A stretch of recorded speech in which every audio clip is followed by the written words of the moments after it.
Right, that took a couple attempts, but looks like we are live on both sides now. And both of my chats are working. Even my startup screen is not cooperating. This worm is out of picture, this worm is out of picture, this worm is just coming in, he's too late.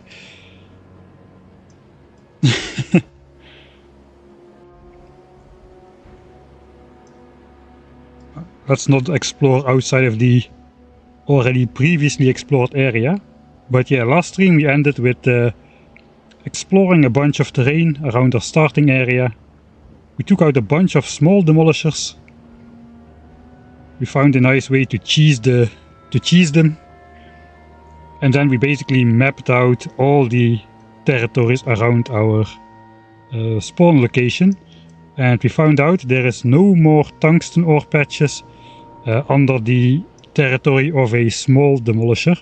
So we will need to take on a medium one in order to get access to the big juicy tungsten patches. So this is basically our starter tungsten patch. We have access to that though, so we can make science, but in order to make a real big science producing base we probably have to go out and kill a medium demolisher as well. Yeah, that message was auto-flagged. Looks like people cannot make jokes about the latter half of Vulcanus planet.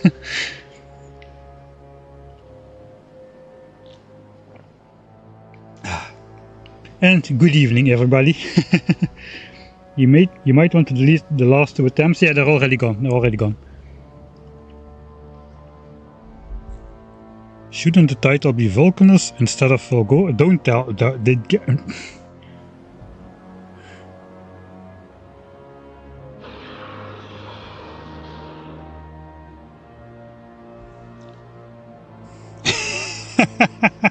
Yeah, the title should be Vulcanus, that is correct. Can I edit it mid-stream?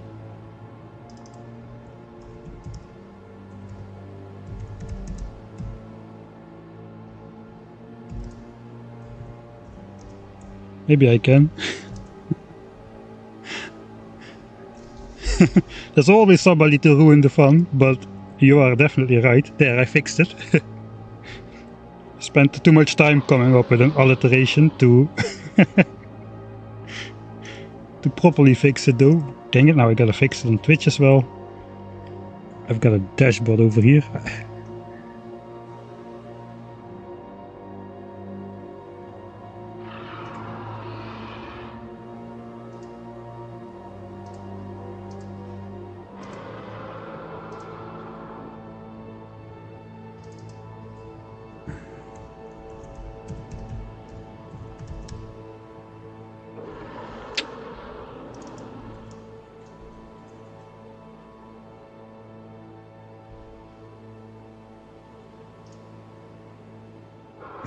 Right. Now it's Fulcanus. Yes, look at the rest of the title. It's got to be Fulcanus. Fulcanus is correct. All right. We speak here with a hard V. Who knows? Perhaps 1,000 people will now join the stream to tell me it's Vulcanus instead of Fulcanus. You never know how these things work. Trying to trigger people. Alright, enough of the intro screen stuff. This is a small demolisher, we took those guys out. I'm not going to find big ones again. Today is about making progress. We are going to do science stuff. Alright, so after yesterday's stream ended, I did take a little bit of time to just like 10 minutes of running around, grabbing the remaining resources we stashed over here and just organizing them here in a chest, so I don't need to do that on screen. Anyway, that's not very interesting. So yeah, we have a base. The problem with this base is, it was a necessity. I kind of thought I would just come here and do like a small setup to figure out the science pack like we did on Fulgora over here, where we basically had a small starter island where we just figured out the science pack and then we just found the place to do the bigger base. Here we couldn't do that because it turns out before you can even automate the science pack, you first need to claim a tungsten ore patch, which means you need to defeat a small demolisher in battle, which is not easy if you don't if you never encountered one. Once we knew its tricks though, we knew we had to think bigger, and later we found even a cheesy-ish method which works on the small ones but which will fortunately not work on the mediums or big ones. Anyway, that's care for later, but this base is basically a military mall. We've got gun turrets, ammo, defender bots, poison capsules, rockets and landmines, all of which we use to try and fight the first demolishers. I did set up temporary green chips, which I think I'm just gonna stop right now, because we've got like 3 chests full already, and yeah, that's probably gonna be enough. I think I'm just gonna leave this in place, because why not? It won't be active anymore except for the poison capsules, which will still keep producing for a bit. That's okay. We do have... yeah, we have got to focus on the science pack this stream. There's my chat. Chat is here and here. Look at tank ammo. I didn't look at tank.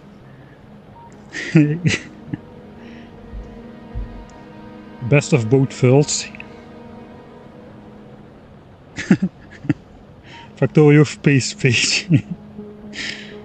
No nukes. No, I don't have nukes. I didn't even mine a single uranium yet, which allows you to unlock the nuclear tech tree. But no, I didn't have access to nukes. Alright, then let's actually get started. So now we can have access to this tungsten ore. The problem is we can only mine it with a big mining drill, which is a Fulcanus specific mining drill, and that thing is not very cheap. It costs a lot of exotic materials to make, like, okay, advanced circuits are not exotic materials, but like post-oil materials, which we don't have set up yet. So we need red chips, which we don't have, we need electric engines, which we don't have, and we need a little bit of tungsten carbide to make those mining drills themselves. And then just molten iron, that we already have. We can make this thing in a foundry. In fact, we can only make it in a foundry. That means we get 50% productivity bonus on these things, which is nice. So we can make a couple more to start out with. This is my last triangular stuff. 240 units. That means we can make 36 mining drills, which should be enough, I guess. But yeah, before we can get that, we need to somehow get our hands on some electric engines, as well as red chips. And I guess we also need to automate or prepare for automation of tungsten carbide. But I guess we are just going to clobber our way together to get our first mining drills, perhaps. Image on YouTube is broken. Oh, thanks for the third month subscription. What is broken? Which image? Is the video okay on YouTube? Let me know, please.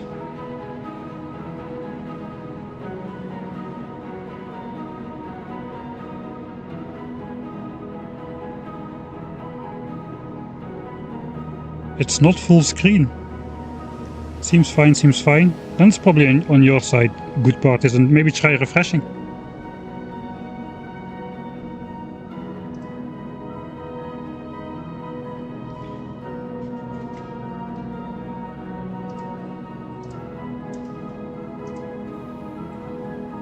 Yeah, on my end it's good as well, apparently. It's not always the case.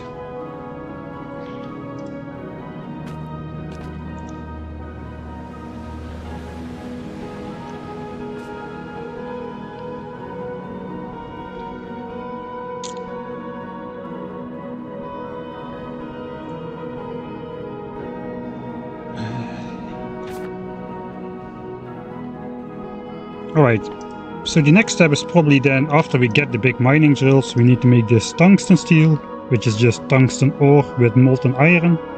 So that is not a difficult step at all.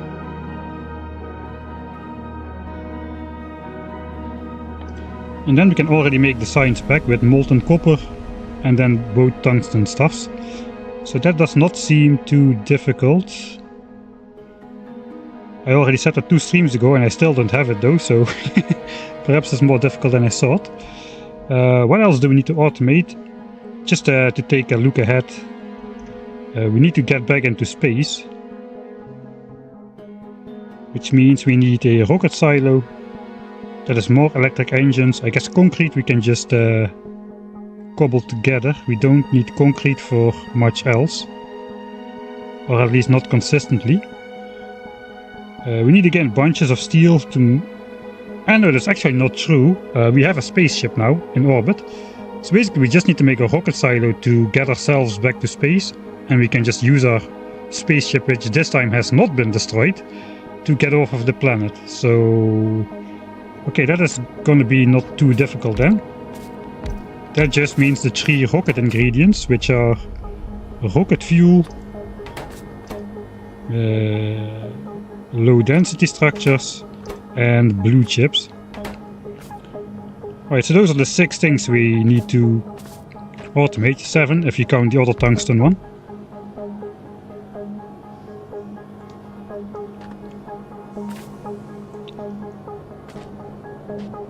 I'm just thinking, should I automate what I can first? I think I will just hand feed together a couple of those electric engines and red chips, so we can make those big mining drills. And then we can actually produce the tungsten and do everything in one go. I think that's not too much trouble, too far out of the way. Yeah, 10 advanced circuits, 10 electric engine units. I have 24 sets of this stuff. So I need 240 red chips and 240 electric engines at best. That is pretty easily hand-fed, I think. Especially since this factory is not producing, I can just leech off of this coal liquefaction area. Maybe I'll just try to fill up this tank a bit with heavy oil while we figure this out.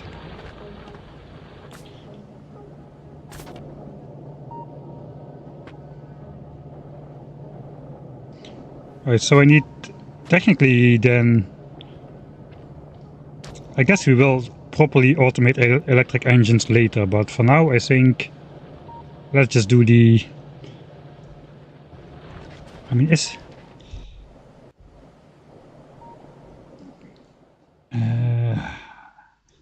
how expensive is the science pack? 3 tungsten carbide and 2 tungsten plates. So if we go for 60 a second, which is overkill, but if we go for 60 a second, we need 3 triangles and 2 rectangles of tungsten per second. Except it's made in a foundry, so we only need like 2/3 of that. So there's 2 tungsten carbide. Okay, let's first figure out the science pack, because who knows, maybe this will suffice to make the tens of thousands of science pack that we need. Let's first do some mathematics. We are storing up this, so we can easily use that later. LDSs can be made in a foundry as well, that is true. So that becomes probably even cheaper. I just gotta put that somewhere, because I definitely will forget that again.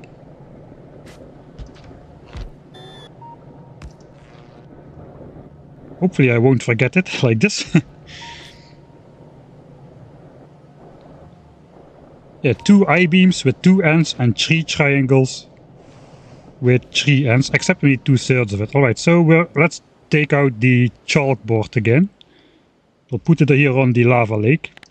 So 60 SPM of our new science pack, the orange one, metallurgic science pack. That doesn't start with an F though. Nice orange on orange. Wheel juice, that is 2 of those two of those triangles. and I guess 1.333 of those I-beams. Okay, there is the matter. We could potentially put productivity models on everything again, and we would get up to 66% productivity bonus if we just throw Mark 1s in there. I know power is free, but still, I guess power is really free with this super amount of fluids around everywhere. And steam engines are cheap, so I really should not be worried to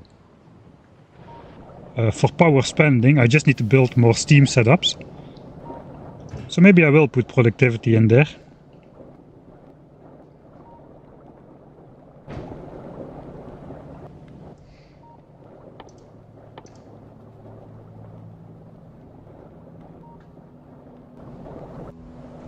%66% is basically easy to work with as well. So we need 3, but with 66% bonus, then we need only 2. Let's do it for both variants, and we'll just work out what is the best solution for us. 3, that means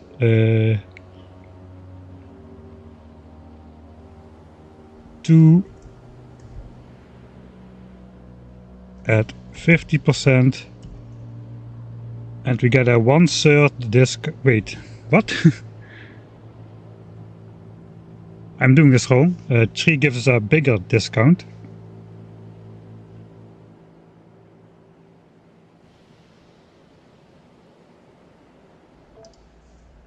Right, am I going crazy?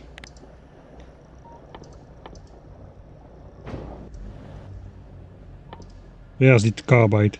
Okay, this is made in an assembling machine only, so I don't get the productivity bonus on these, but this is made into a foundry. So I do get the productivity bonus on this.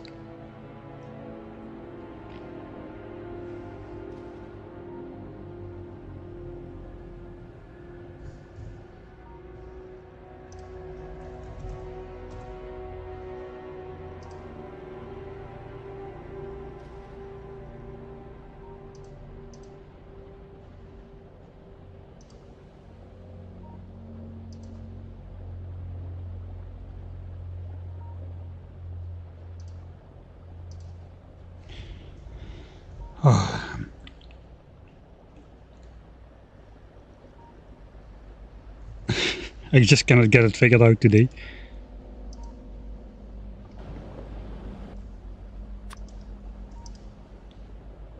Alright, so I put 3 of those.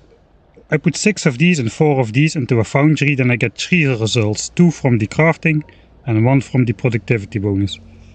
So 3 of these, 6 of these turn into 3 science packs, so I need 2 of these per science pack.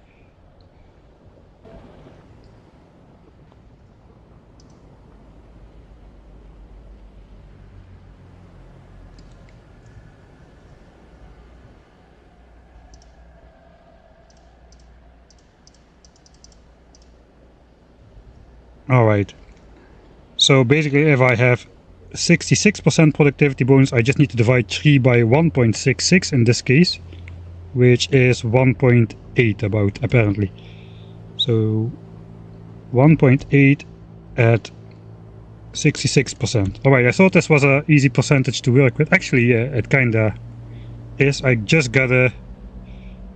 This is like 5/3 of the final value we need. So we divide by 5, multiply by 3, which gets us 1.8.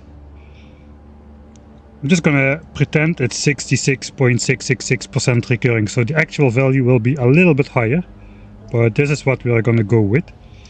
So this is 2, but with it is like 1.333 at 50%, and then I can do the other one from my head as well. We divide by 5, which is 0.4, multiply by 3.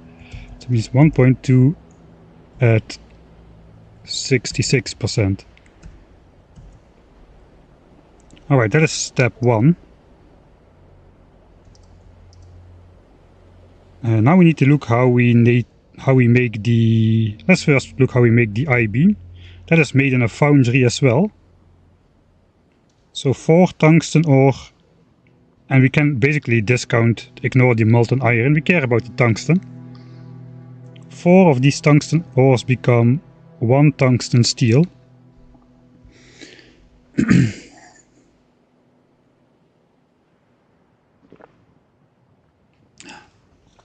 Hey Anders L. I have been considering just going to the other planet. I don't want to keep building on Norvis. On my Discord there is a link to a Norvis starter base which does not touch any of the space age content. Only the Norvis part has been completed, quality modules are not researched, space platforms have not been built, etc, etc. So you can use that as a jumping board to get straight into the other planets. Just look on the Discord if you would like to not spend time on Norvis.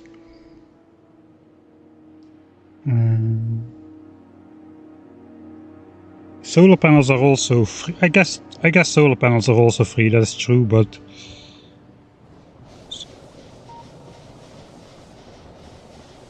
I was gonna say solar panels are harder to build. You need a lot more space to build them at least, but I don't know, this was also a little bit of figuring out to fit it in there. Of course we don't need to fit it in there, but we did it anyway. Alright, let's go back to here. This was made in a foundry from 4 ore. So I guess we'll take the ore. That is eventually what matters.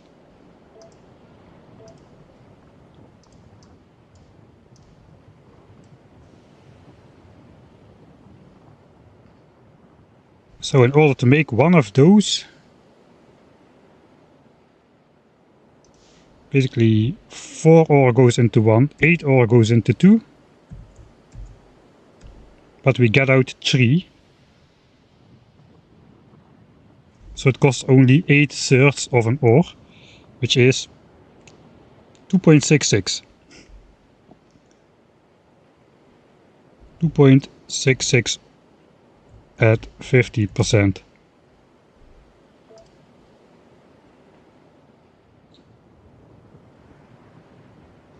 Then we need to multiply that by 1.33 to get the total ore cost of a science pack at 50%. 1.333 multiplied by 2.666. That is about 3.55. 3.55 at 50%. I'm just trying to figure out how much ore it's going to cost me to make a science pack, and as such how much science I can get out of this. It's probably not going to be enough, but I just want to know how close we are going to get with this.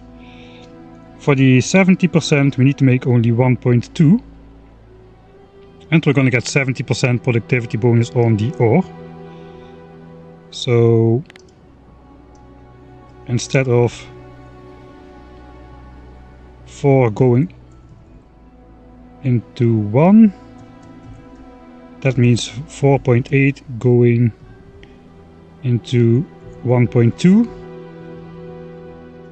but then we have a productivity bonus. So if we divide 4.8 by 1.7,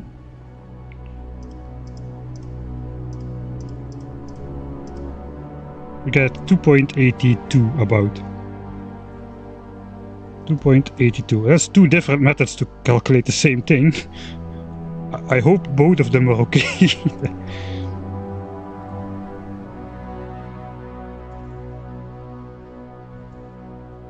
Wait, yeah, I need to divide 4.8 by 1.666 because we only have 3 module slots.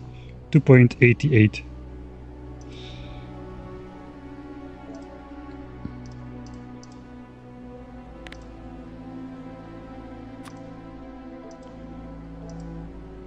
Alright, so it costs us less than 3 ore per science pack if we put productivity in there, about a little bit more than 3.5 if we don't. And then we need to figure out the triangular thing, and then we're basically done with this stuff. So let's click the triangular thing. No, that is just terrain. good try. Okay, this thing is made in an assembler. So it doesn't get the 50% productivity bonus inherent in the machine. But we only need 2 pieces of tungsten. And we can ignore the carbon and the sulfuric acid, I believe.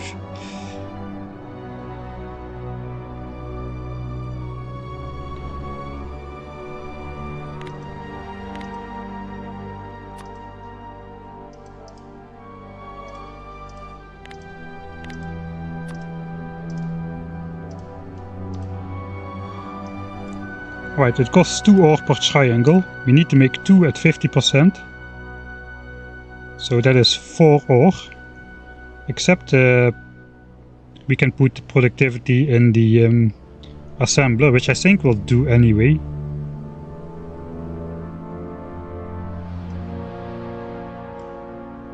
Let's just not. That is 4 ore, because this is like no productivity module build. Just want to see how much it matters. So that's roughly 7.5. Why do I hear a demolisher?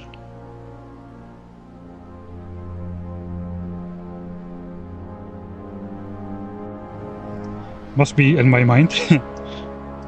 Having nightmares. 7.5 if we don't put extra productivity modules in there. 7.5 per science pack.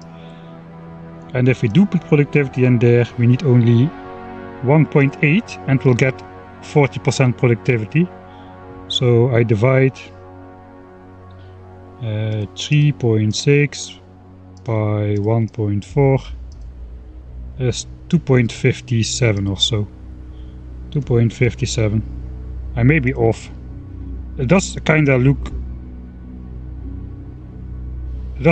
like it though. This stacks on 1.8, this is going into 2. Alright, so that is like 5.3. 5.3 if we use Mark 1 productivity everywhere. And it's 7.5 if we don't use productivity. Alright.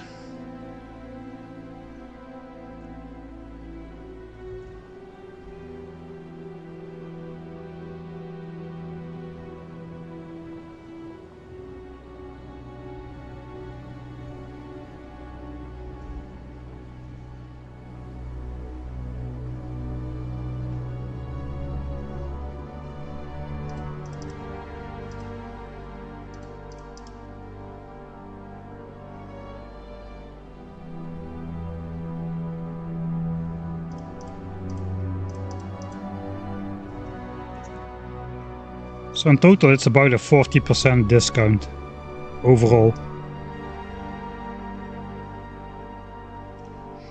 Alright, then we need to look how much we have. We have 275k. But the mining drill drains resources at only 50%.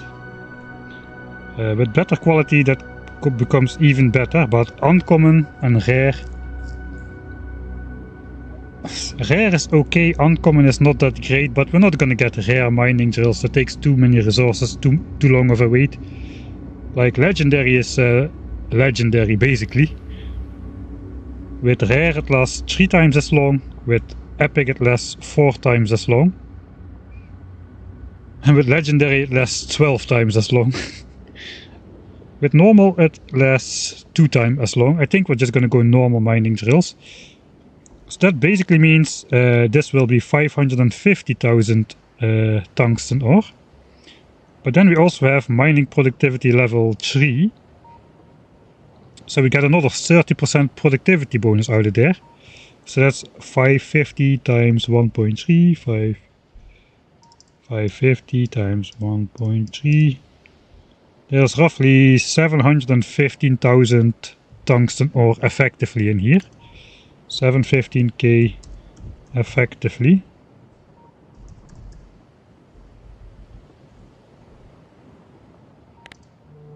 Let's put more of those ore symbols on the screen.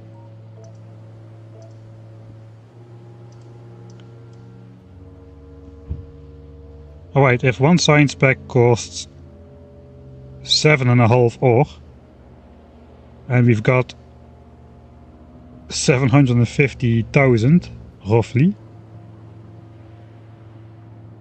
that is enough to make 100,000 science packs, is it not? Almost.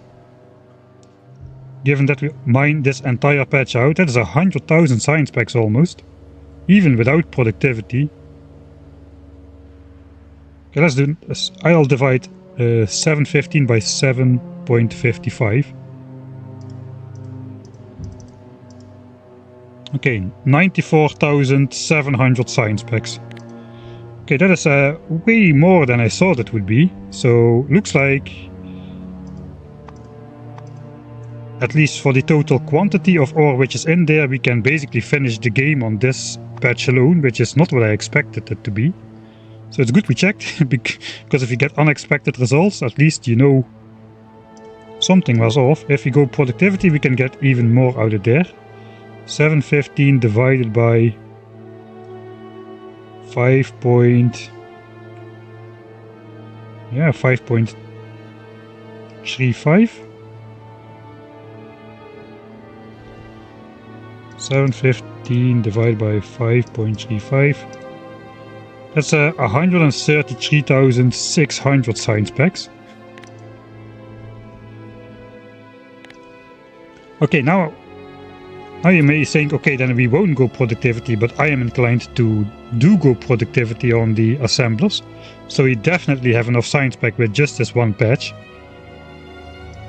Whereas this is probably enough science packs from one patch as well, but I haven't checked out every technology cost in the game, so I'd rather be on the safe side a bit. Let me re-chat a bit in case I messed up some calculation here. I don't have nuclear research, so I cannot use the turbines. Is it like 500 degrees steam?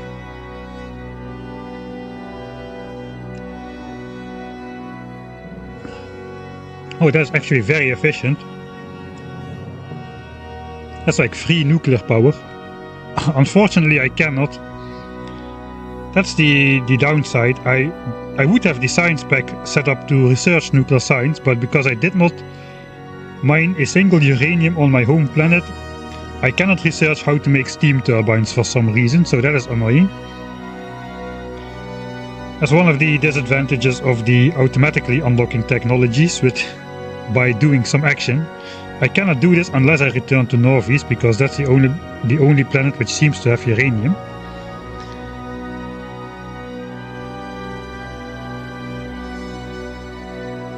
Yeah, I will need some tungsten to make the foundries and big miners, but that's like tens of tungsten. That is not really going to significantly affect a resource patch of 700,000. Norvis is not my home planet, not anymore. Actually, yeah, I guess it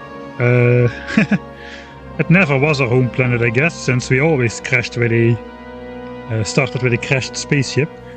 But I guess now we need to escape back to some distant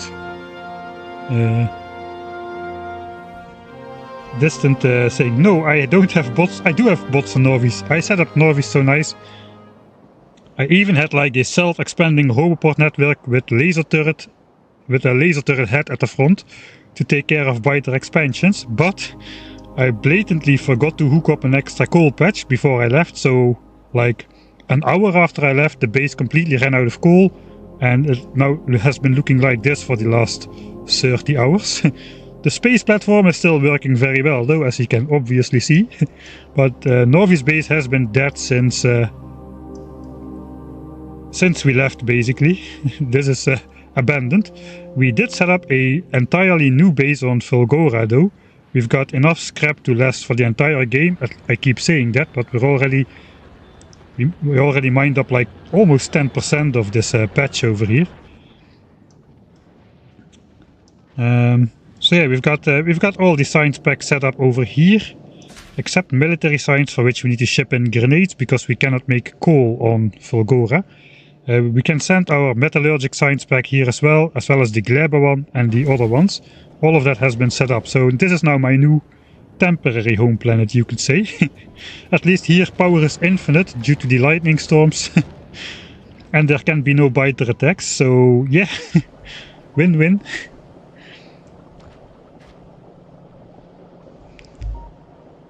If you have a car, you could drive remotely.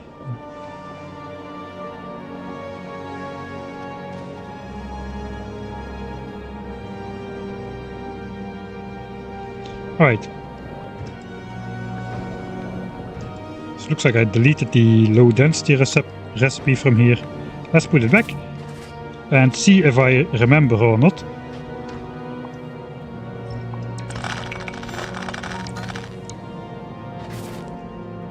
Alright, that's a lot more green chips.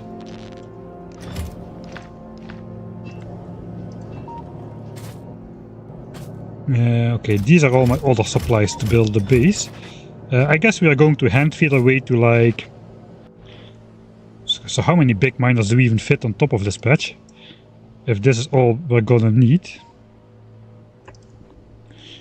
It has like a super long mining time, so despite the high... That is the other question, how much science per minute can we get out of it if we just cover this thing in mining drills?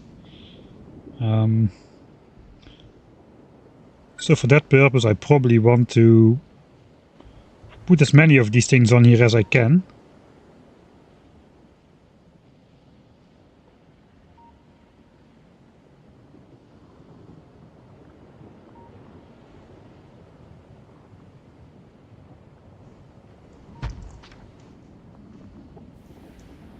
I guess excluding the really edges.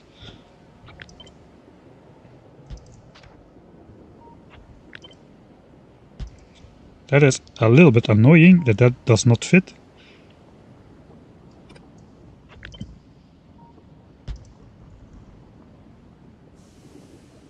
I guess we could end this row like so.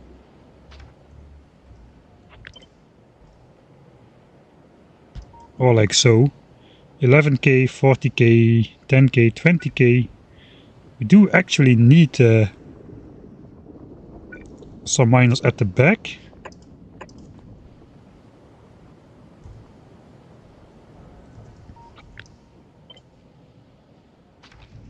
Well, I gotta keep in mind I cannot underground belt through here.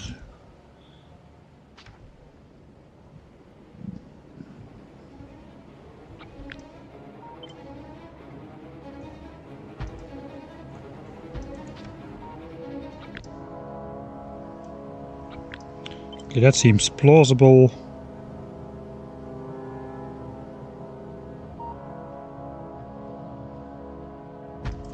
Okay, we can get a good amount of miners on there.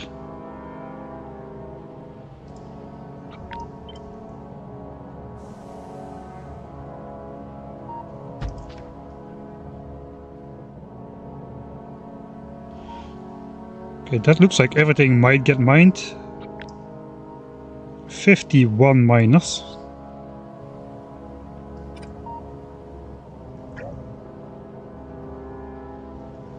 Okay, I kind of want to go for 50 in that case. That mines everything, I think. 50 miners exactly. And that should net us about... with a mining time of 500%. Each of these is going to mine half a tungsten a second. So that is 25 tungsten a second multiplied by 1.3 for the productivity bonus. So that's 32.5 tungsten ore a second.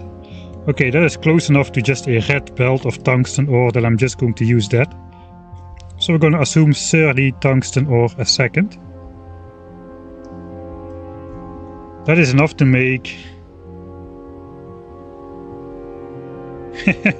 Holy moly.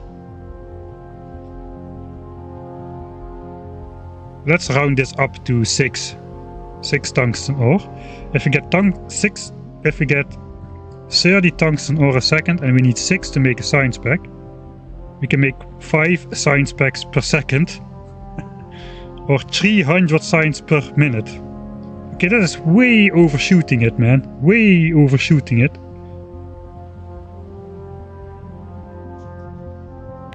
So 50 miners equals 300 SPM. That is insane. Okay, I'm glad I looked into this, because we definitely can set up a lot smaller.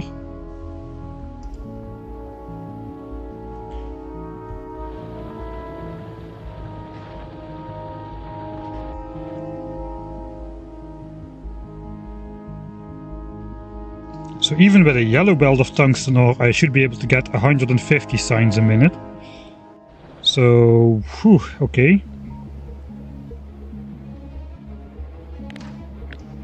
Let's blueprint this in case I want to use it. But that means basically we are going to do it differently. We want the miners to run as long as possible. This is like the center of the patch, so here we'll place a high density.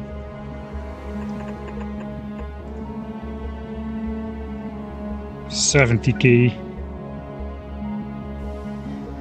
Looks like we need to go down a little.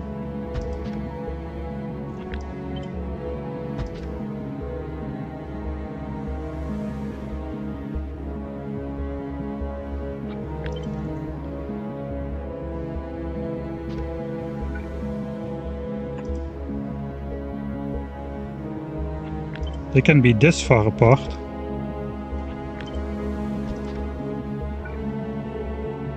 And still everything will be mined.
Uh, 11, I'm just trying to find a way to fit 24 miners on there which cover everything.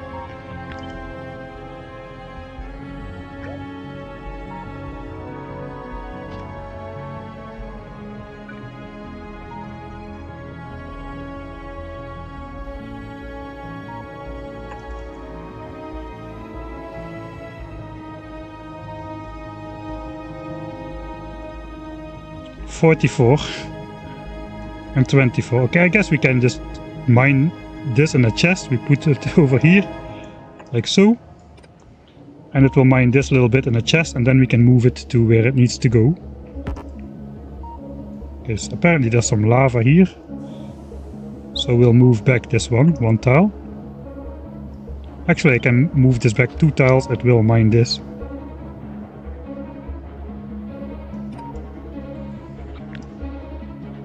$23.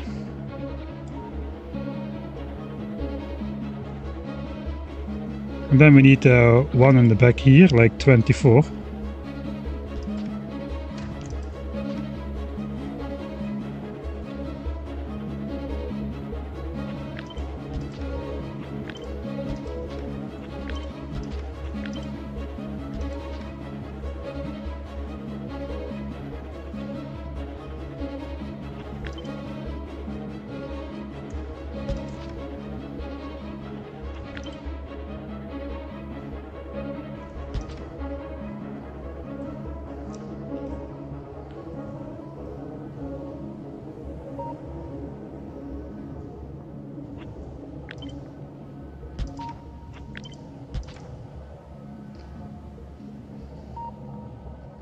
Okay, it kinda needs to be like this then. This is going to be my 24 mining drill setup, and I happen to have exactly enough of those discs to make 24 of those. So that's what we're going to do, 24 of those. Let's make 240. I guess I should make 200 extra for the rocket silo, which we're going to need to build. We only need the rocket silo, and then we can go back to our spaceship with no problems.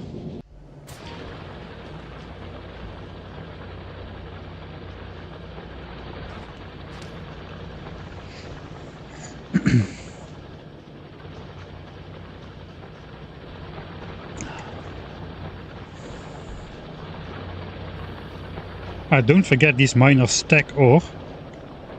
Oh, I didn't even realize that. Do they? Do I need to unstack it? Actually, I don't even know how stacking works yet. I haven't encountered it yet. Don't tell me, don't tell me. I will, we will figure it out. I hope I can grab it with normal inserters. Alright, we've got 25k heavy oil.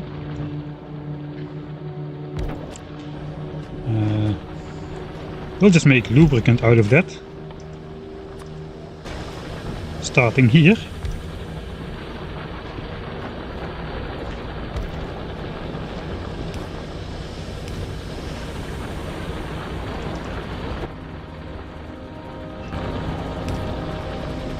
All right.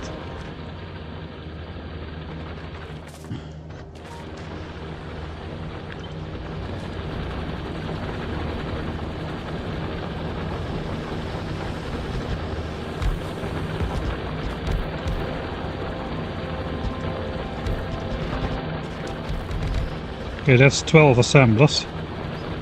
So in order to make 240 of these for the miners,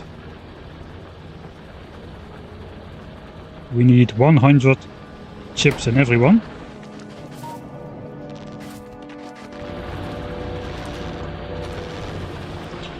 Alright, and then for the engines themselves, I can probably fairly simple just also make those in some temporary assemblers really. If we just make a lot, so this is, here we can make 50 engines a pop. 100, 2, 3, 4, 5, 6, that's 12. That's already way more than we need, 1200 engines. Maybe we'll make a couple more because we will need the rocket silo as well. It doesn't really hurt to make more.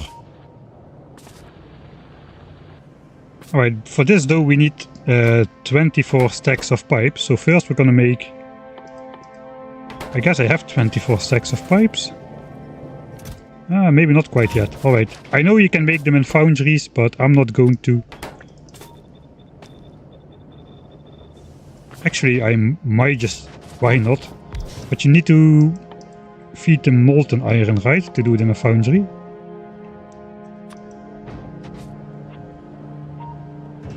It should be really fast though. Well, let's try that. Then I need to make them up here.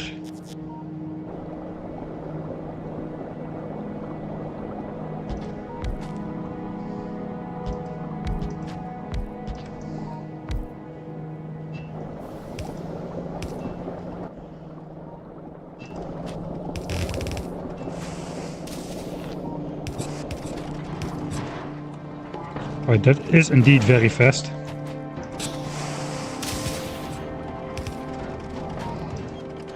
Gears, I have tons and tons of gears, so I don't need more of those. This probably won't even keep up.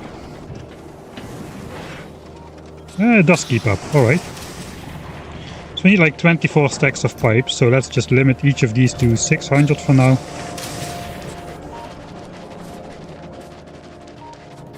I should have the steel. I should have the gears. So we can change this back to engine.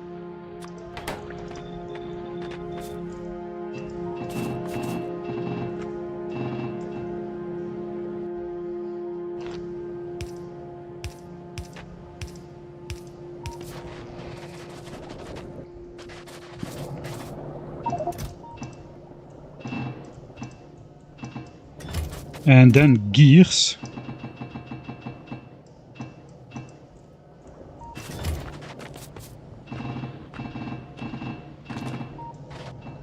Okay, I think probably by now the pipes are done.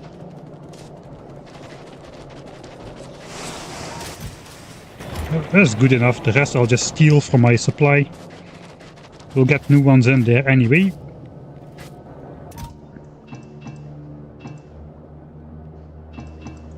"24 stacks of pipes.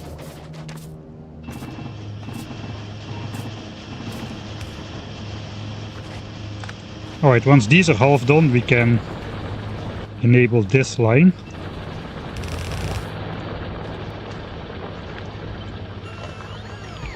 I guess we could make this twice as long as well.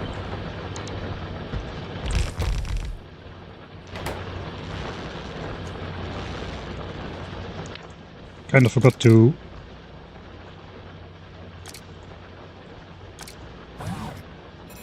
put this back.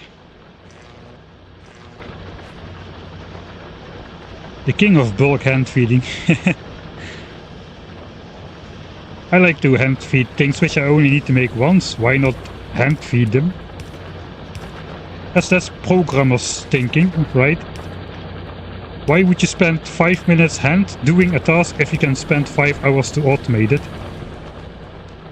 It does make sense though if you need to do something like every day for 5 minutes, then of course it does make sense, but we only need like one batch of electric engines and call it a day.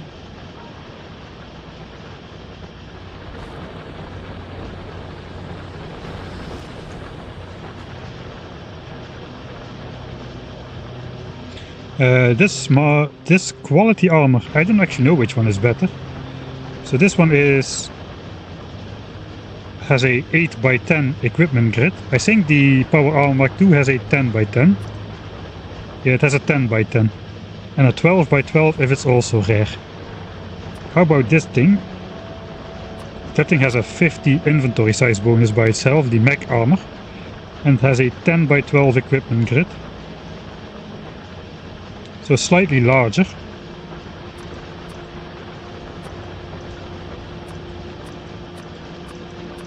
For the rest it has more physical resistance. Of course the main thing of this thing is it can just fly over your base. No longer you'll get stuck in pipes everywhere in your base.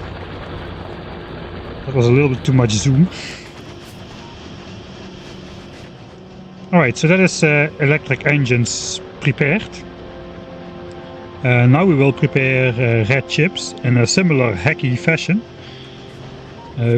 We'll need more red chips than 240 eventually, but we'll just start with 240.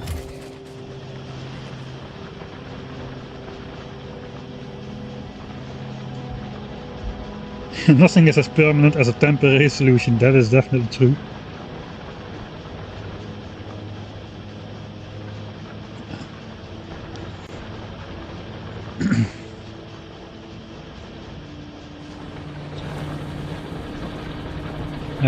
Right, let's do some thinking about red chips. So 240 of those require 480. We can make stashes of those things as well. I mean,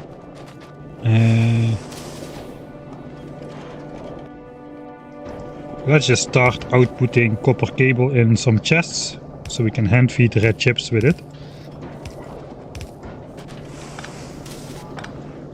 We'll change this recipe back. We no longer need so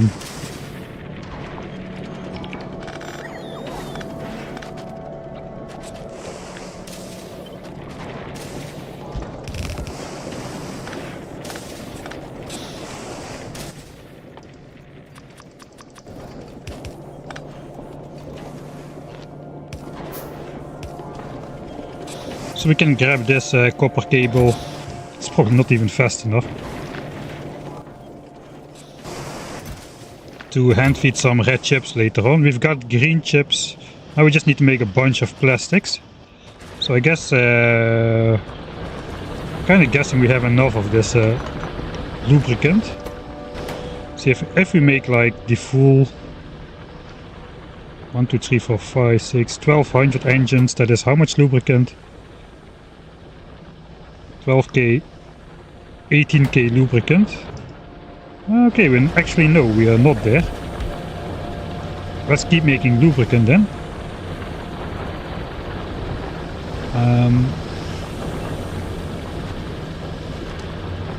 I guess we'll just draw a pipe down to make plastics. We need water to make plastics as well.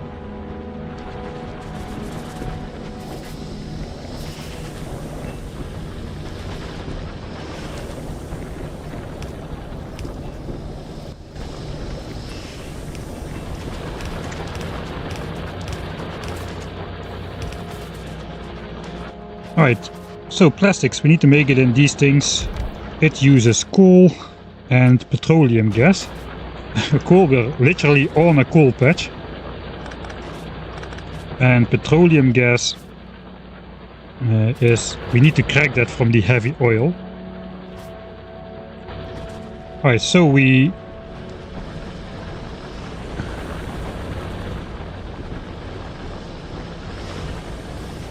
I guess I can leech off of this one really. Already is in place. We have overbuilt cracking in regard to the tree.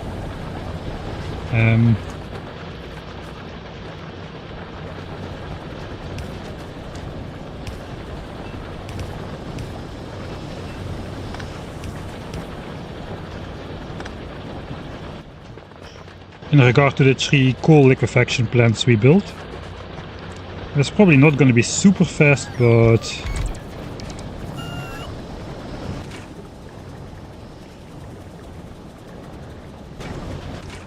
I think this requires like 20 petroleum gas by itself. So we're not going to be able to feed more than 2 of these.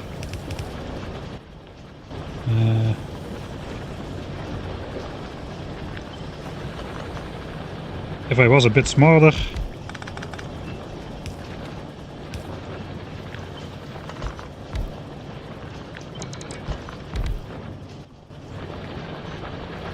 We can even just mine directly into those. Just for the time being, to get the temporary plastic. We'll just start outputting plastic in a chest over here. I guess the other side has power already.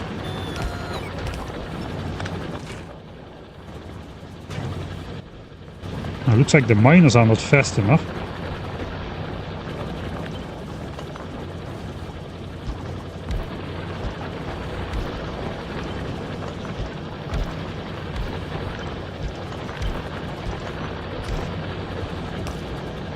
So we'll use 2.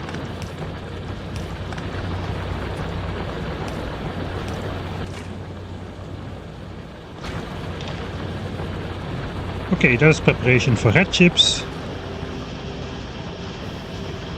More than half of the engines is done, so it's easy now to distribute that over these.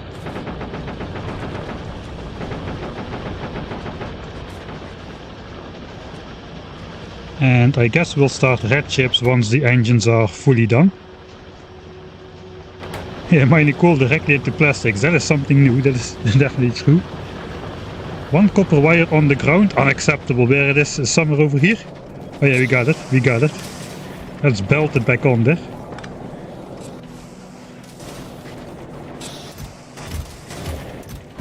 Okay, that's good because we can also use some extra of these wires to make some red chips for modules perhaps. Alright, I guess we're not going to make a test setup for science then. We're immediately going to go 60 SPM. 60 SPM is our goal. We could do a little bit more. Do we want to research anything with this technology though? Artillery, yeah, no, not really, I don't think. I mean, not directly. Is there something we want immediately? Cliff explosives. For this planet we're fine, really. If we really need to explode cliffs, we can always just use demolishers. Asteroid reprocessing, I guess it could be useful for more advanced spaceship asteroid balancing, but for now I don't really see the need for this either. Real coal liquefaction. Basically advanced coal liquefaction, I would say.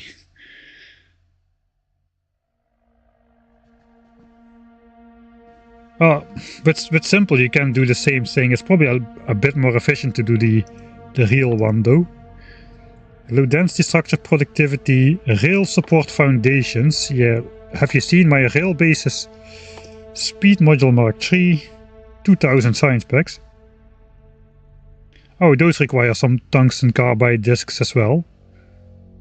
But still, yeah, with 133,000 science packs out of that patch, we are not going to be in need. Turbo transport belts. Do you really need those for a first playthrough? I mean, I haven't even touched the the blue belts yet, except on the spaceship, but that was only to bridge larger gaps.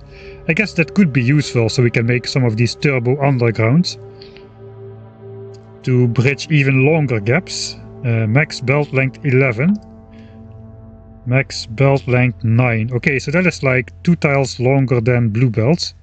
So that allows us for more flexibility in extreme spaghetti situations, like we had to on Fulgora.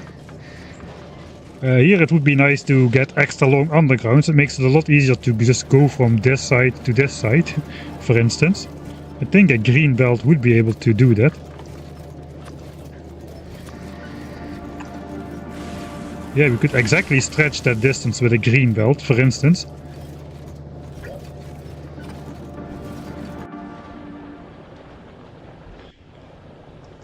What else? What kind of toys are there behind here?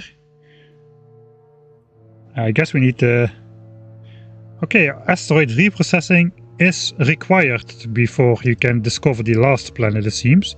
You need the rocket turret. Advanced asteroid processing.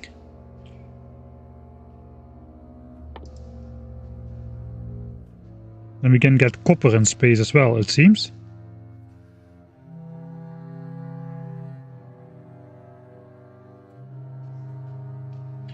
And better thruster fuel in combination with the calcite we get from this planet.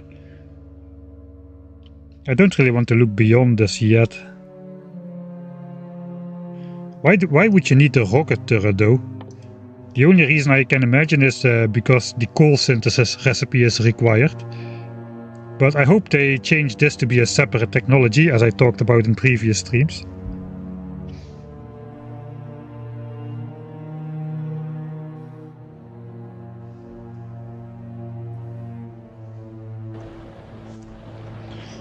So I don't really see the need for any of these technologies at the moment, really.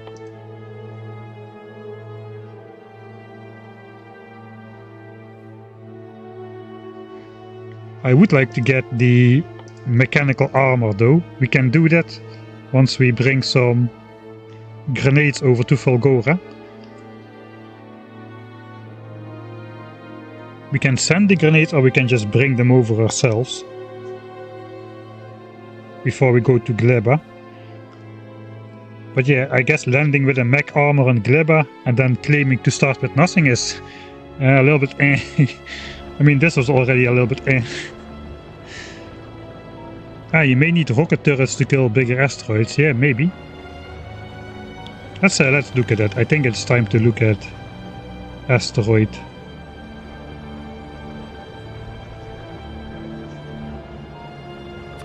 Okay, the medium asteroids, as we found out the hard way, have 90% laser resistance, 30% explosion, 10% physical.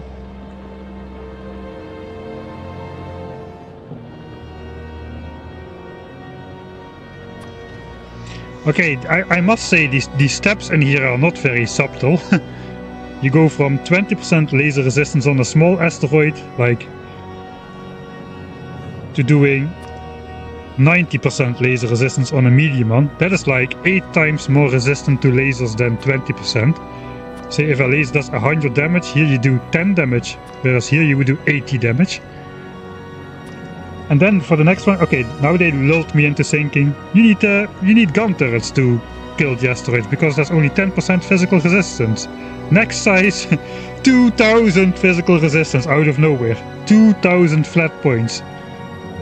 Plus 10% just to kick it in your face. And very suspiciously indeed explosion damage 10%. So yeah, looks like we indeed we are required to do the rocket turrets. Let's see by what the rocket turrets gets obsoleted once we go to the huge asteroids.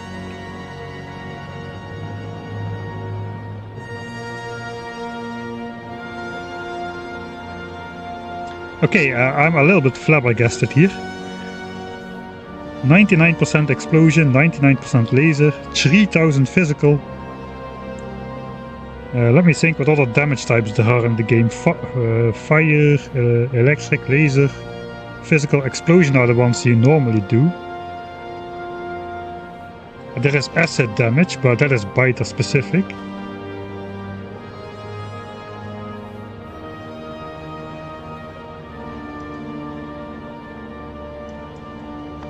Let's look ahead in here.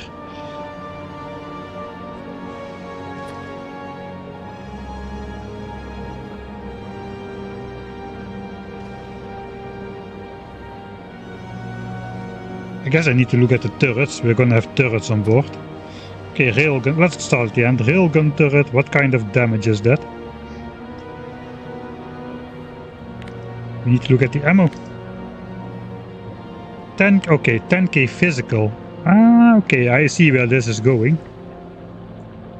It even says it in the tooltip, used to break even the biggest asteroids. Alright, so basically we're getting hard pushed into a specific type of damage for every asteroid. That is really weird though.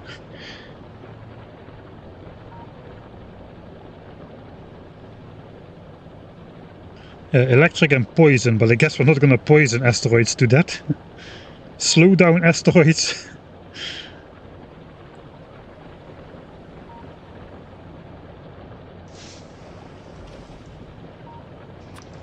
So that is where it comes from. 10k physical. That basically one-shots a huge asteroid with 5000 health. It has 3000 resistance, so that's 8000 health. Plus like 500 health from the 10%, so 8500 effective health. Even the basic railgun ammo does like 10k physical damage we just saw. Alright, so really on that. Basically only thing that can damage this is railguns. Only thing that can damage this is explosion and railguns, I suppose. Only thing that can damage this at the time you encounter those is physical. So yeah, a little bit weird of a progression, but it's good that I won't be surprised by that anymore. That is why the target priority, I guess, exists indeed. Probably the main reason target priority was put in place. Alright, I guess this is done during that another one of those famous detours. Getting distracted, getting sidetracked is my specialty here. Yeah, I think the petroleum gas is the limiting. That's okay, we don't really need fast production anyway. This already is enough to make 500 chips. That is enough for the lasers. That is enough for the red chips we need right now. So I guess we'll... If we wait for 2 more stacks of plastics, I can fill all of these assemblers really. So I get 24 stacks of that copper wire. I guess I better just empty these. Yeah, I was afraid so.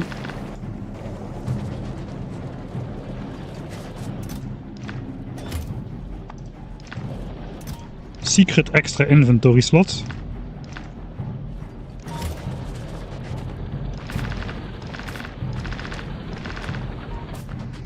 And then we need some of those juicy greens.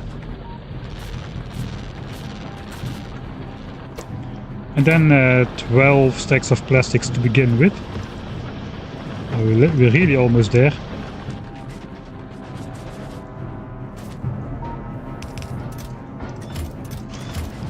I guess we can stop this. Let's just let it go. Why not? Let it go. Let it rip. It doesn't hurt.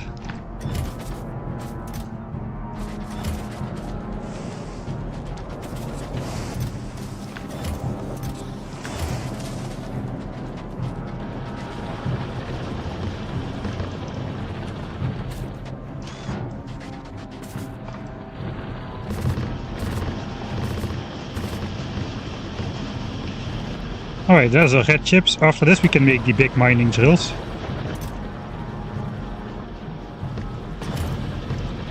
And once we're back we can even make some modules, I suppose. Alright, then we still need to look how to process the carbide. We did red chips, we did electric engines. Now it's time to look into this thing. I guess if I just make one mining drill already, we'll unlock the technology, the relevant technology, and we can get this one in the foundry as well, just to plan out stuff a bit better. So let's get one of those. We need lubricant in there as well, if I remember correct. Ah no, we need molten iron.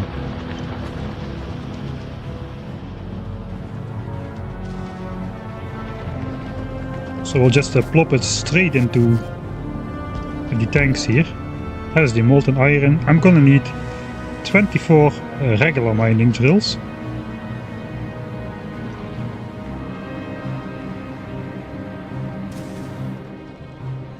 I'm gonna need only 18, I forgot about that.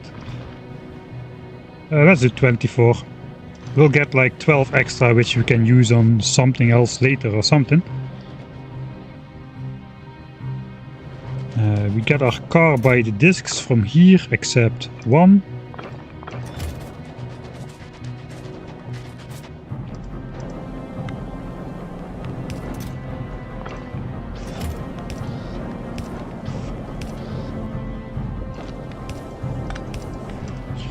And then it's just a matter of adding the 240 electric engines and advanced circuits. It's probably already done. Yeah, that's easily done.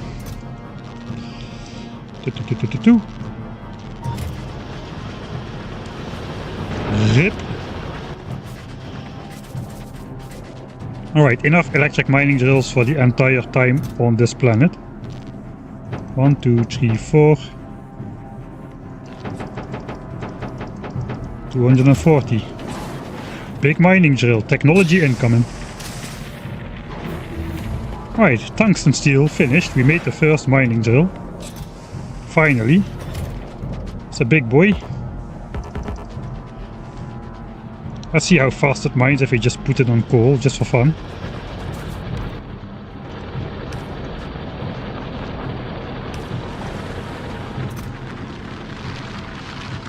Yeah, that's fairly fast.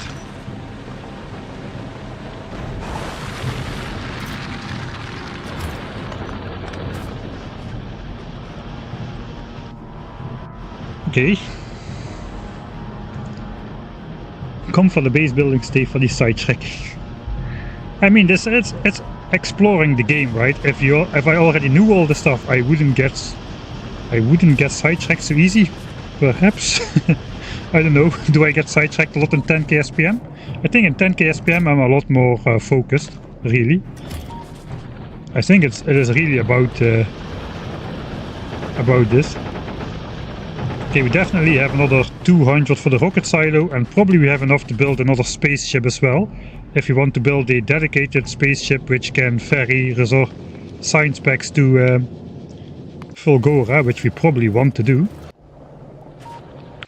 I guess we can teach ourselves how to set up automated space transport.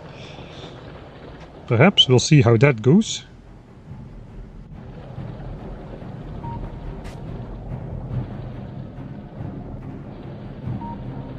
I didn't find any medium demolishers yet.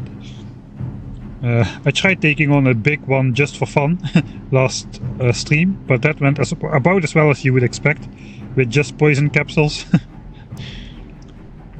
It appears that we don't really need to take on a medium one before we can set up like We can literally set up like 300 signs per minute from this patch alone and produce over 100,000 signs packs. So that's a little bit OP, I would say.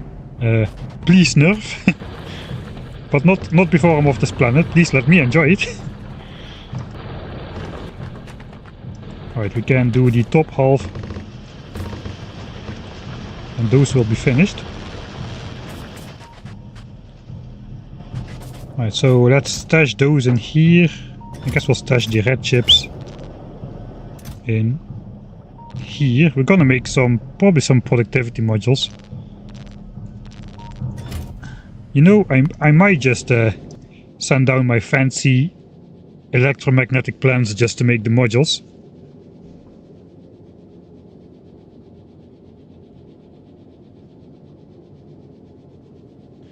Kind of wondering if I should do that. I put those on board, not really to use them. On the other hand, we did the challenge of the planet, we did the startup. We took on the demolisher, basically with what we created on this planet and blue technology. Maybe I'll do it. Right, I guess we are gonna go over. Are these already done?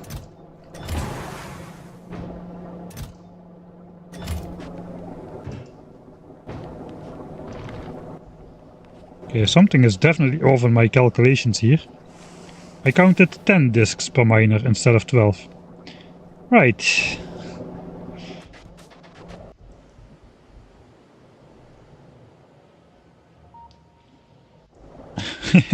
Right, then I guess we'll just go set up 18 to start off with.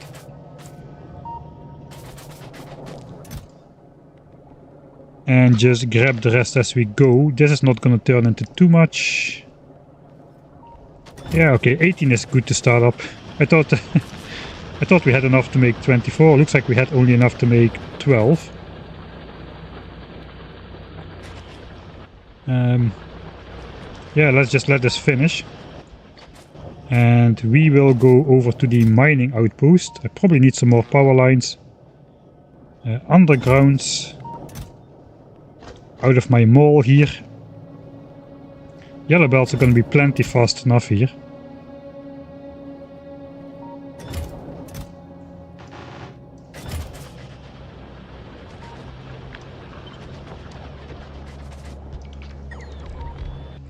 Right, so where do we want to go with this ore? We could technically maybe not snake it around. I think we have to go through the bottom here. There seems to be an opening here where we could sneak out. It's kind of tricky. You cannot build undergrounds under the lava. That doesn't work. So yeah, let's go south. The big mining drills can only be made in foundries. You cannot handcraft them.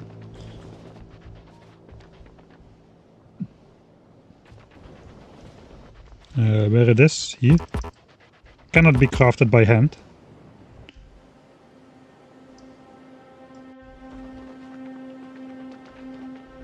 Best way to deal with medium worms? I don't know yet. I guess just like small worms, but better. Do more DPS. Okay, I guess we'll start with the center.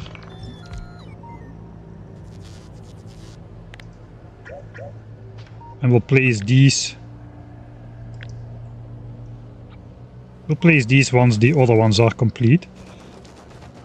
So basically we got a belt out through here. A yellow belt is going to be plenty enough. Yellow belt can make 150 signs per minute. About. So I guess we're just going to go here. Here.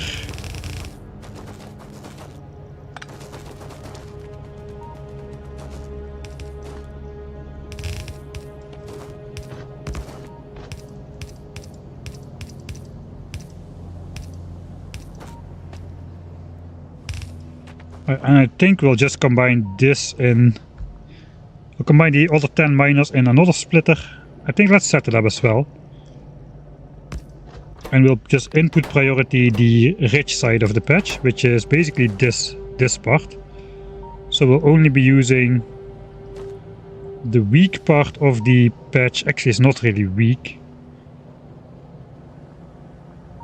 I mean, 300 signs per minute capability. Let's just do balanced. Why not? Right, this side is pretty easy.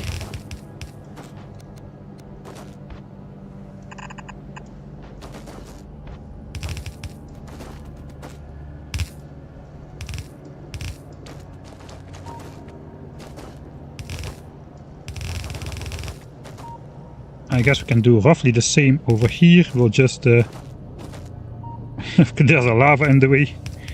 Super tiny lava spot. It is a little bit annoying that you cannot take out even the smallest patches of lava. It is impossible. You cannot. Even here, underground bell does not work. I guess it's okay.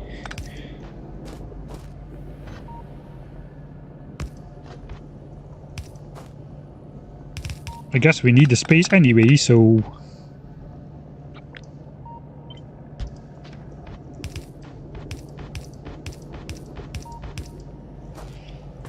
Alright. Pretty. Forgot we need to power the miners. I guess we'll just draw...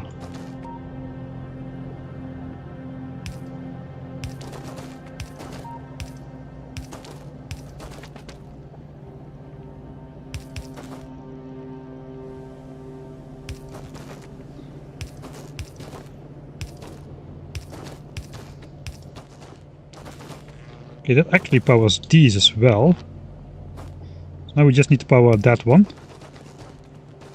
Yeah, we power the front ones as well, but we need to power this one. I guess we can do a large power line here.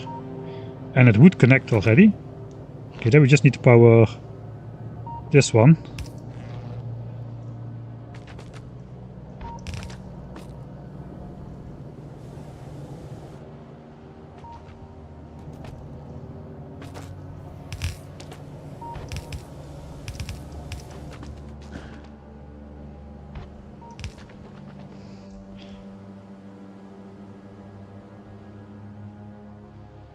Where do we need to head out again? Let's place a breadcrumb trail.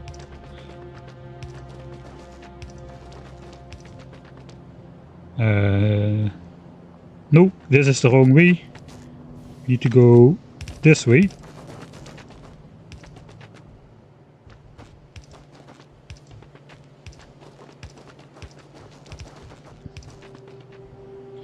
Alright, and then we're basically out. Avoid this cliff as well.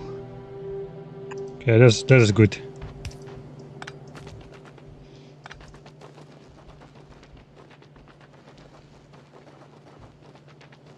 Maybe I guess we have the belt as a marker as soon as we connect it.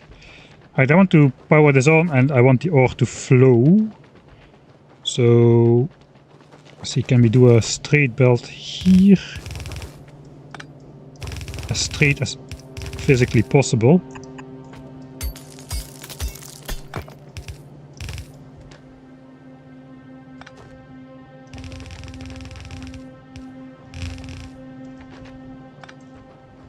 Alright, that is good enough.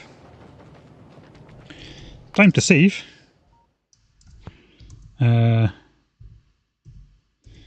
Tungsten mine.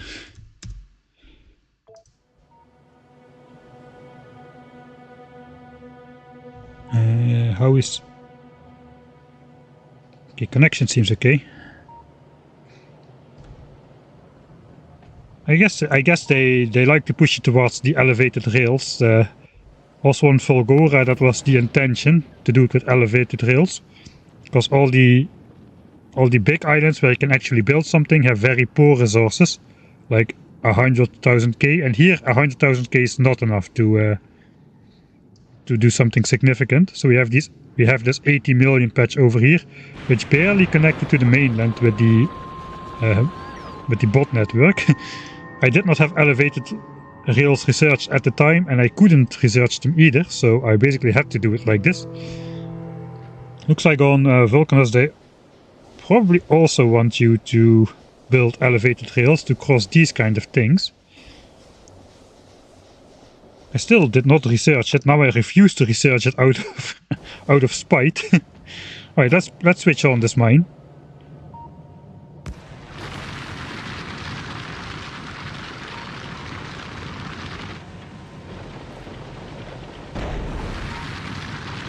Nice.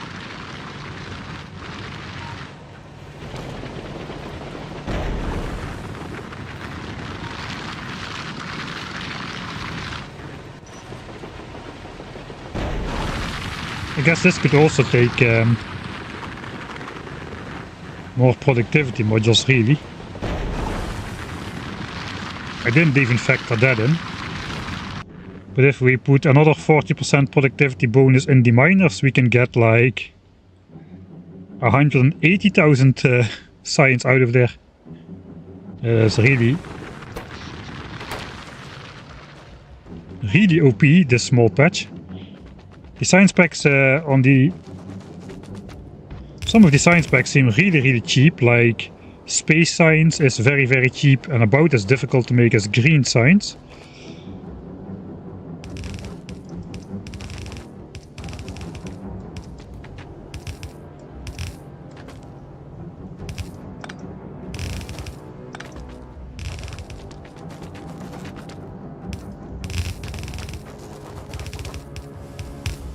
And now this one is pretty cheap as well.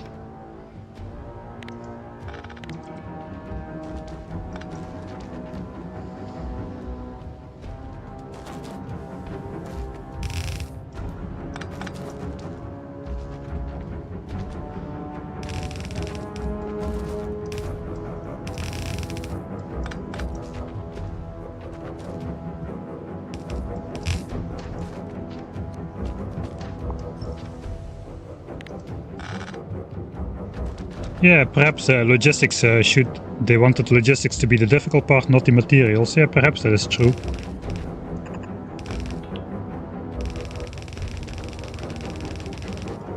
But still, if this is enough to like make 200,000 science packs with like Mark II productivity all over the place, then there is not a real reason to go into the other demolishers sizes territory. Unless you want to build like a mega base of some sorts. Since not only can you get that amount of science packs, you can also get it like an insane production rate, really. Right, where am I going with this? I guess we're just gonna go... I guess we'll build like the science base maybe over here. We probably can just fit over here. I think it can be pretty tiny, all things considered. Just wondering where to go with this ore.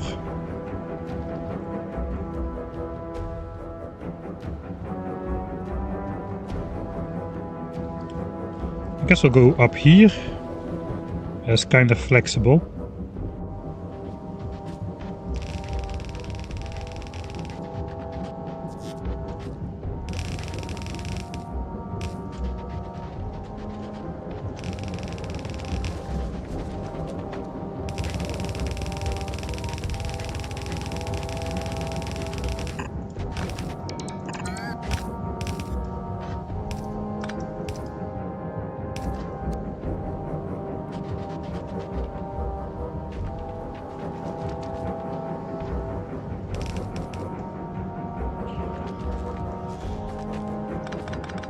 Alright, so that's the tungsten ore brought back to the base.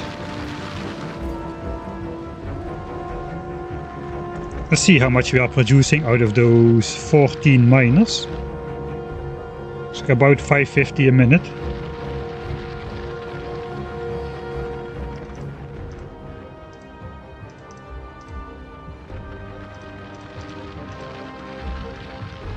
Yeah, that's gonna be over 900 a minute if we place the other 10 miners. So that's more than a yellow belt.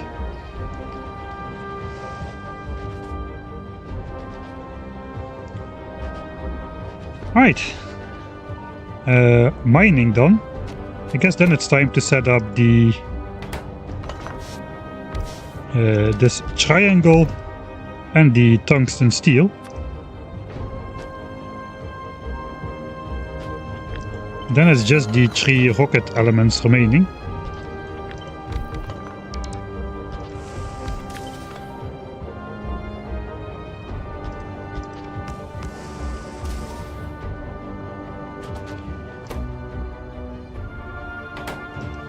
Okay, this is the easy one though. Tungsten plates are the easy ones.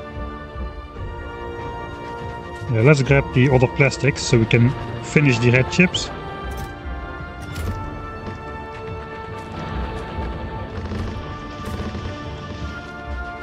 And we'll just continue making plastics for now. So we can make even more red chips.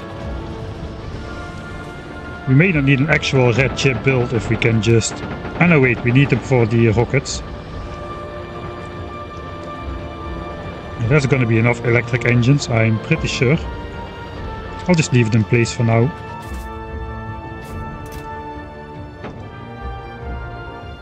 There's almost like 1000 electric engines.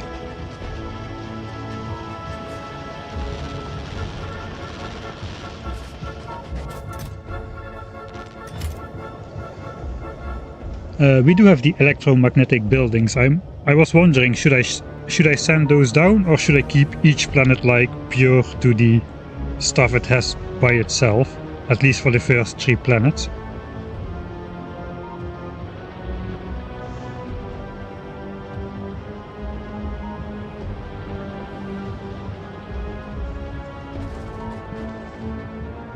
Okay, we got the belt of tungsten ore ready to go. I guess the sulfuric acid is already coming in here.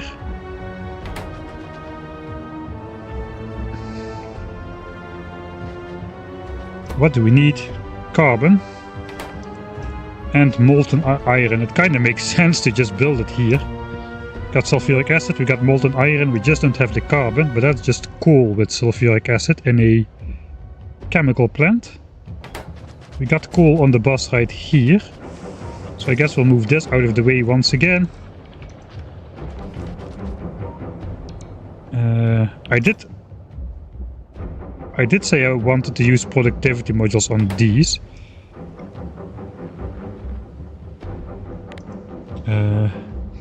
Calculated without prot in minors plus 16%. Oh yeah, plus 16% only.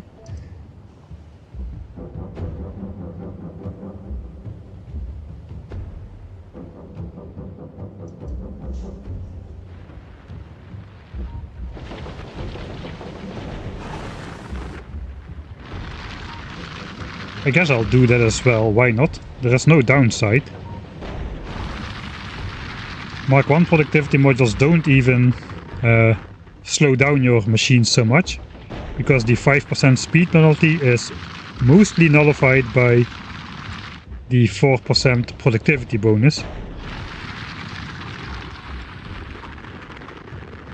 So it takes like a little bit longer, but you get almost all the missing ingredients or the missing products back by the productivity bonus. So I guess we still will be staying above. We're still going to be staying above a yellow belt of production, except we can make more resources out of the patch itself. Another 16% on top of our predicted values. So I guess let's do that. Where did we spawn? Right here. I think I will do it. Let me make a save. Send down EM machines from the heavens.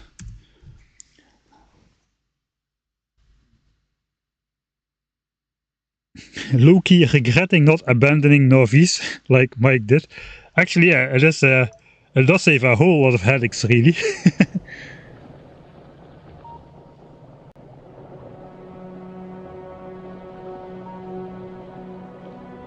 I think I'll just send it down, why not? It's kind of fun. Okay, so what did I intend to possibly send down?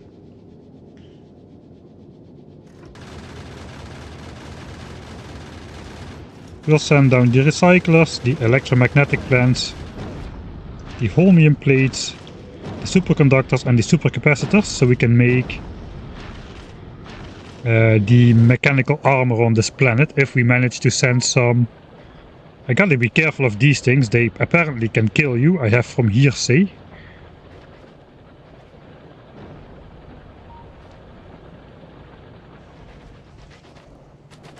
So the other things are the elements we need to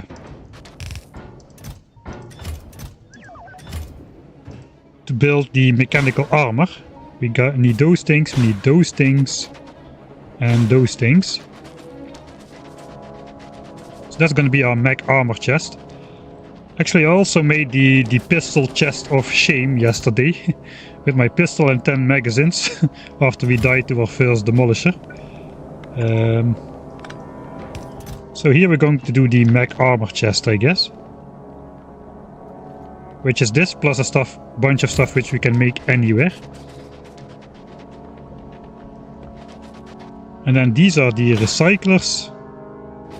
And these are the electromagnetic plants, which are still on my hotbar together with lightning rods and quality modules apparently. And we don't need the car here anymore, we've got a fast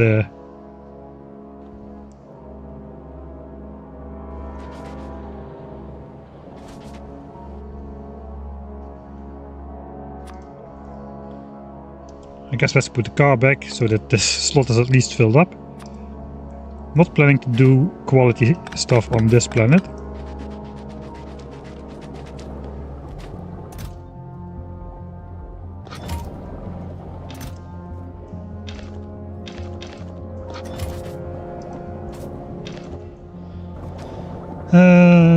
Right. Let's check out the mech armor. Yeah, it just needs 100 blue chips and the Power Armor Mark II.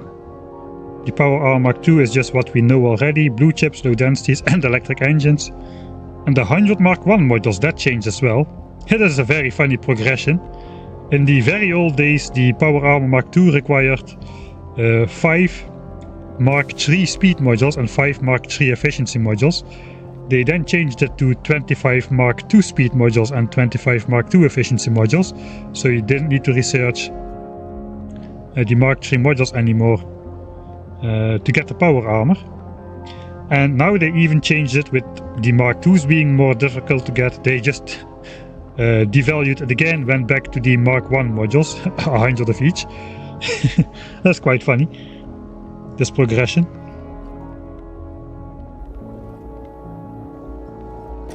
Right, so that is okay.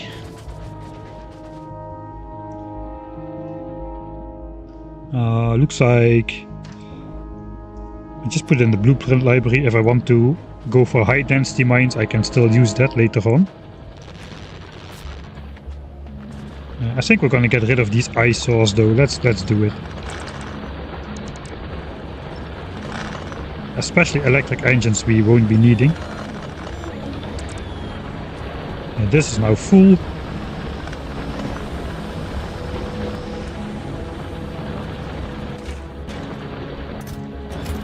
And this can just keep on producing. That will be enough. That will be enough for our red chip adventures for sure.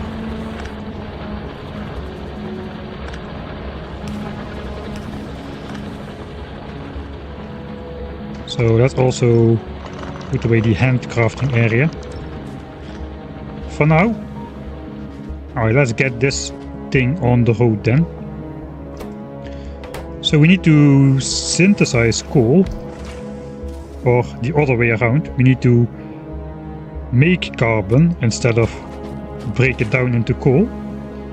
So we just need coal and sulfuric acid. That is theoretically super easy. See where I can possibly draw out coal from this bus. Maybe over here.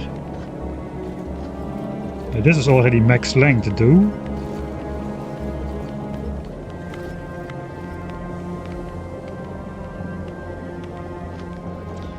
So I still could do it if I change this gear to go around the other way.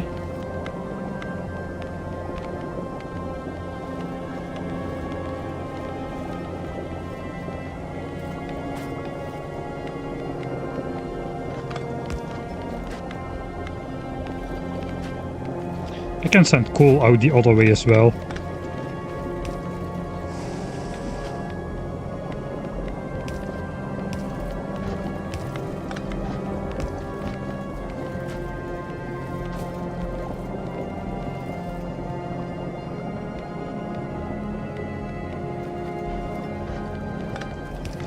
Heck, do some belt weaving, why not? Now we should remember not to upgrade everything to red belts, because then this will fail. But for now this works.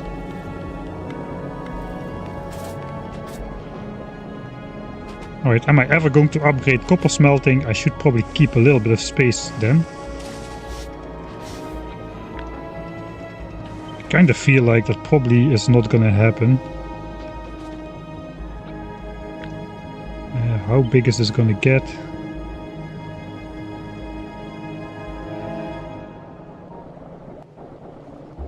Approximately this big. So we gotta do coal like over here. Maybe I pulled it off a little bit high then. That's fine.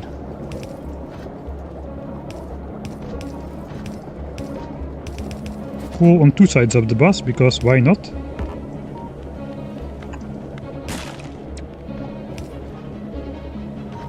Straight under our mech armor chest. Alright, then we need to feed it into here. In goes coal, out comes carbon.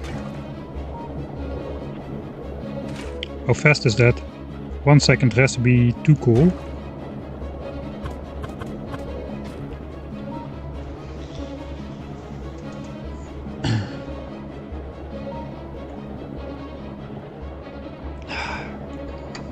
The spaghetti is starting to boil. That is what you missed, David.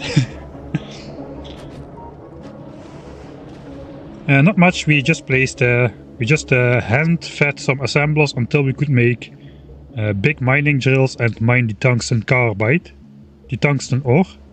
What is in my mind with tungsten carbide? Ah, this is called tungsten carbide.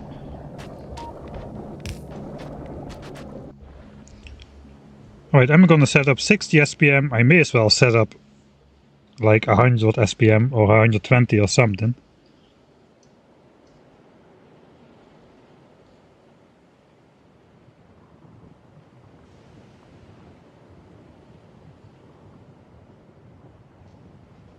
At 60 SPM I need 1.8 of these. So at 100 SPM could go 120.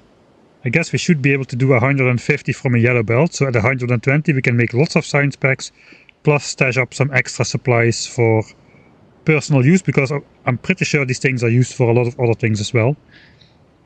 So we need 3.8 triangles and 2.4 plates. We're now on the triangle, so 3.6 triangles it is. I should make some Mark III assemblers for those. I counted with 16% productivity bonus, so let's count with 16%.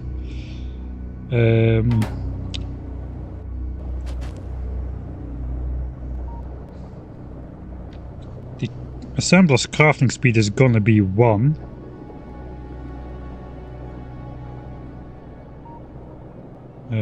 At crafting speed 1 we're gonna make 1 per second out of 1 carbon.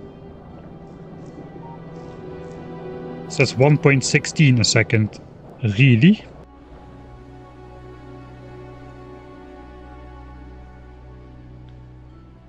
That means we're gonna need a little bit more actually than 3 assemblers. 3.48 and we need 3.6. Well, that's annoying.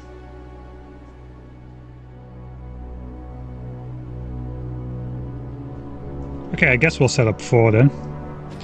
So I need 16 speed modules. Let's use the EM plants. Where's all my red chips? That is this much. We're gonna need a lot of productivity modules. We also need a lot of or not a lot, but we do need some speed modules. I think only for the Mark III assemblers though, so this is the only recipe which we're making into an assembler. And I need 4 of them. 16 speed modules. I guess we cannot make 16.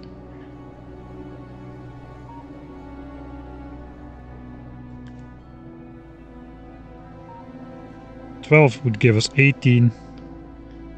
Let's just make a stack. Probably can find some other uses for these. Alright, here we go. Speed modules with productivity bonus. And I guess we'll need at least, we can safely turn at least 2 stacks of these into productivity bonus modules, since we also want to use those on the miners. So that's already 96 productivity modules just for the miners. And these take 4 each, etc, etc.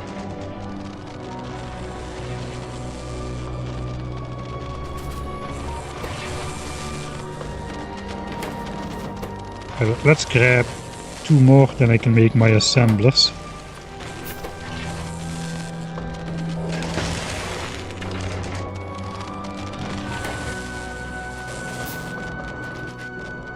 Upgrade to the shiny 4 module assembler. So we're gonna put productivity in there. We're gonna put productivity in all of these. That bumps the power usage up to 6.5 megawatts per piece. So we are definitely going to want to set up more power after it all starts working.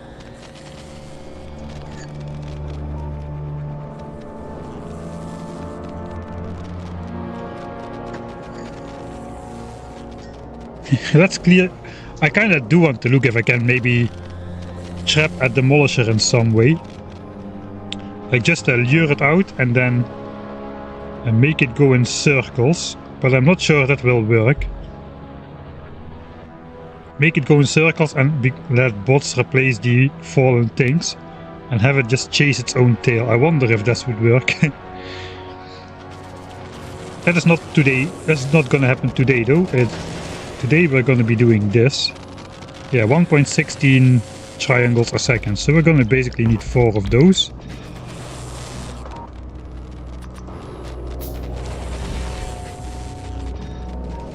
Each of those need 1 carbon. So we're gonna need 4 of these.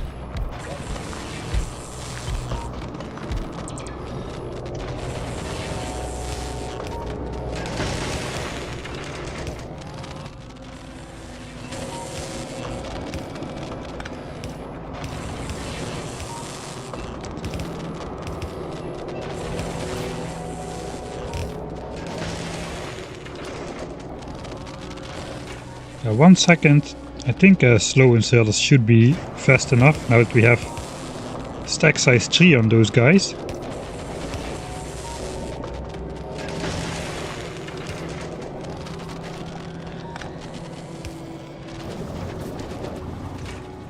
Alright.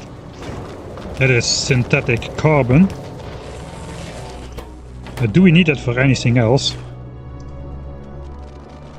Used in coal synthesis. Yes, I know. I wish I could have this, please. Thank you very much. These things which we're making right now. Space science, which we're making in space. Thruster fuel, which we're making in space. Advanced thruster fuel, which we're making in space. The only other thing is carbon fiber, which appears to be a Gleben technology.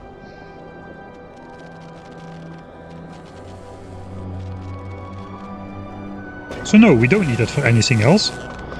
Now I build this in the way. This also needs sulfuric acid, so I guess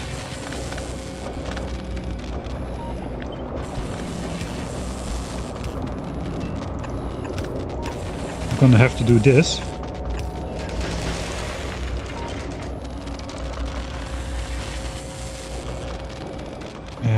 Then inserters can no longer fit, so we have to do this. And this. Once this machine is done, we can put the other ones there. So we don't need to build a separate stack of these. We are not going to move those between planets, I'm pretty sure. And then out just comes, we need to insert the tungsten ore in here as well. So perhaps we do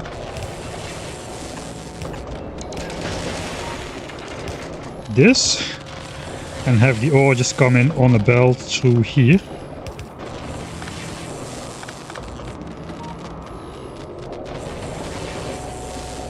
And then out comes the triangles.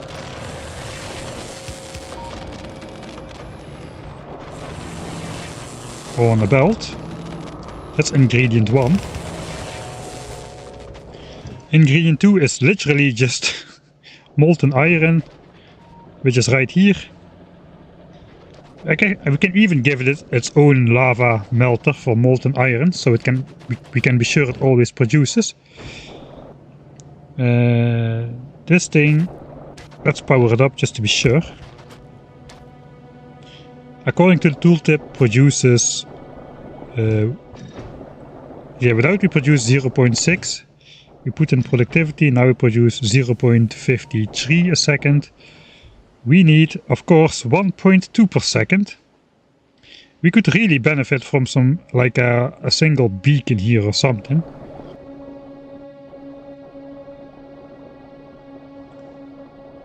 I'm already setting it up for working without beacons though. I guess with the beacon we can maybe even use a single assembler really. Let's just make one beacon and see what it can do.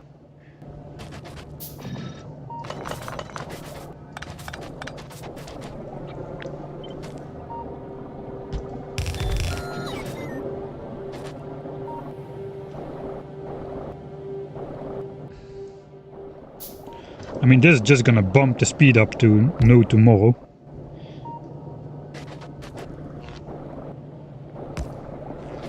I do not want to activate those assemblers yet, but I can power them. Okay, crafting speed is 1. Now let's add 40% speed bonus. Now the crafting speed is 1.75. That is not 40%. That is a 75% speed bonus. Hello, diminishing beacons, except the diminishing only starts after 9 beacons. After that the beacons are much stronger. Okay, so now we make two triangles per second. From a single one, and we need 1.8.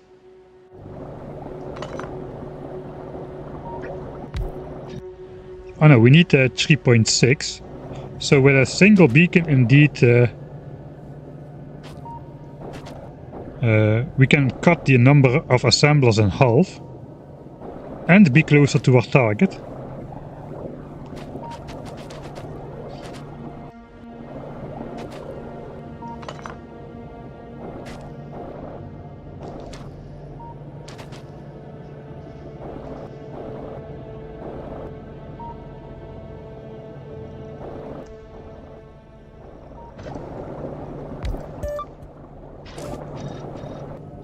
It does eat up like 14.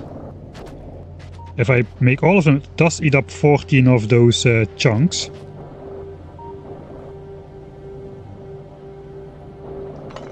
Now it eats up 8. I think I will not do that.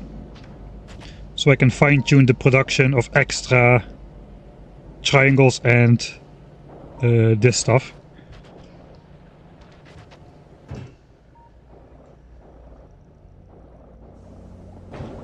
Alright, so this thing eats up 1.28 ore and outputs 0.53. We need to produce 2.4. Basically just 5 of these. Maybe we can put a beacon on these guys.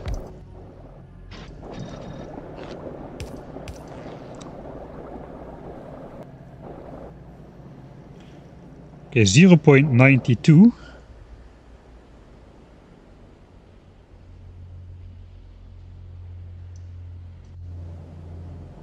Per piece. So that's 1.8 in total. They now eat up 2.23 ore.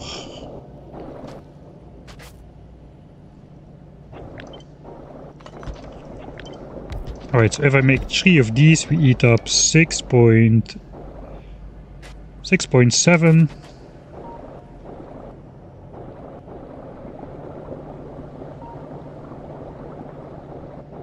This eats up 8.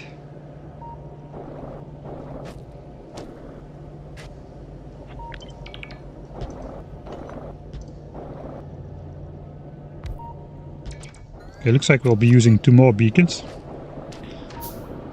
Dang it, this is a nice symmetric setup. This is cheap stuff. Okay, this eats up 6.7. Let's say this eats up 7, then we have 8 remaining on the belt. This eats up 8. So we can basically run 3 of these non-stop, 4 of these non-stop. It will be overproducing a little bit, but that's okay. We kinda want that. So we can store some for ourselves. This eats up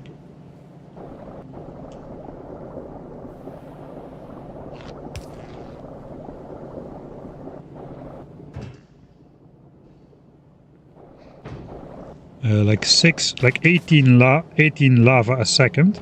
So if we put a separate iron, why am I just control Xing all the time instead of control C'ing? This produces 90 lava a minute. We can basically just set up a separate pump for this, which pumps straight into here.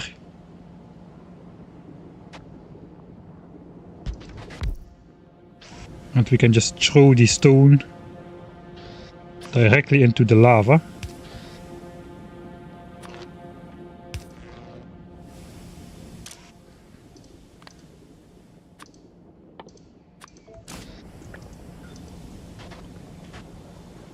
Alright, out comes the iron goes in here. So let's plop that down here, I guess.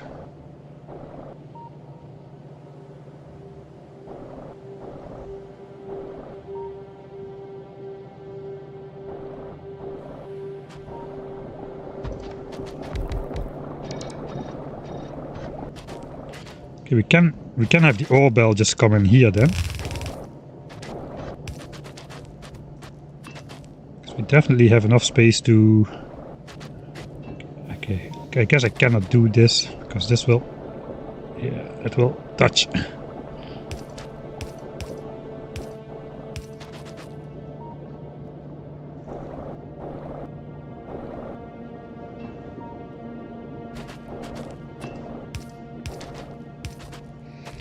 Right, so be it. This has to hook up to there.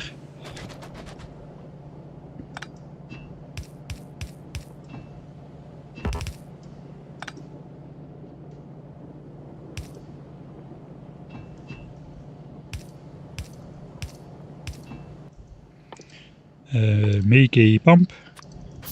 Indestructible pump, which just pumps lava out of this lava lake. Oh yeah, we need... forgot about that. We need to give this thing the... what is it called again? This stuff.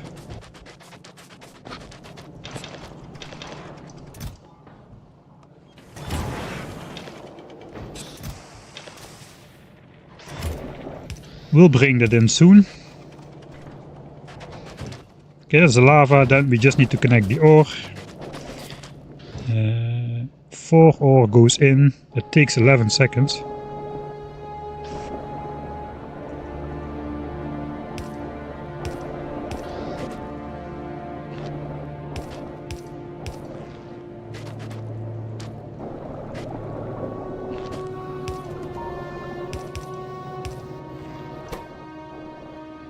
Okay, so once we connect the ore, all of this will start flowing. So I guess we output priority to the right, and we will basically stash up like chests of the stuff over here.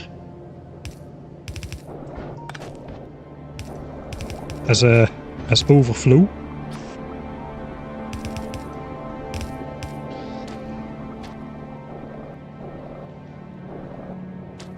And I guess same for here, we just output the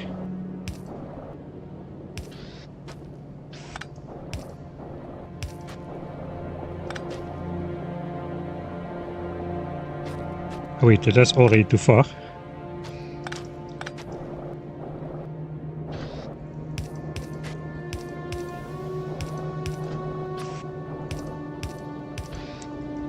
Output the carbon steel here. I need more space on that side. Let's do this.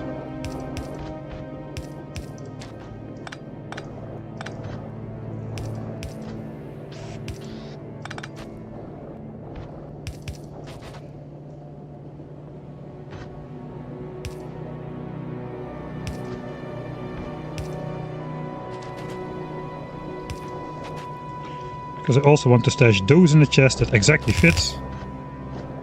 So we can do this.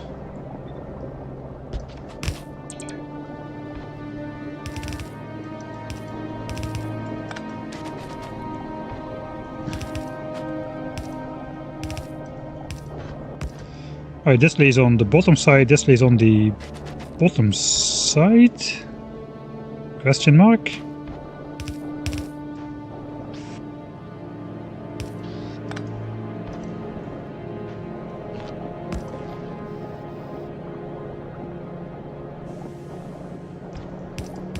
Yeah, that'll also lay on the bottom side, okay.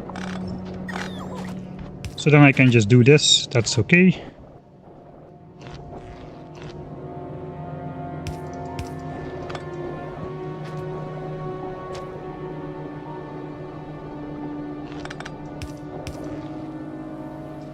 Alright.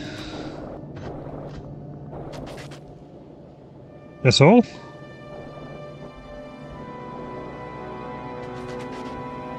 That is all. And then we make the science pack at a ridiculous speed. For that we need more foundries. I have 2 foundries remaining apparently. Where did all my foundries go? I guess here. We don't even need any of this stuff to make the science pack, man. Ah, okay. What do we need to do to unlock the science pack?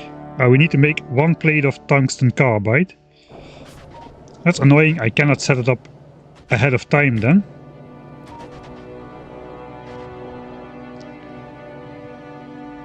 I guess I can look at, oh yeah, 200 molten copper. Okay, let's make one of these plates.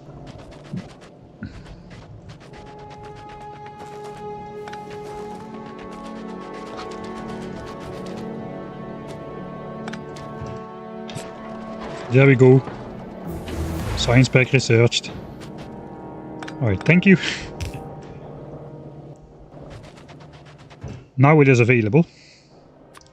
We need molten copper for this. So... oh, that's a slow one. 10-second crafting time. So that is where the foundries are gonna come in, I guess. Okay, then I think we want some more beacons, really.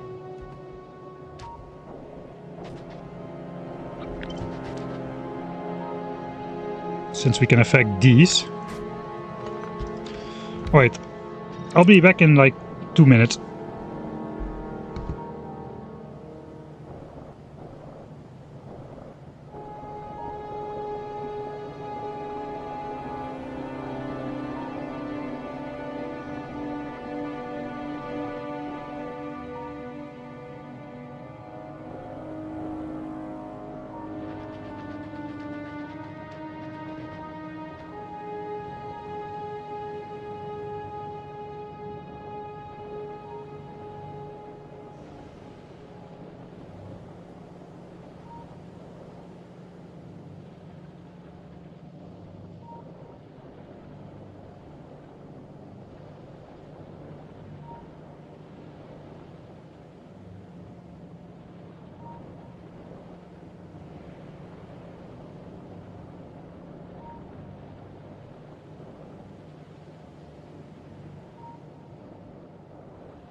The title says Fulcanus instead of Vulcanus. Yeah, haven't you read the latest patch notes? They renamed some of the planets after much backlash from the community.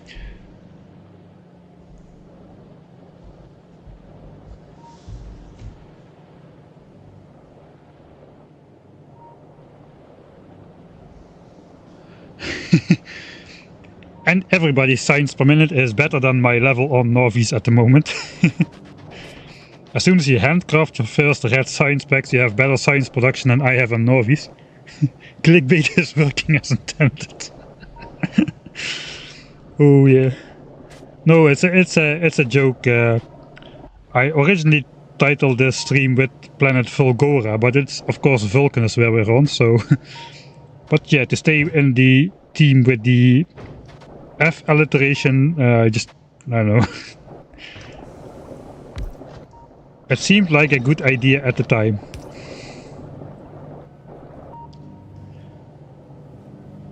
Alright, so now it makes almost one science pack a second.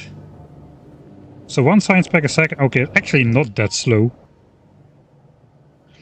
Yeah, the crafting time of a science pack is 10 seconds, but the machine inherently has a crafting speed of 4. I mean, it outputs 0.6 science a second by itself. With productivity it goes down to 0.53. But with a beacon it goes up again to... We can basically do 1.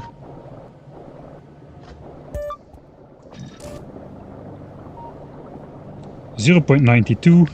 How about with 2 beacons? We should go to, yeah, over 1.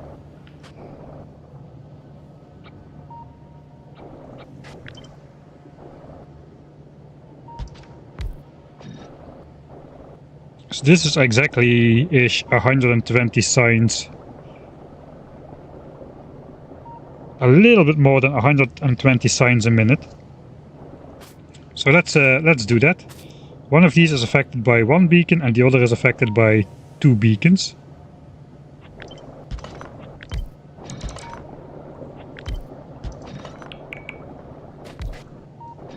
This we will keep out of there.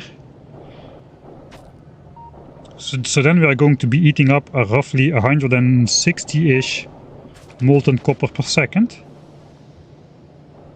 That is 2 copper producers from lava. I guess.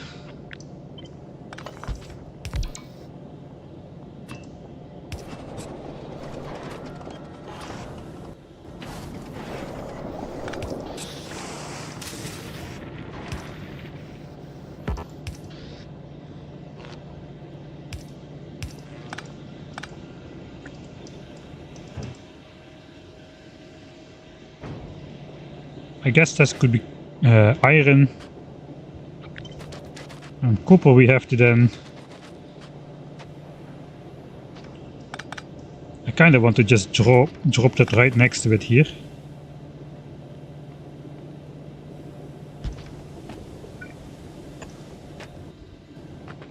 Okay, now we're out of foundries.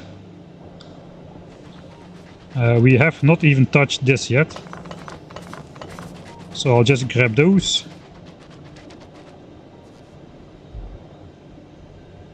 Yeah, it's close enough. I don't want to overproduce science, so I can also stash some of these in chests for later use. For whenever it turns out we are going to be using them.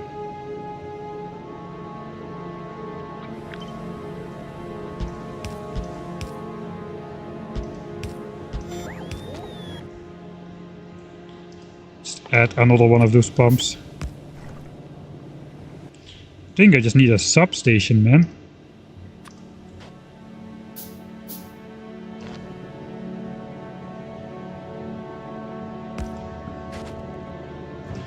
Okay, so this should be the copper recipe. Copper, copper, copper. And we're gonna need like 160-ish copper a second. This is producing 93. Now it's producing 168. That's more than we need, so that's good to go.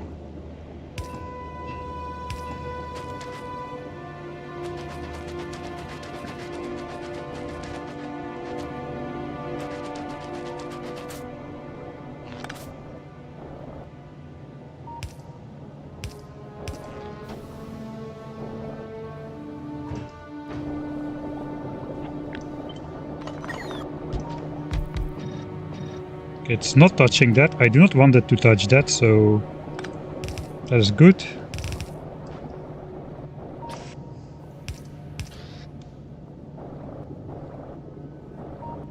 Fasten sailors should easily be able to keep up. Let's switch this around. Now we'll just output the signs in on this side and a whole bunch of boxes.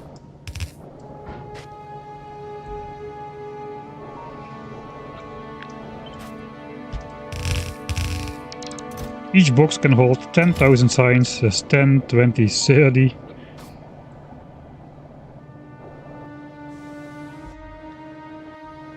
I mean, this signs doesn't spoil. How many boxes did I reserve here for signs? 24. Here we're producing signs at like 90-ish a minute, I think.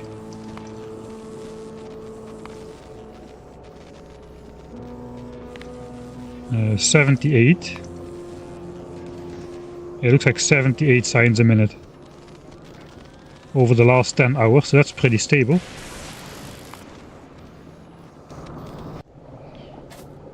This is already 30 boxes.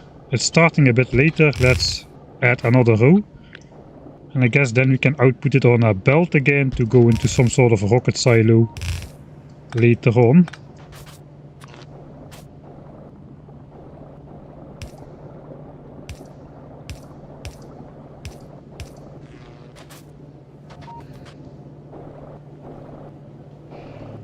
Okay.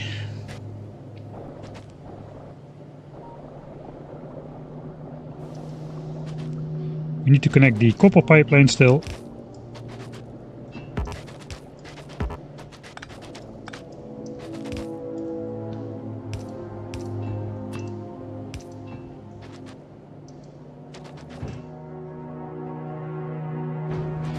And we need to automate the bringing of this white rock over there. I kind of just want to branch that off maybe over here somewhere.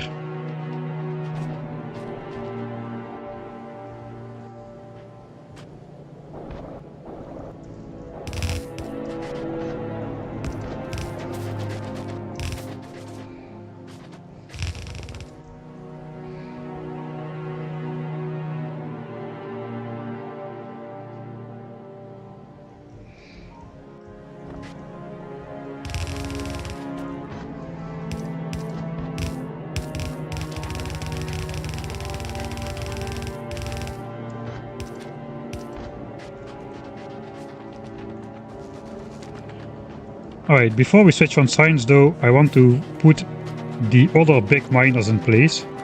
So let's just grab a handful of the stuff. So it will start working at the intended signs per minute from the get-go and never slow down. See if we can achieve that.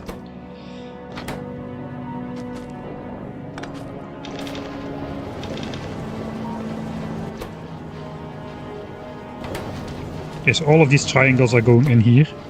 See if the inserters can keep up. It appears the inserters can easily keep up. So our mining drill maker is over here. I guess I underestimated the amount needed by a factor of 2. So I need 240 more of these triangles. That's like a minute of production, theoretically.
Right, that's one.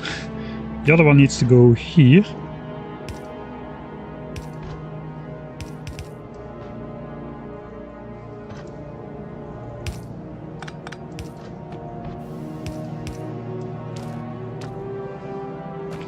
Really?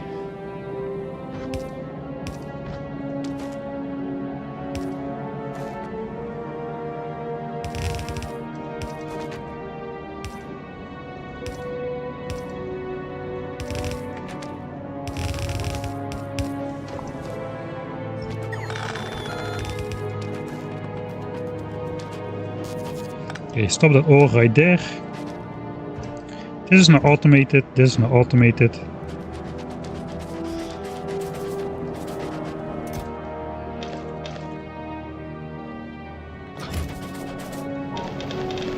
Forgot to insert more of these. 210 discs, okay, we need like a couple more.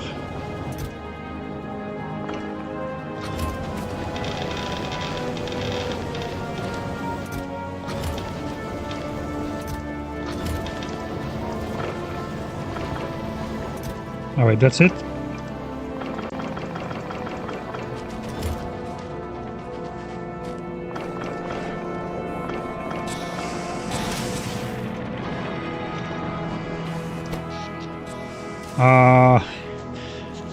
There is only one problem with my idea of switching it on from the start and having it run full steam at the intended signs per minute, and that is basically power.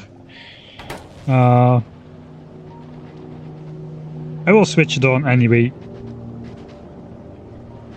Maybe we'll just test it with an editor mode with an infinite energy accumulator, just to see if we get the intended signs per minute.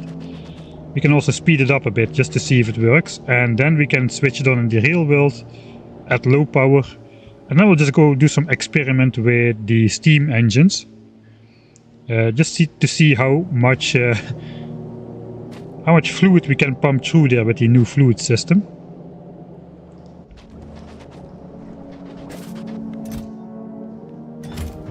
Okay, that's the other 18. Chest is empty, this is empty, alright. That one can just stay there.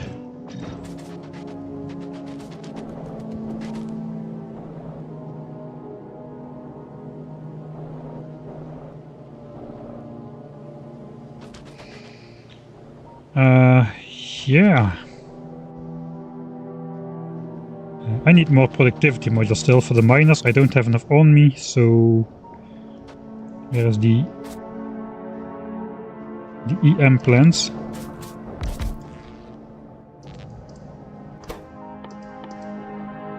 It's all gonna be productivity from here on out.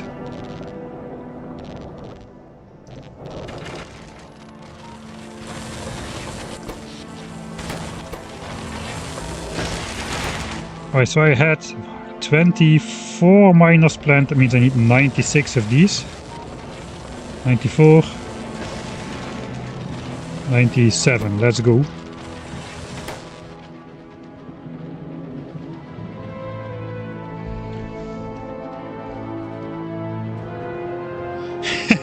I wonder if the stuff from Gleba stops spoiling if it is moved to the ice planet. It should. It really should. I don't know either, but it really should.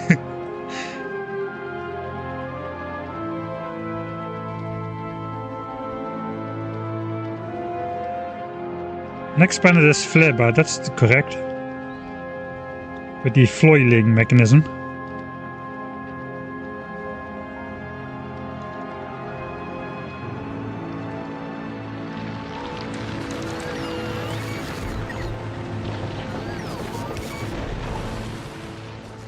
Alright, productivity and everything.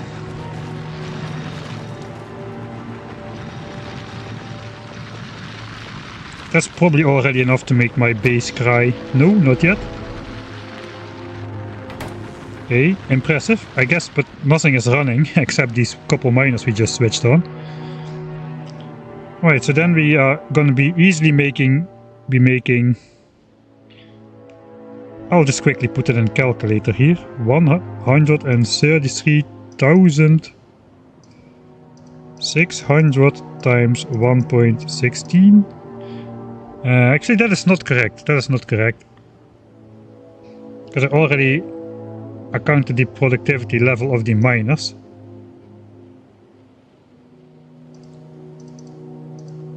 Like the mining productivity technology is additive to the productivity modules, which is why it's normally not a great idea to put productivity modules on miners. It just generates more pollution, slower rate of production, and barely any extra ore. So we have to divide this by 1.3 first, because that was the level of mining productivity we have now. And then we multiply it by 1.46, which is the 16% productivity from the modules plus the mining productivity in there again. Then we get roughly 150,000 signs. So that's not a really big increase. That's like not a 16% increase at all, more like a 10% increase. 150k with prod miners.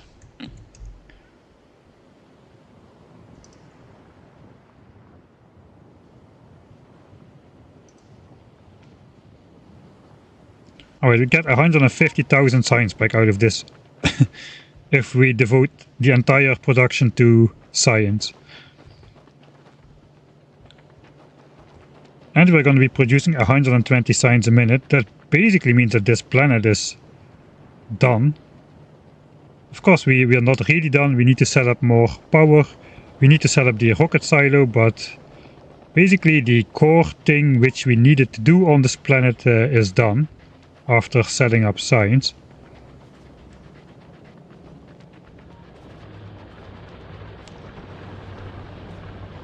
We don't even need coal for much here. The one thing I did not automate here is grenades, stupidly enough.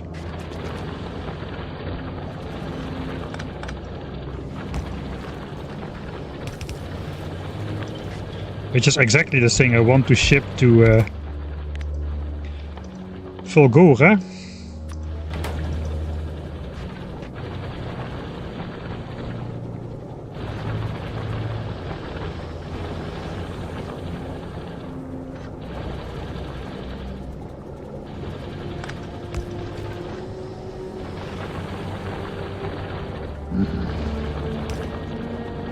The bean.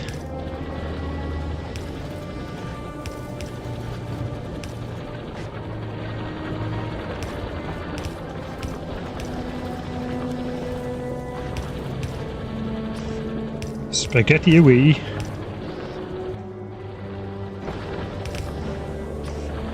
And just produce your heart out.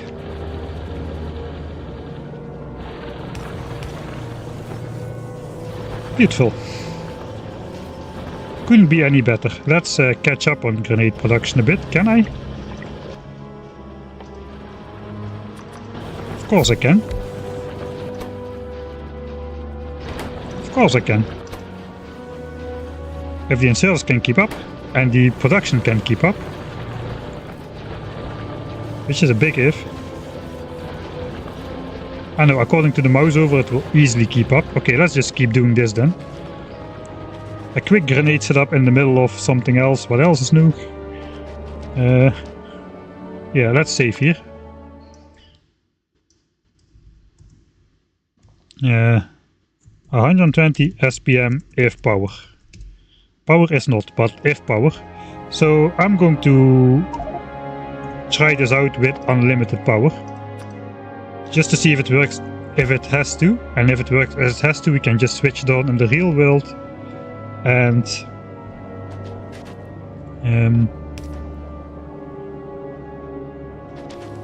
worry about power later. So here we go, the tungsten steel is being made.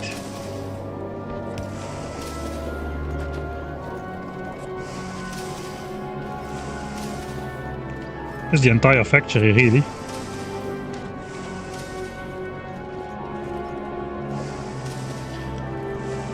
So this physically cannot consume more than 6.7 of the ore. So at least 8 of the ore is reserved for these guys. And that is not working because I am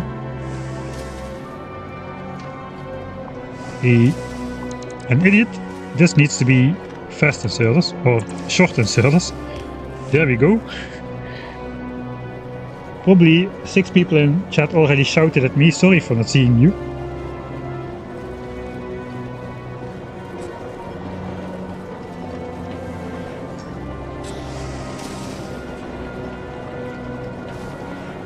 We're gonna switch to carbon coal when that's unlocked here. But that will be a while. Hey, there goes science. How much power are we using? Yeah, 90 megawatts, about twice as still going up, but that's already more than twice than what we are able to produce in the base at the moment. Alright, so this is working as intended. Science is prioritized. This is producing slightly faster than science can eat. This is producing slightly faster than science can eat. We get these things which we can use for more mining drills and foundries and Mark III speed modules. Later quantum processors. And we get this stuff which we need for the turbo belts, artillery wagon, the powerful landfill which can go into everything. Fusion reactors, huh? Okay, we need a quantum processor for those. That looks indeed like some Aikido stuff. Rail guns. Artillery shells require tungsten plates as well. That's interesting. Portable fusion reactor. I thought, can I research that? But that also appears to be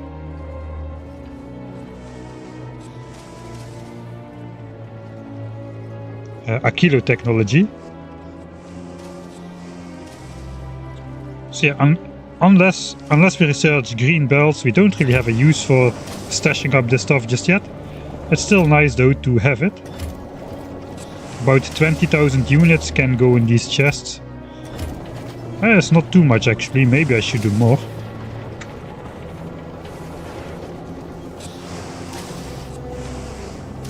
I guess it's enough, 20k units. Now let's see if we are producing 120 signs a minute. It does not appear to be the case.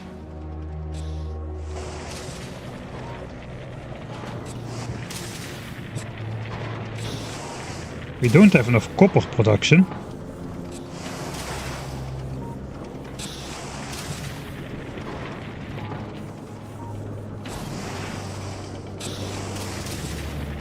Wait, did these rates update?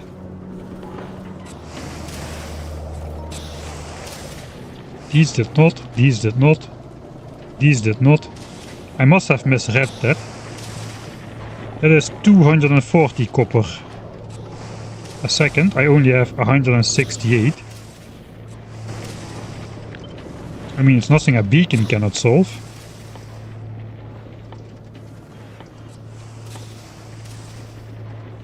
If I could only figure out where to make one.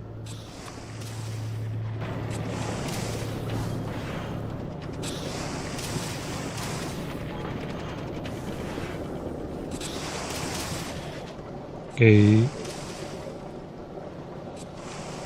The science amount is correct though.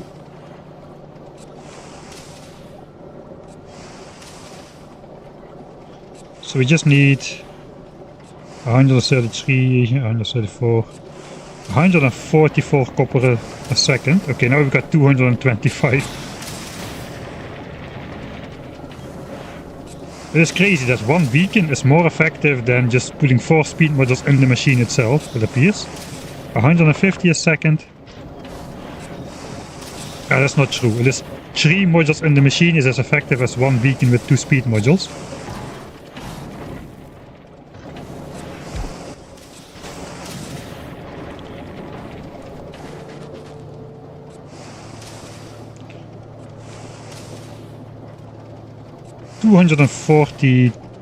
$242. Cannot reach it with just this.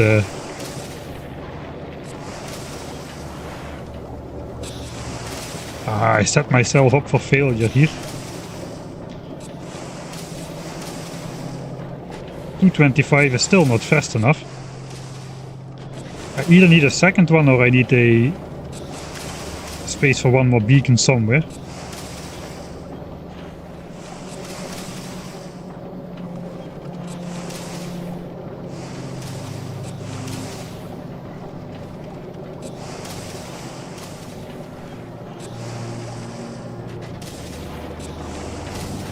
Yeah, and Dutch too, it's Wolfram, not Tungsten.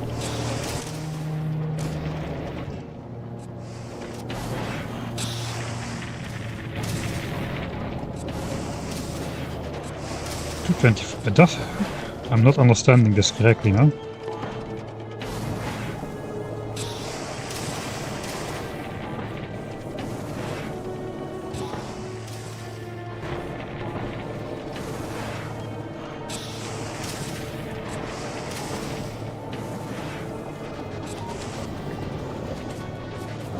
Okay, entro mining not enough coal, it appears. That is why this is keeping up now. Okay, so we've got a little bit of work to do before we can do 120 SPM.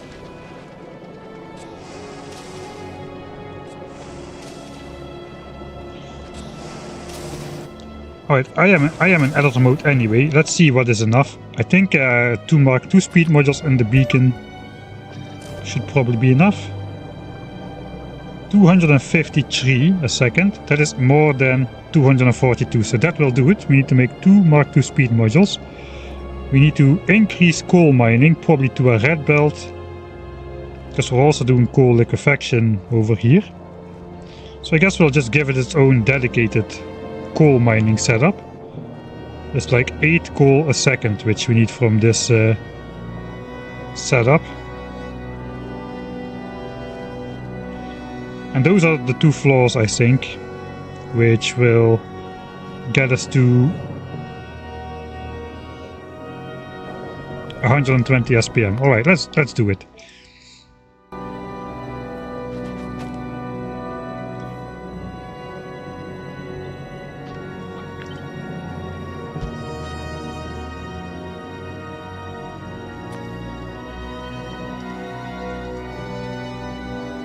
I have just enough speed modules to make this. I just need 10 processing units. I mean, sulfuric acid is abound everywhere, so that should not be a problem.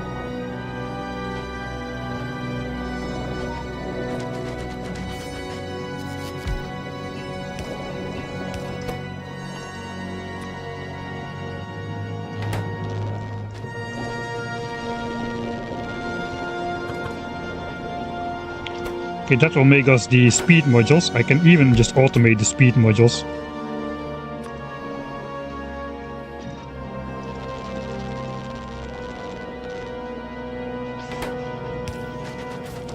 Alright. And then we just need better coal mining, really. This is a huge patch with low density, so... Where's the next coal? A coal is actually pretty far away.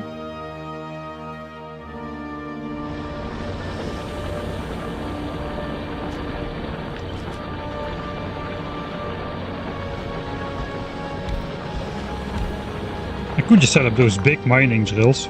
I have them. They drain resources by 50% only. So this makes 3.25 coal a second.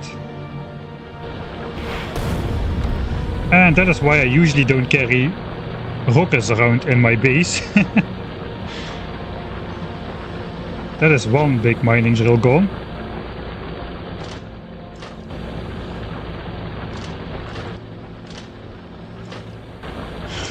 Alright, now I cannot do that.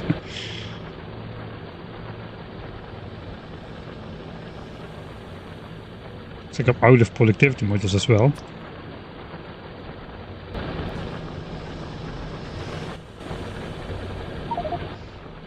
Oh wait, I'm in the actual save.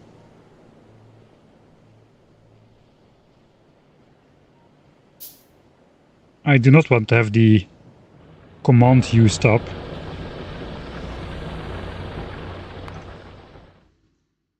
I forgot, I thought I was still in editor mode, so I should not use those commands. Okay, that's a little bit cheesy, but let's prevent this mistake from happening again.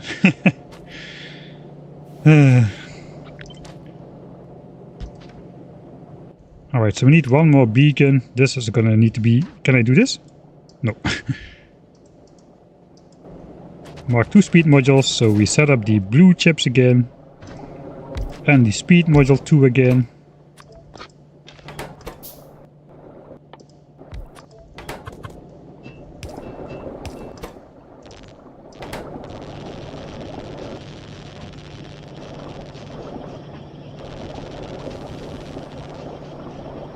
I may have also put too few red chips in this one last time. I need to put 20. I think I just put 10. But that should do it. Alright. Then we want to use the big mining drills to mine coal for our dedicated setup.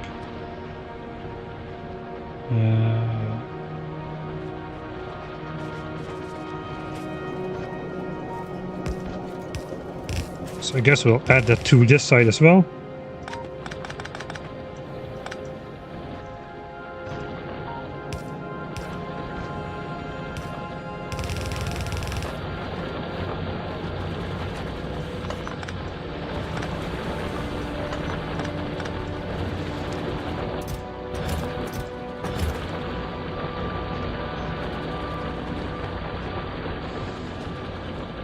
Okay, there's a lot of coal in this area, under the miner. 132k.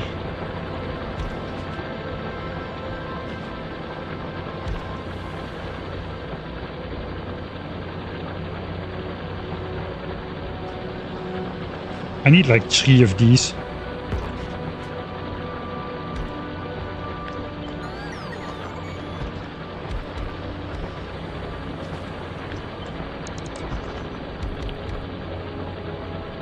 That's good enough.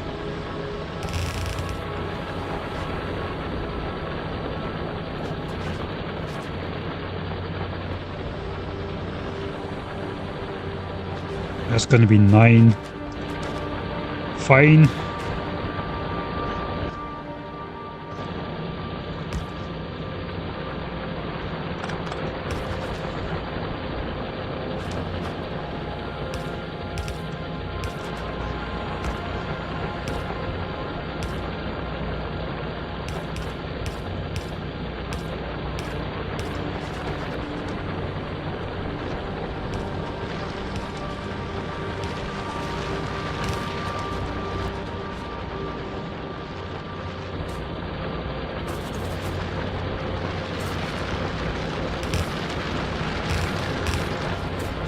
Spaghetti away.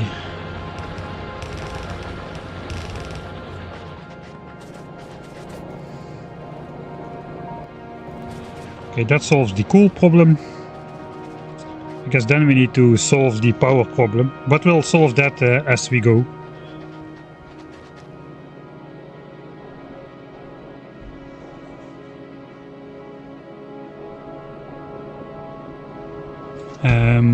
I didn't research cliff explosive just yet. Actually, I cannot until I get the science packs out to Fulgora, where my base is. Let's do the hydrate.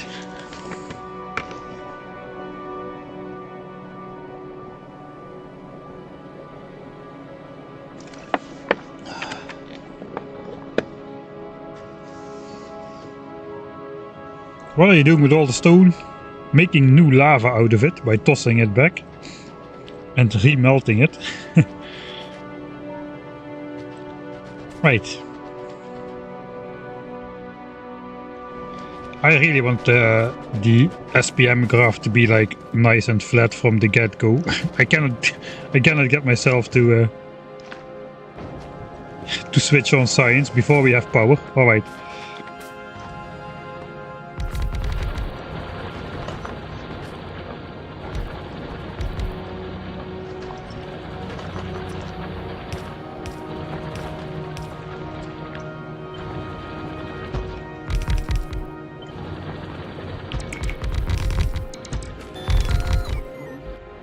Alright, so we only need some pump jacks Like, we have a ridiculous amount of sulfuric acid here.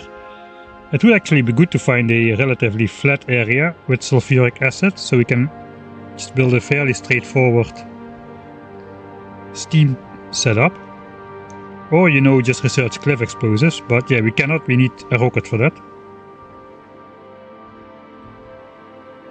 I guess this area is fairly good. There's a little bit, I don't know how far the mediums ones go out of their territory though. The small ones would come just a little bit out of their territory once they were destroying some stuff before they would lose interest.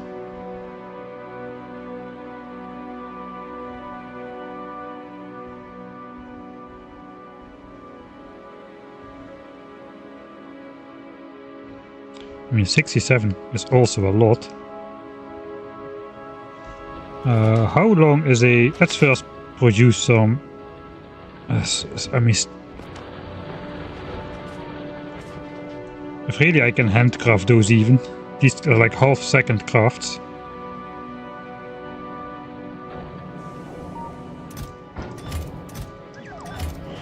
How much power do I need? Let's make... I don't know. I want to find the limit of the fluid network with the steam engines. There is talk about 6,000 units a second being the limit for anything which a single machine can absorb or put through itself, even though the pipe network itself is not bound by such limits. That means 200 steam engines in a line. And that is almost 180 megawatts of steam engines if you put 200 of these in a line. That also may just break the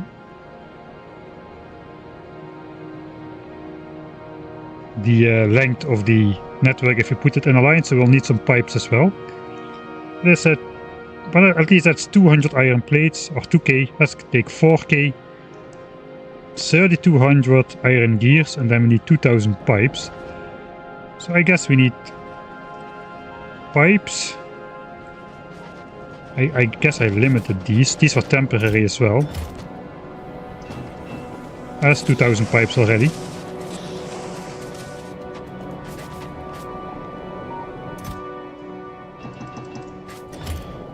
$3,200 gears. 4000 iron. 400 steam engines, okay. Good enough, faster than we can build it anyway. You first need to go out somewhere. This was my inventory.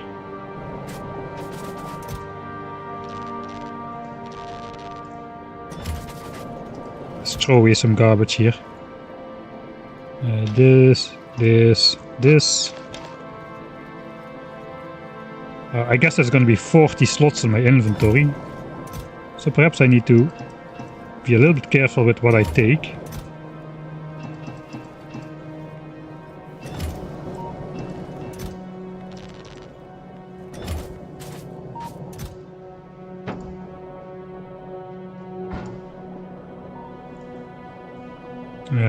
I guess big power lines will need, at least a bunch of them. Small power lines will need as well.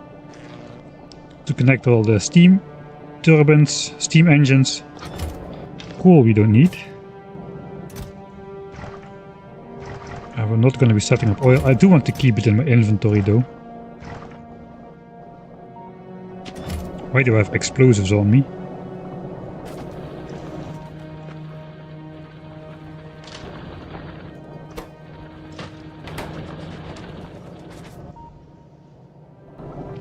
And we're going to need some more pipes and undergrounds to pipe stuff around.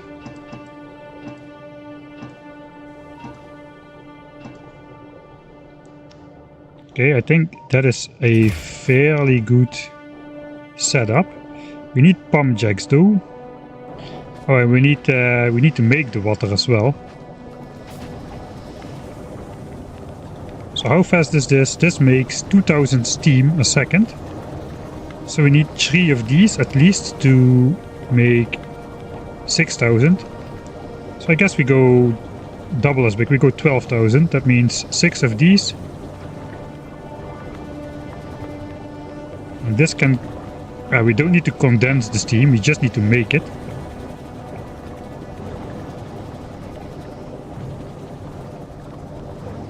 Alright, we don't need to condense the steam, we just need to make it. So 6 of these is enough. I have those. Let's just take them then. And then we need some pump jacks. How many blobs are here? 1, 2, 3, 4, 5, 6, 7, 8, 9, 10, 11, 12, 13, 14. Okay, 14 pump jacks it is.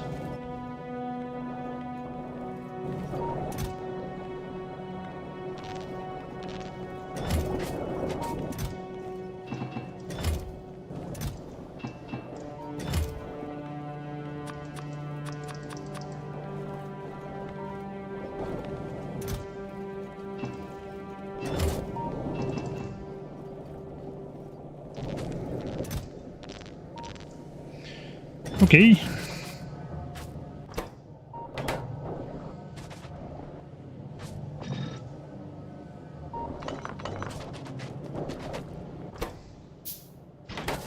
There we got Mark II speed modules. Now this thing is fast enough, 253 a second.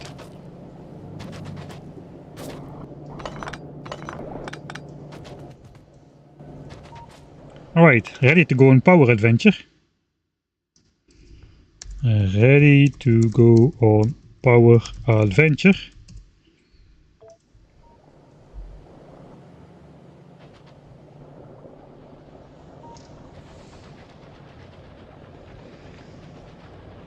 Alright, we also need to get up and stretch. Maybe it's a good moment to get up and stretch. I've been sitting since 6 o'clock.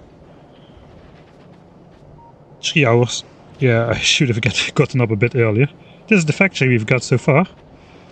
I'll save here, I'll switch it on just to see how much we are producing. And if there are any more mistakes.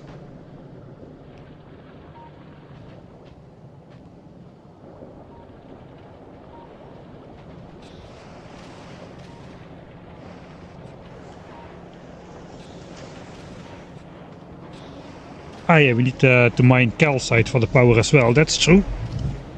I kept forgetting that. But I have miners on me, I think. Did you fix the long inserters for... No, I didn't.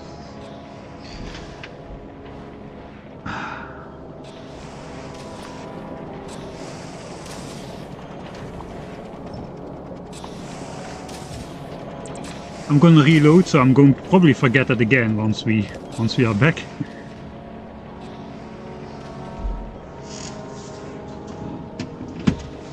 Should have called a save a power trip. Yeah, that's true. Smelted the stone and paved half the world. Actually, somebody said that concreted lava lakes looked majestic. I haven't tried it out yet. Oh.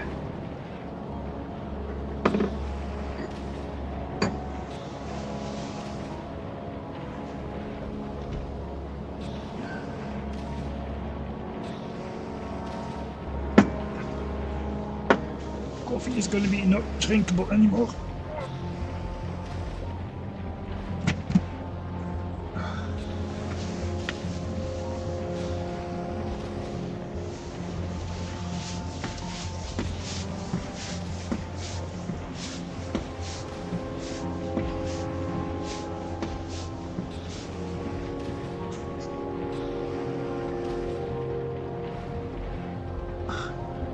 Yeah, I missed the first one, probably. What else is new?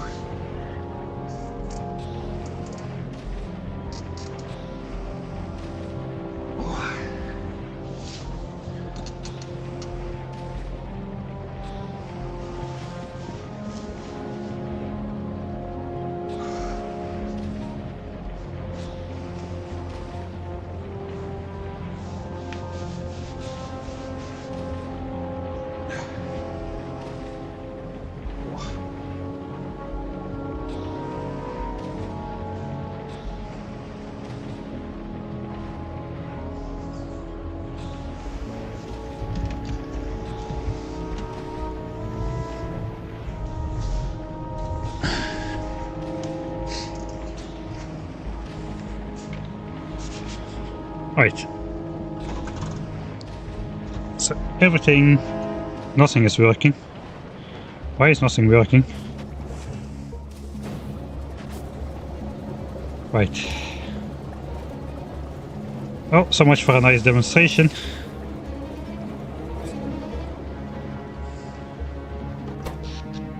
Already deep in the red even before science switches on.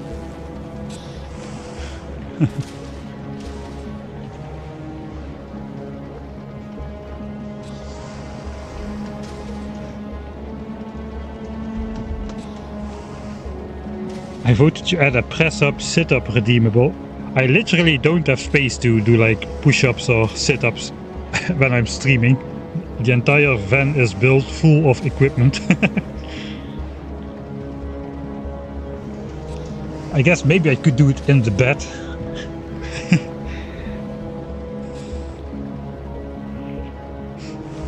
Yeah, maybe I should add one, but I don't have like a face cam or like a real life cam to prove that I'm doing it. We just have to count my old man. How is it called? Wait. We enter a power spiral of death if we don't.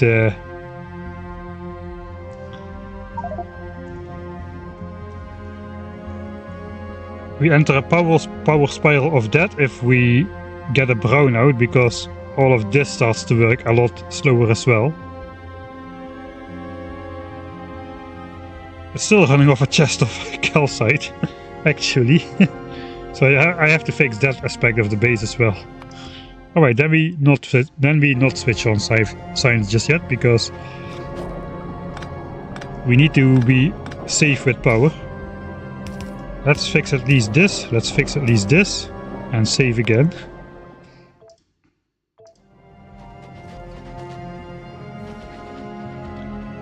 Alright, so automate, I do have miners, right? Yeah, I do have the big miners on me. And some belts as well. Is there calcite? There is calcite close by, so we can literally just mine calcite over to there. Guess we'll split this off once more. This has to go to here.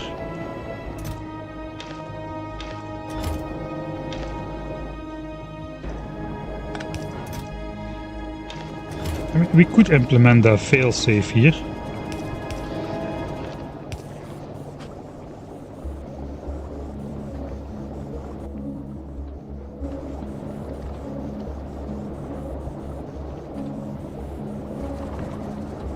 I could like put a separate solar power network up, like with a substation which is not connected to the rest, so this keeps running. But that's going to be kind of pointless anyway, as soon as we are really going wild on the power.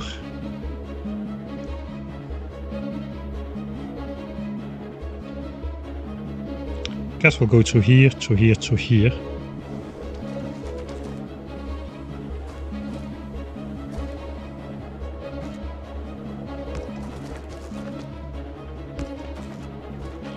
It's hard to see if the orange power lines connect over the orange lava lakes.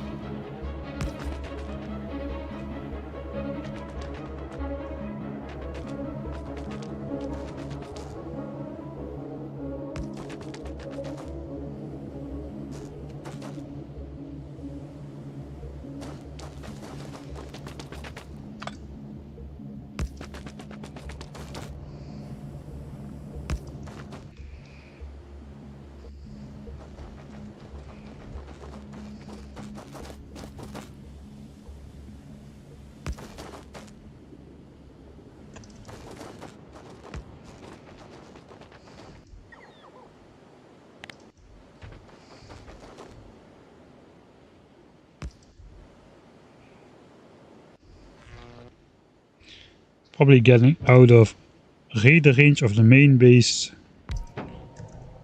So let's put one down.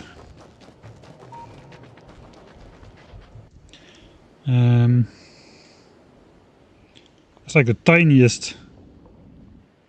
What the heck is this? Don't tell me this is a... No, we can build over it.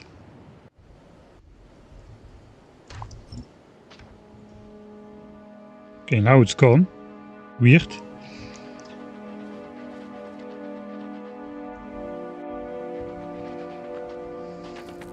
I guess I'll chop that myself because it destroys my bots. And we do have a couple of cliffs here.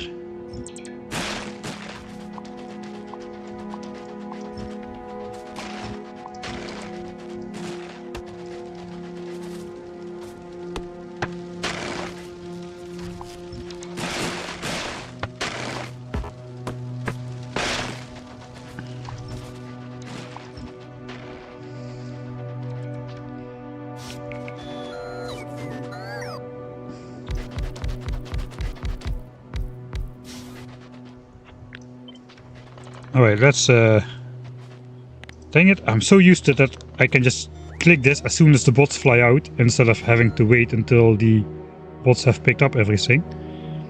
This is 20 steam engines. We need power lines on those as well.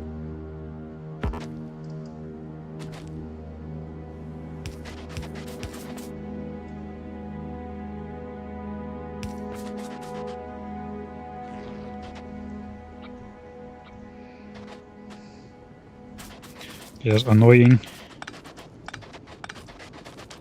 Has to be symmetric.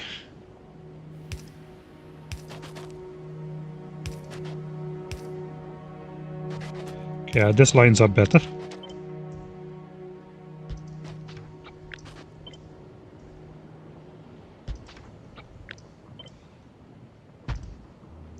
$40, $60, $80, $100.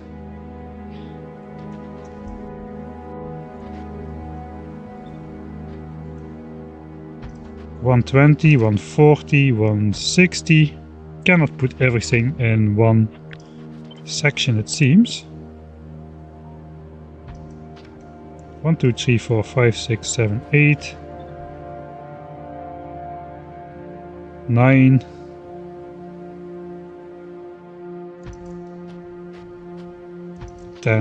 So I'm missing 3 steam engines there. I can just attach those to the end. That is 200 steam engines, which means we should get a fluid flow of 600 a second. But then we have, if we want to test it, we need to make sure all of this connects through a single steam engine, like so. I guess we'll use undergrounds between these.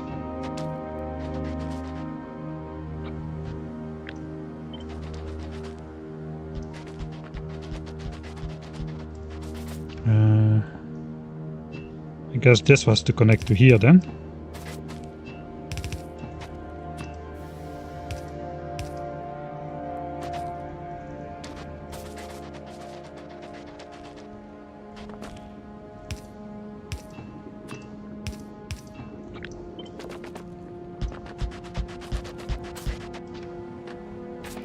So it's gotta go in here. It's 200 steam engines. This has got to connect to here.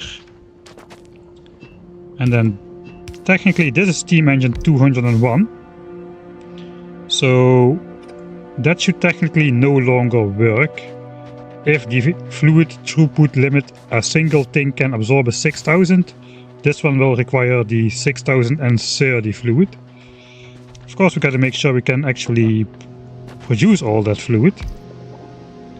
Oh yeah, that is definitely going to be the case. These things are producing like hundreds and hundreds of fluid a second. We don't need that much really, I don't think.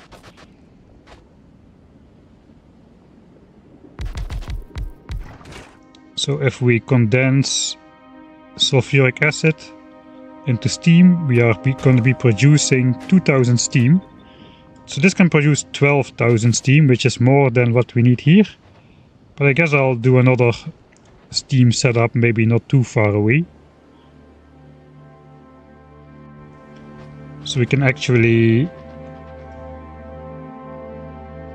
Yeah, I made 400 steam engines, so I should use this many of these.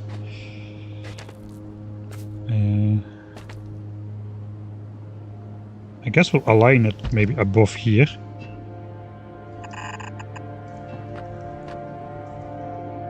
Sulfuric acid goes in here, and we have the calcite coming in as well.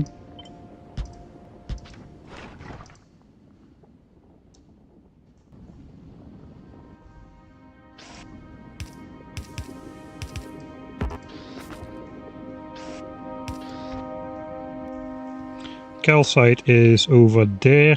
We can draw a belt with a single miner. Probably, I'm not sure if I have enough belts.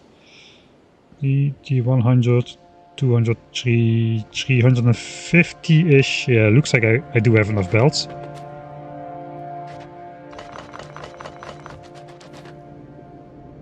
Alright. So here's the weird thing about the new fluid mechanics system.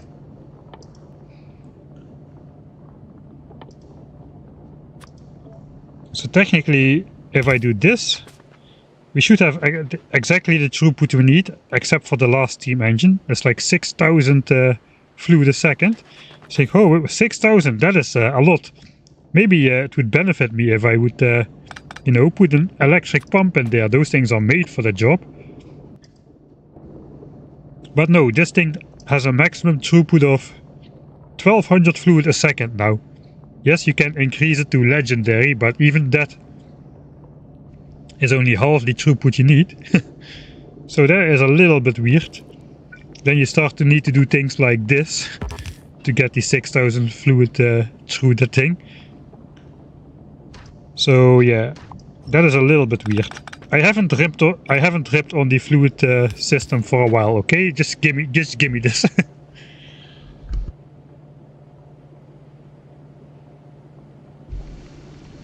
What is the temperature? I think it's 500 degrees. Yeah, 500 degrees. So you can even run it through the nuclear power steam turbines, and you won't need this many. But I cannot make those. I haven't researched nuclear power when I was in Northeast, so I cannot now because I need to mine uranium to be able to research nuclear power. So even though I would not need uranium to use these on this planet, the technology is still being gate-kept behind mining uranium ore.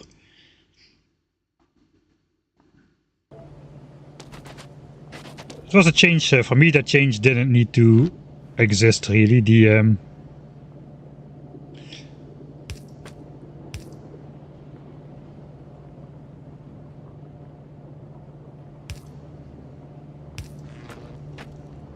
The change where they unlocked technologies upon researching something. Although I must say that for the planets it's a really nice mechanism. Like for the other planets. It basically guides you through... I guess it is for new players as well. But it basically gives you some short-term goals to unlock by doing some stuff. But for Northeast it's a little bit annoying now. I didn't research this on Northeast because I didn't need it at the time, and now I cannot get it because Northeast is dead. Even though I could use those steam turbines now to not have this giant steam engine set up here. But oh well. Old man complaining. Let's do this stuff. We need 1,200 sulfuric acid a second. This gives me like 548, 579, 605. Alright, so I'm just gonna hook up all of these up together.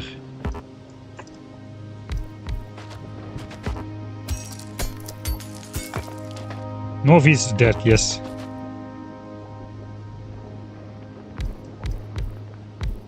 It has been dead since I left because... not because the biters destroyed anything. In fact, I'm 60 hours in the game. And I don't even have the the achievement yet, trigger an alien attack by pollution. I cleared my pollution cloud ahead of time. Or I cleared biters ahead of the expansion of my pollution cloud. And the biters didn't even attack me once, even though we're on default settings. And now they won't attack me anymore. Because my planet, my Novice planet is dead and there physically is no pollution on the map anymore.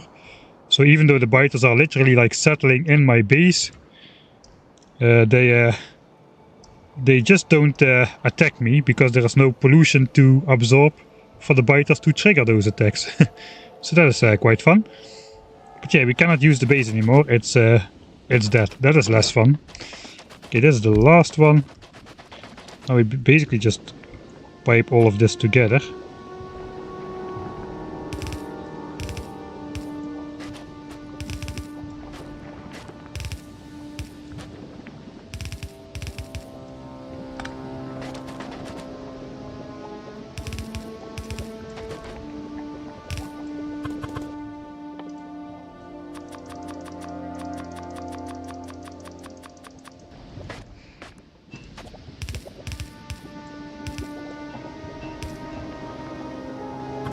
Yes, some mechanics haven't changed yet. I will probably still run into stuff that has changed and which will bite me in the behind at some point. But we are not yet at that point.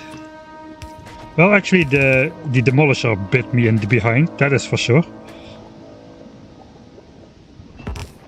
Okay, I think all of this is connected now.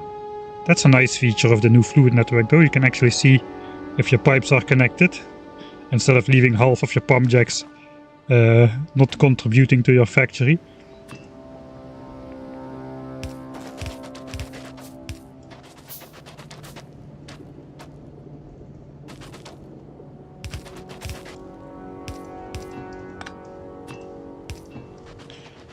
Alright.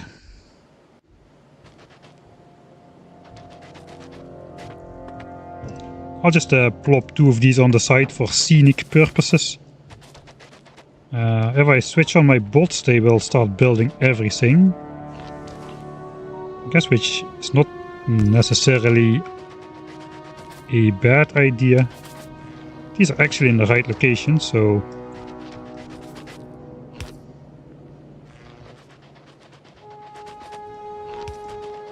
let's power that up.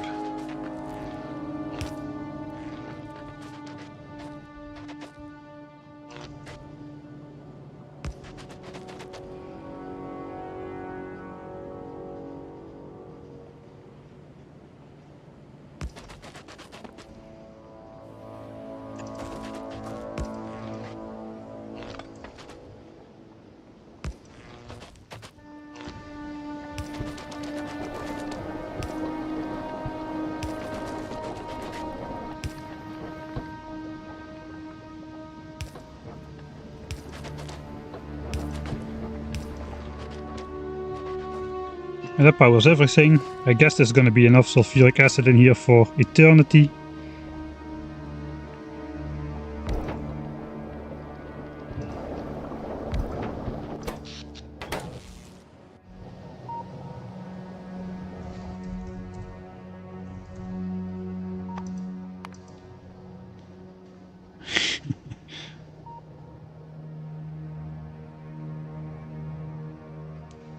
Looks like about 180,000 a minute at peak production. Let's just delete the sulfuric acid, see how fast this tank fills up. And the mouse over on the right. 3, 2, 1, go. And it's full.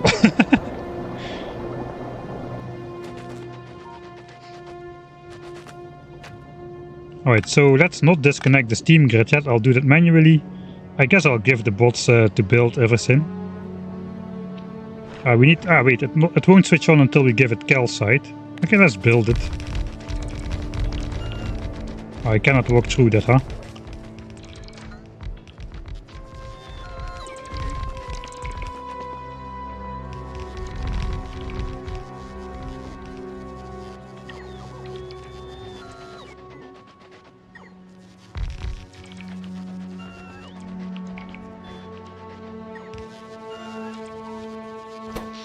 Alright.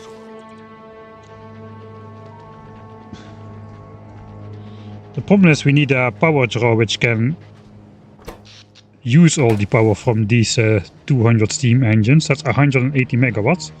So I guess we will have to test that in editor mode to get the maximum required throughput through the first steam engine. But for now we first need to build a single calcite miner. Maybe even just a regular one will do. This requires 0.2 calcite per second. I was actually saying a regular one won't do. This produces 3 a second, over 3. I think a regular one is not good enough.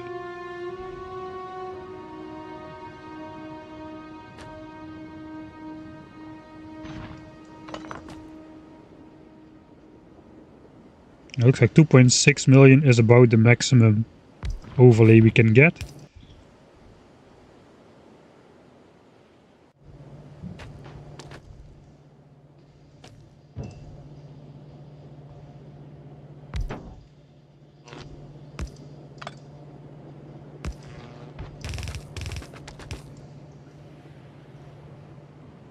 Okay, that's annoying, so we'll move that over one tile.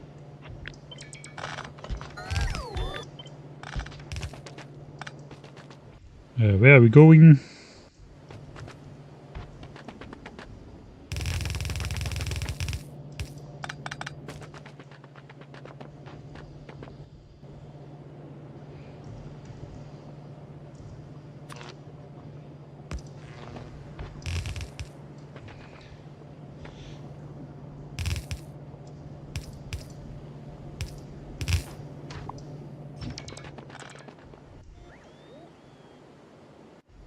I guess we'll just follow the lava lake.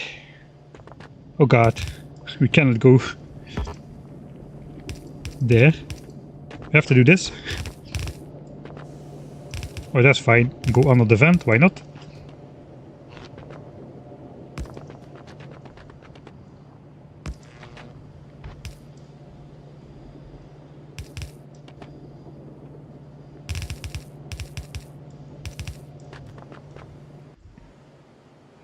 Okay, now we basically go straight until we hit that.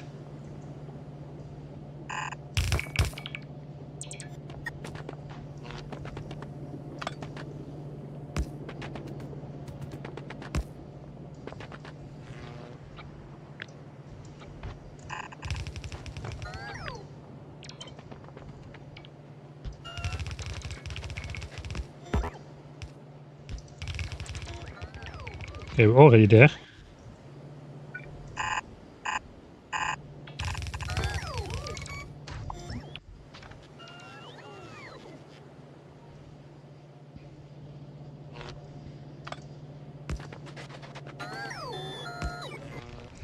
That should switch on the calcite miner, including the radar we put there. Alright. So that should switch on steam production. And then we can test the throughput limit here. I'm going to assume it's 6000 and this won't work. I will have to isolate this power network. But yeah, we'll test that in editor mode real quick. In fact, let's test that now. Fluid system test. Guess it's the new fluid system test.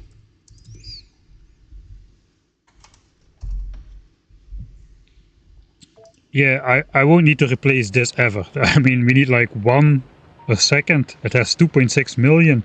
It has 50% resource drain. It has 30% productivity bonus. There's like 6 million resources under that thing. That's a lot of seconds, 6 million seconds.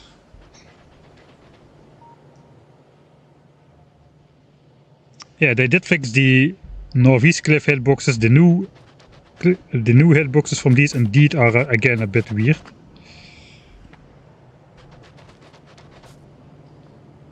Right, I did save, right? Let's save again. Right, so first let's go in editor mode. Then we'll speed up time so that the calcite actually arrives. There it comes. It's a trickle, but it's fast enough.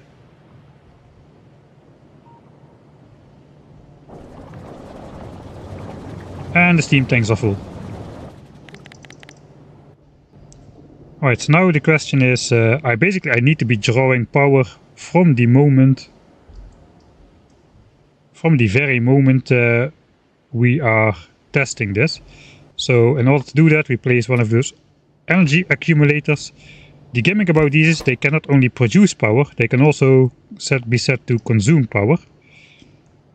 So we want it to consume at least the 180 megawatts it can do. Let's put it to 200.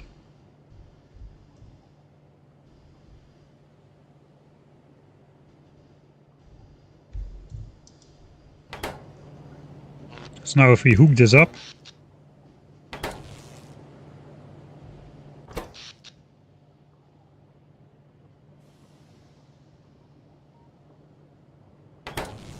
and we power this,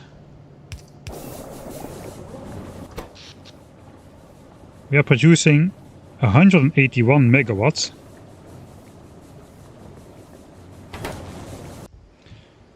Let's delete our factory here.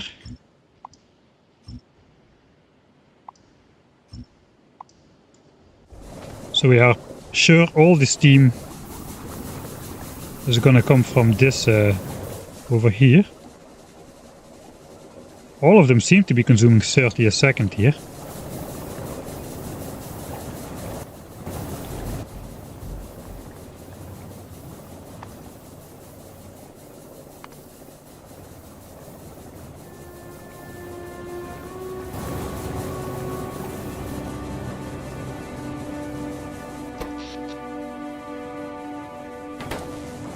Okay, I don't see the 6,000 limit on here.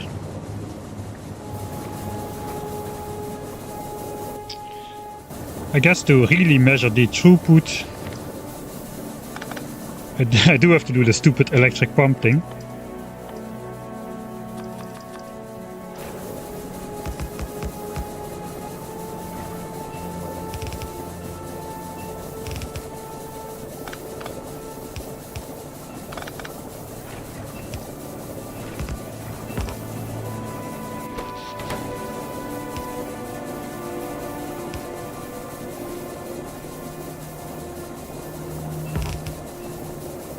So this is limited to 6,000 with the 1200 fluid a second limit. So if I delete this,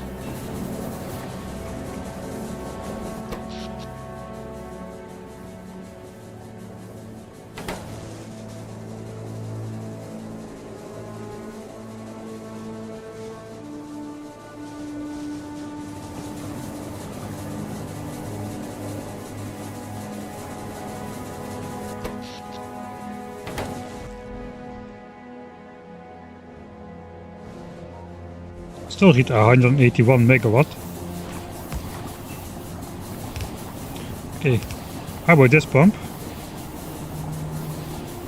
All of these are pumping at 1200 a second.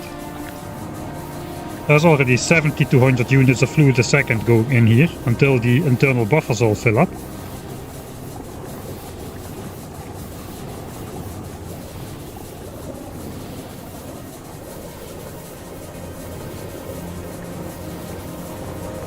"69 days, nice."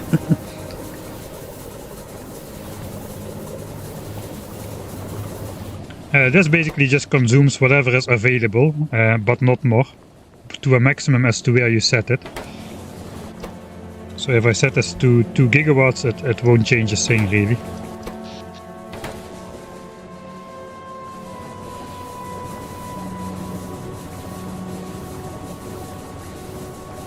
Okay, now it's gone down, but that's because this is now empty.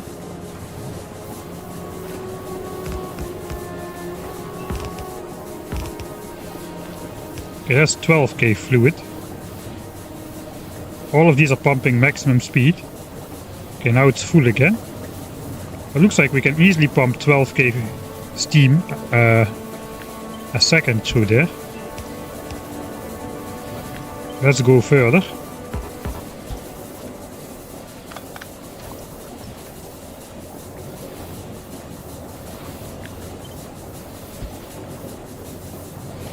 And now I'm probably going to have to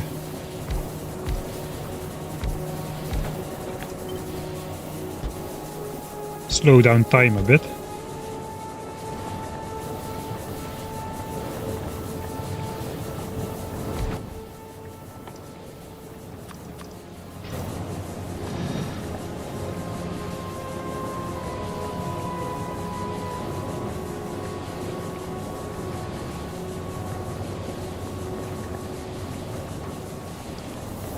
Alright, slow down time, delete the fluid system, 12k, or like 1200 fluid. All of them are pumping at 1200 a second. 20 pumps at 1200 fluid a second. Guess it's going in this tank. Still, all of them are pumping at 1200 a second. I don't know, it seems to me that fluid throughput through a steam engine is infinite. Maybe it only applies to like assemblers and stuff, which take in fluid, but through this appears to be just like a member of the pipe network.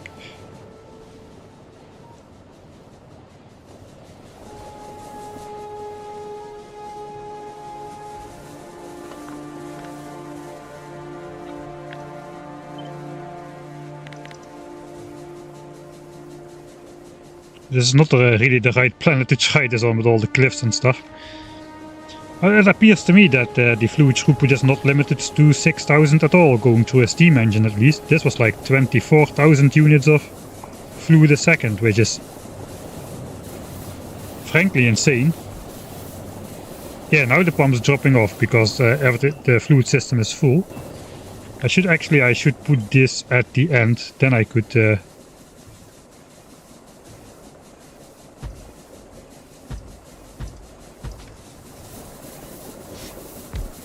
let's put 2 more. Okay, now this is going to be filling up again. 1200, 1200, 1200. And maybe the difference is that the steam engine allows fluid to pass through itself, whereas assemblers, they do not. If you have a recipe with a fluid input, that is fundamentally different. Say electric engines, which require lubricant. Even if you would do this, it would not flow into each other. So, okay, maybe that's a fundamental difference, but looks like for steam power you don't need to worry about that. The fluid throughput is basically infinite. Okay, so I'm not gonna test this further at the moment, but yeah.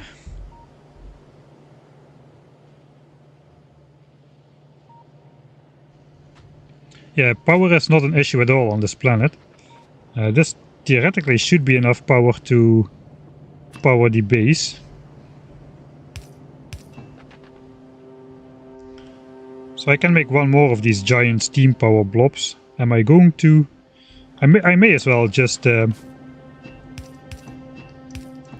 plop it all in a line then, just to see.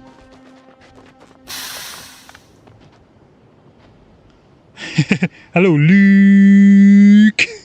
Thanks for your Prime subscription. Alright, so there's not that much more space to go to this side.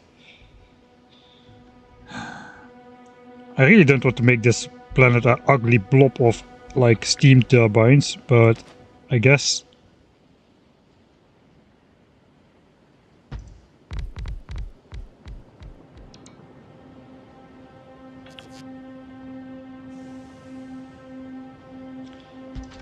Okay, that is 11, so I need 9 on the next pass. Does a pipe still fit here? No, I was already thinking that would not fit.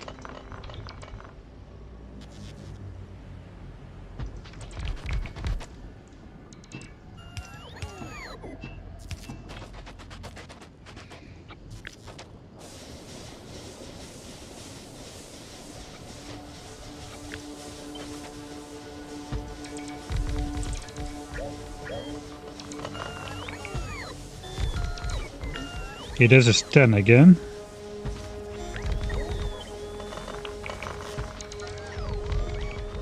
Can do this a couple times. Let's try to copy the power grid as well.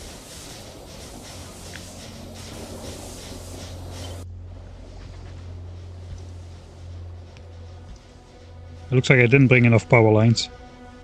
Okay, we'll have to come back for that then. First we connect this again. This is going to be a bit custom.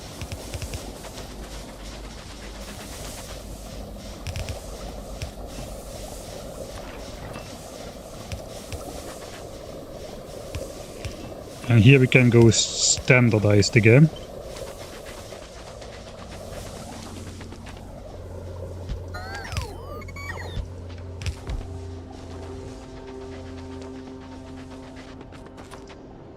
Okay, out of pipes as well. So we need some more pipes and we need some more power lines.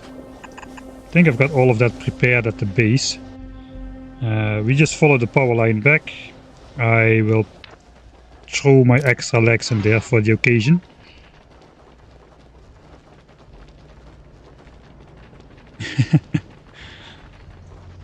I guess you can make your name as long as you want with this system in place. Alright, we do have the power now to switch on science though. I will first finish setting up power though. More power lines.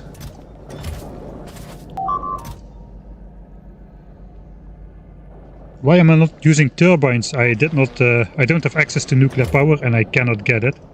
Because I didn't mine uranium on Norvis. Now I cannot figure out how to make steam turbines for steam from lava, which doesn't require uranium at all. But such is life in Factorio. Right, we need more power lines, we need more pipes. Let's grab all of it.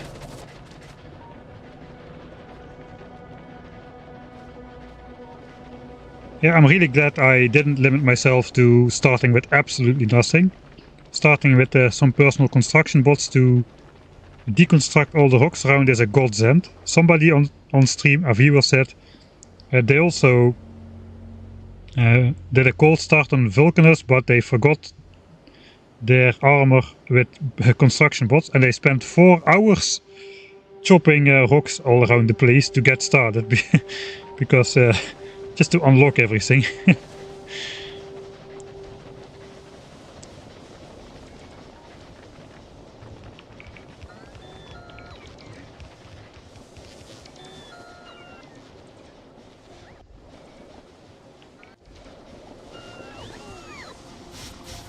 Okay, how many do I still have? 119.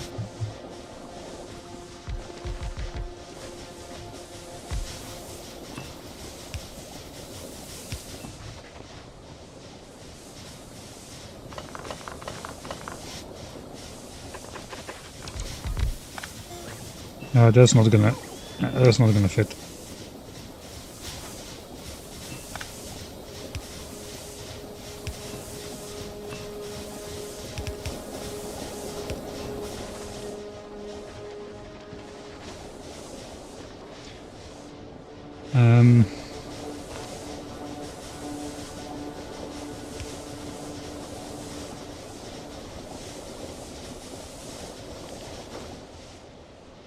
Right, so I think we should not be limiting ourselves then to the square grid. We'll basically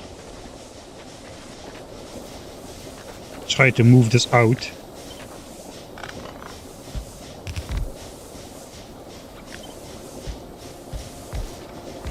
And just keep going until all of my steam engines are placed.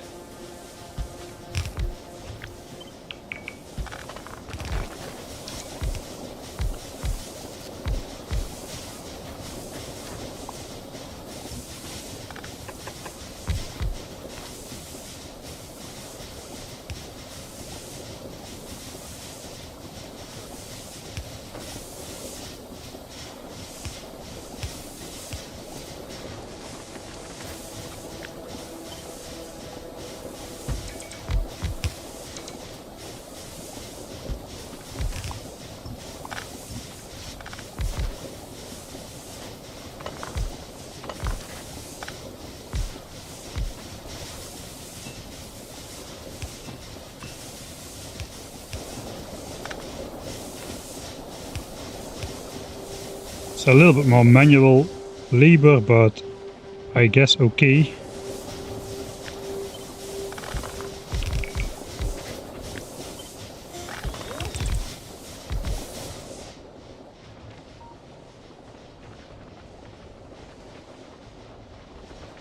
Okay, how many do I still have left? Let's put the steam turbines on the bar. 91. Okay, 91. There's lava there, that won't fit.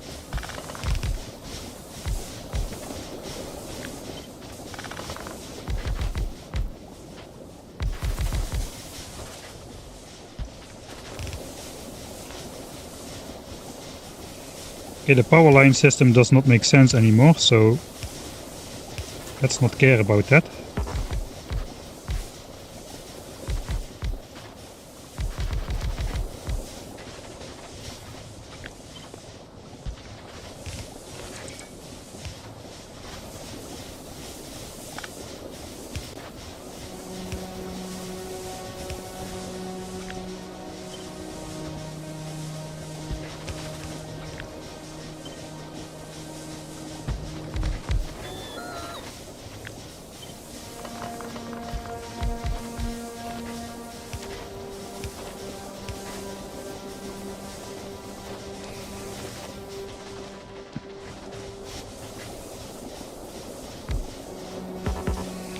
There is that weird cliff hitbox stuff again. Alright, never mind.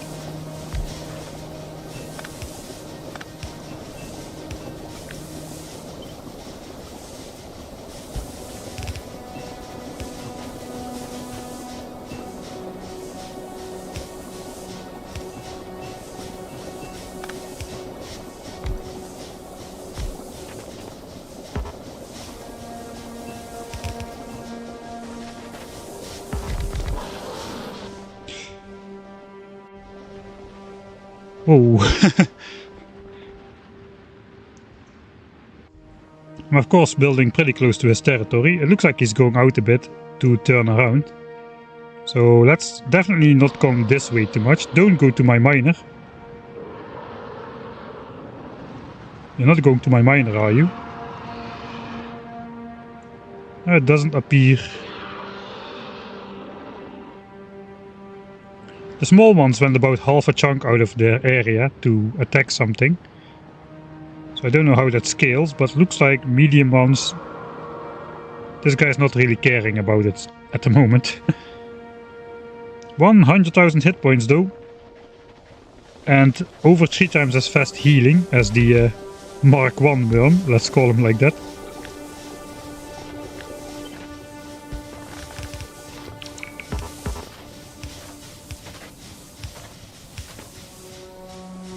Okay, there's going to be a gap. 52 more steam engines.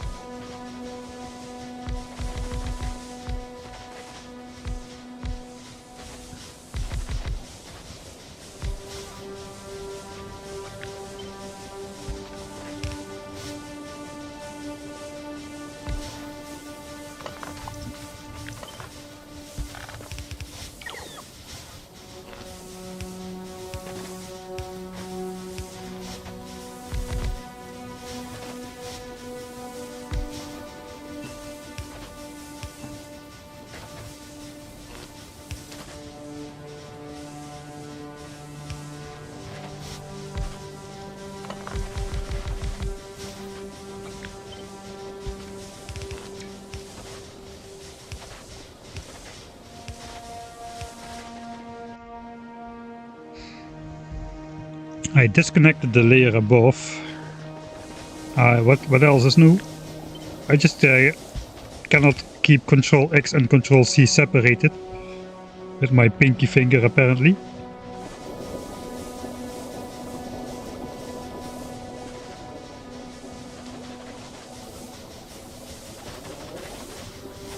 Ah wait, I didn't connect this.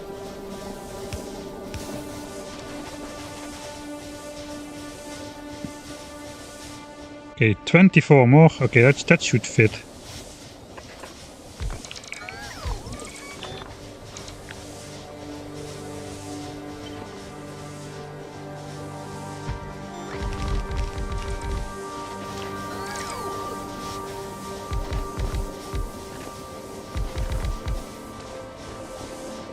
Looks like that is the end.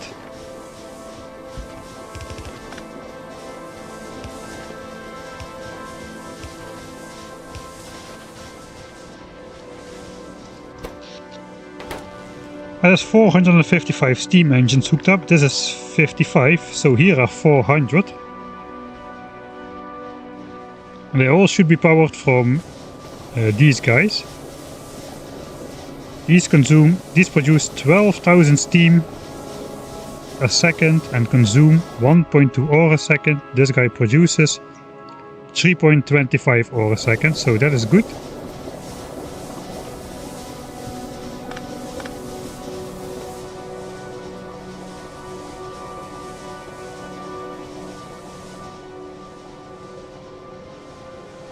Alright, so let's try this one more time.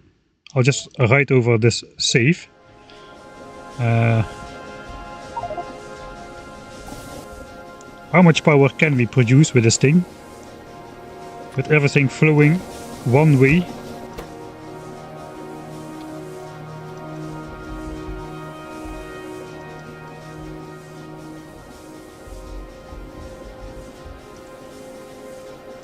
Two kilowatt. Alright, let's go. 2 gigawatt. That sounds better.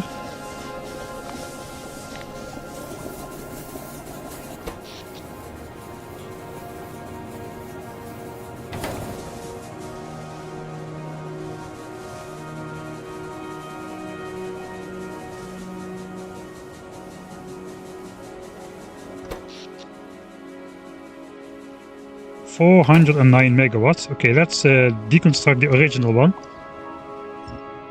Because then I know we need to produce 360 megawatts out of 400 steam engines. Okay, we produced 360 megawatts out of 400 steam engines.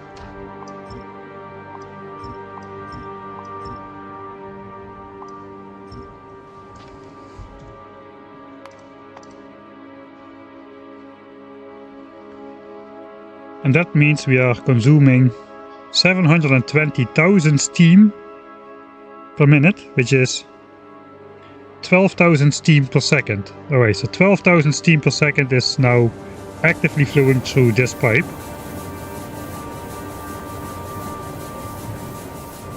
So I guess that works then. Alright, let's load it before I accidentally save over my save.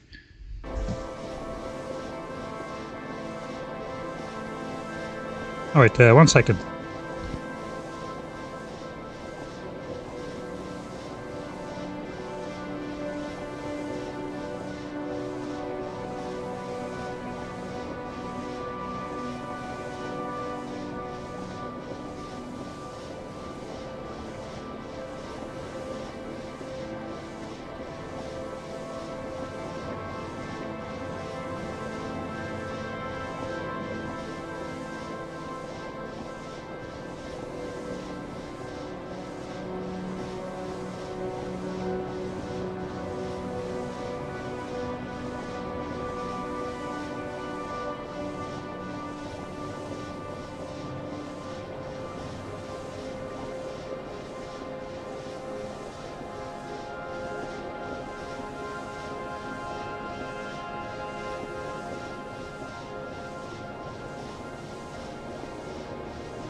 Alright, then power sorted.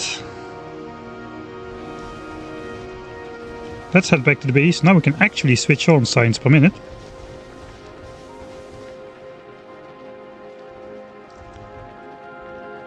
And hopefully we'll get 120. I need to go this way.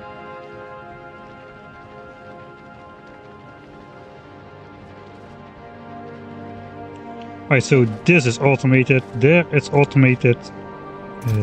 This is just a full chest.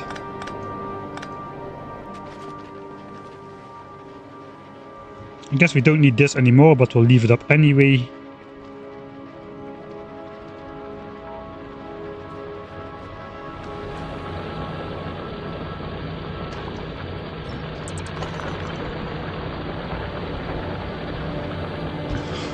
Let's just do this to replace those 4 miners.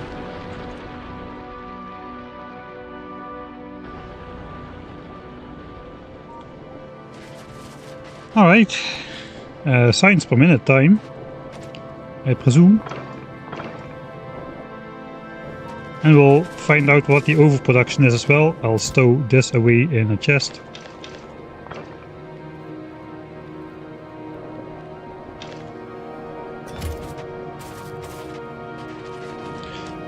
Speed beacon 2 is in place. The fixes were made. I think it's all.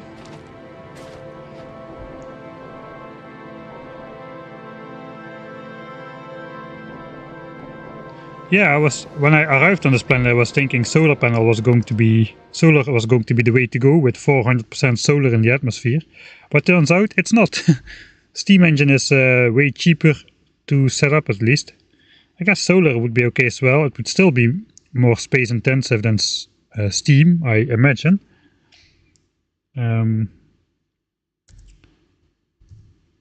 Science per minute time.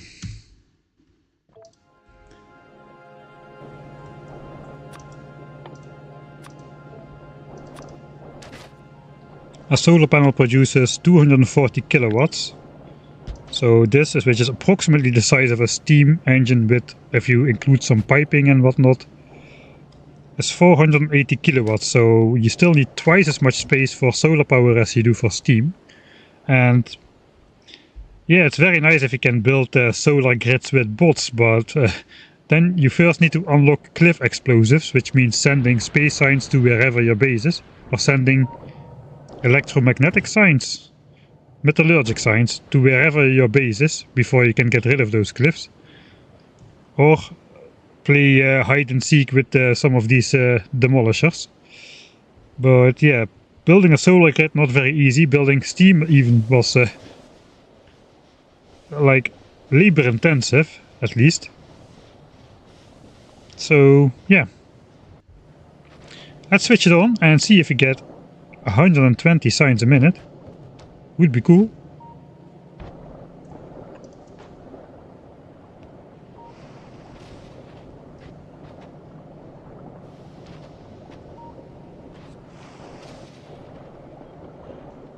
I guess let's zoom in on this one instead.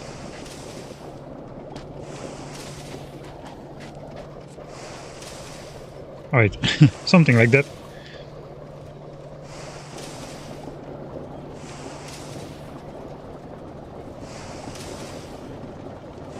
Yeah, but if you have nuclear power unlocked, then these steam turbines are going to be incredibly space efficient compared to steam engines. I don't know if steam turbines changed in terms of power output, but I think it was like 5.8 megawatts per turbine, which is like roughly 6 times as much as a steam engine.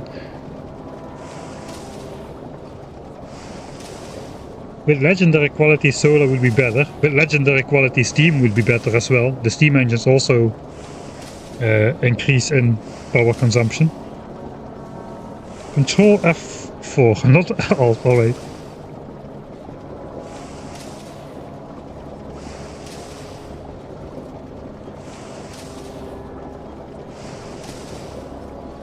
I think you can only hide Modgi.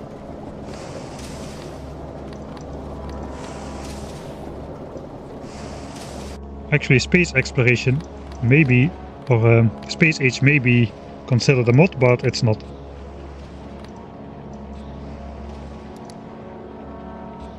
Yeah, that's always a fun, way to prank a streamer, right? There's a hotkey for that. Try Alt F4. Alt F4 would also hide the G. That is definitely true. Right, let's see what we're doing. Nice. That looks like 120 signs a minute. And that for the low price of like one belt of the stuff. That should be a compressed belt, right? We need to look at the source. Yeah, we are definitely producing enough for a compressed belt here.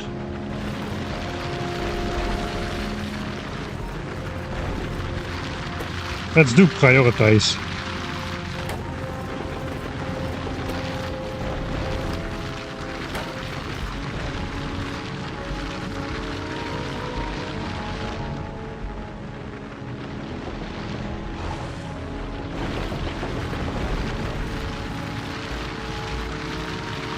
It's only barely enough, but I think I calculated to be only barely enough.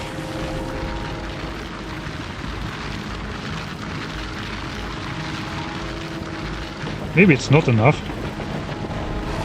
Oh, we're getting gaps here.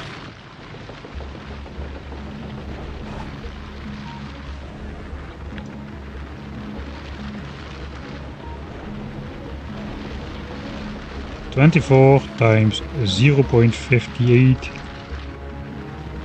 Ah no, yeah, we are only producing 13.92 ore.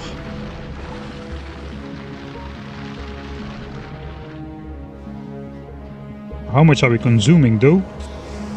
These consume 4, that is 8. 10, 12, 14, 14.69, 14.7. And we're producing 13.9. Okay, so we need basically need to make 2 more miners here.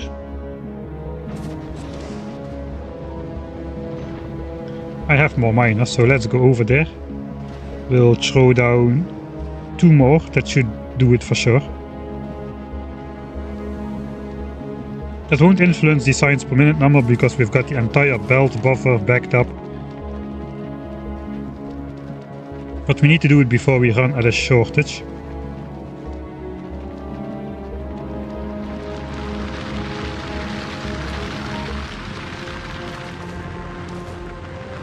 I guess this one is pretty dense.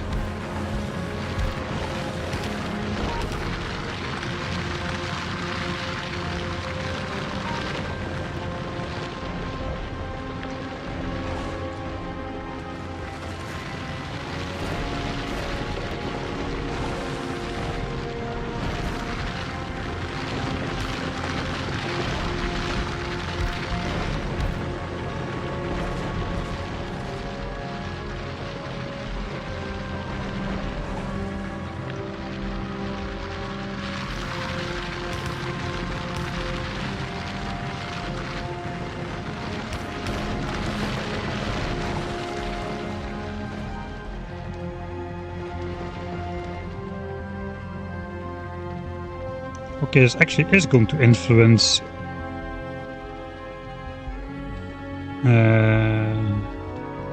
yeah, this is going to influence consumption because I think we are a little bit too late with building the miner, so I will take the rest of the ore I got and just sideload it onto belt, and that should keep things compressed. That should bridge the gap in the underproduction. That's not a lot of ore. I want to do it pretty late. It's probably here.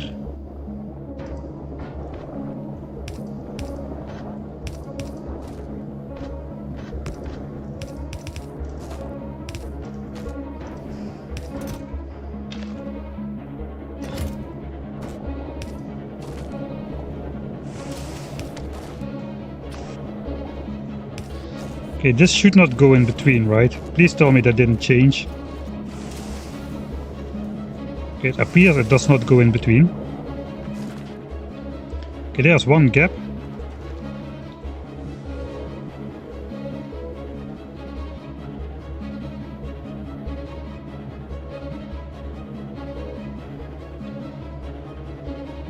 Okay, so these gaps are disappearing, which should be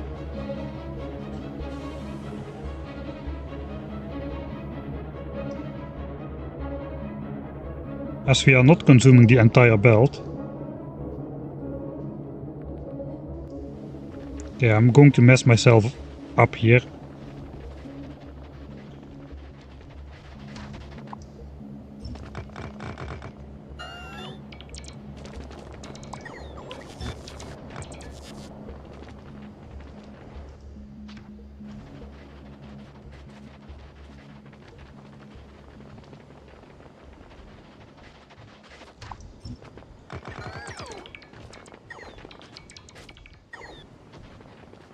Quickly grabbing a couple more of these rocks so I can keep the belt compressed. I should go back. Yeah, we killed only not a small demolisher, we killed a lot of small demolishers actually.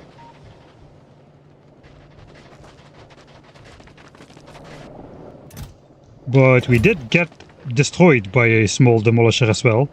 There's two clips on the Twitch channel. This is a destroyed. I guess I could get my tungsten ore from that guy, but I really want to keep those guys as a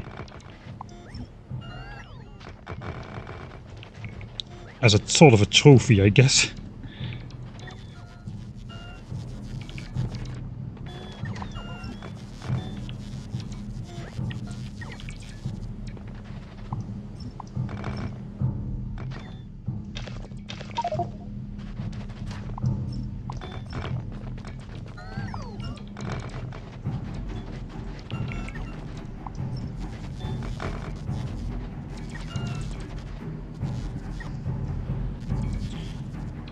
Okay, let's go back.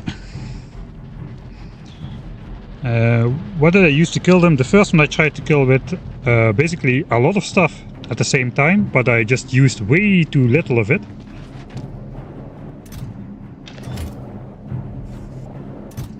I think that will probably save us. There is less space than there is in these gaps everywhere.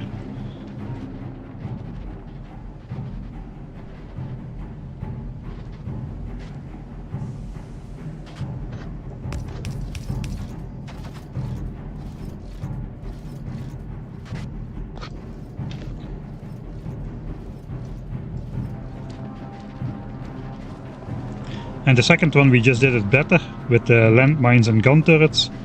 The problem is I started with shooting rockets as well, but your walking speed slows down a lot when you shoot rockets, and your walking speed also slows down by being in range of the demolisher. And if you're in range, the guy can also insta-kill you from distance by just spawning a gap of lava under you. So you need to stay out of his range, so you cannot really use any personal weapons to attack him. With the poison cloud I was able to stay out of range and do just enough DPS to out damage him, as apparently each individual body segment gets damaged by poison, although the body has a lot more resistance to it than the head. But yeah, that basically kind of sums it up, I guess.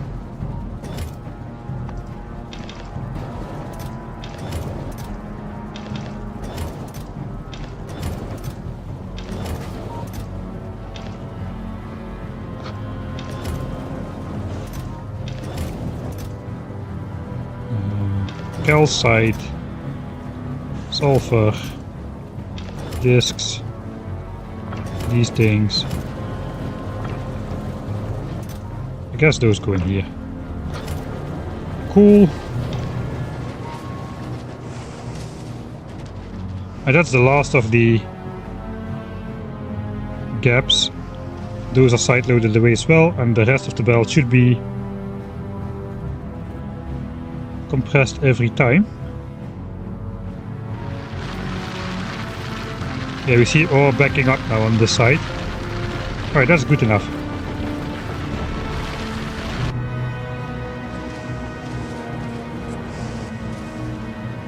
Okay, there should be no gaps in my science graph. Hey, there is a gap.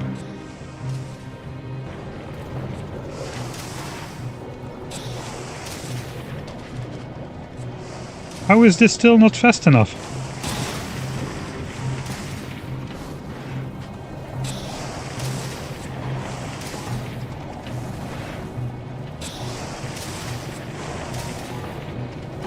It says it consumes 242 copper.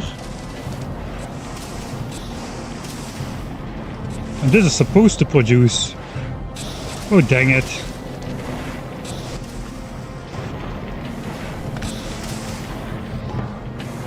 I'm not deleting the stone fast enough. Now I am. There can be, when you try to make like a perfect science per minute base, like I'm doing at the 10,000 science per minute stream, there are so tiny details which can just mess you up every single time. Like, I was like, these inserters were like 2% under speed to throw all the stone out of there, which caused the production of molten copper to be a little bit lower than it needed to be to produce 120 signs a minute. I guess we can see it on the hour graph. Here we were high, then we were a little bit lower, and now we're gonna go up again. So small details, man. I guess we have a little bit more than 120 signs per minute production, so the 1 hour graph will still show 120 hours. But yeah, that concludes the science part of Fulcanus, I guess. How much power are we using? Yeah, we still have plenty of power, so we won't black out even. I don't think anything is being fed from a chest anymore. We are hardly using this resource. I guess coal is going to be perhaps the first thing that might run out.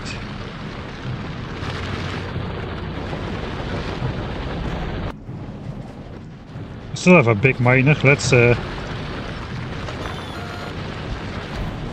do this, and we'll priority input the right side here.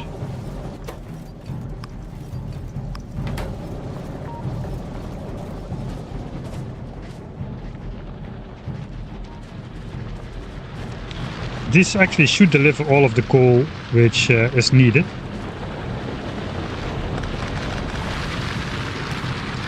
These mines are quite noisy.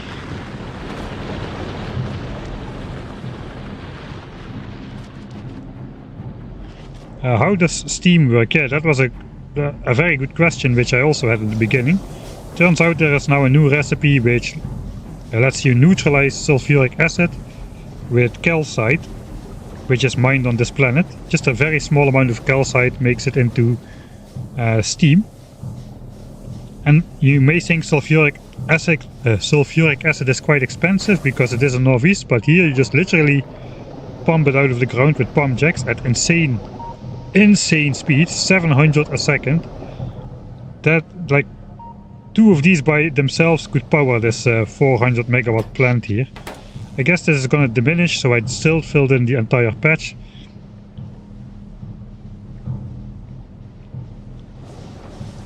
Let's see, but how much are we consuming again? 1200. As long as this stays above 12,000%, which it will, if it didn't change, the end yield of fluid reservoirs is 1/5 of their starting yield. So we started over 67,000%. So even if it depletes entirely, which will take forever with starting values so high, it will still yield over 1200 fluid a second, because the end yield will be higher than 12,000%. So we can be sure that this will keep running until the end of time, unless something got fundamentally changed between the vanilla 1.1 and 2.0. Maybe fluids are not infinite anymore at all, who knows. Alright.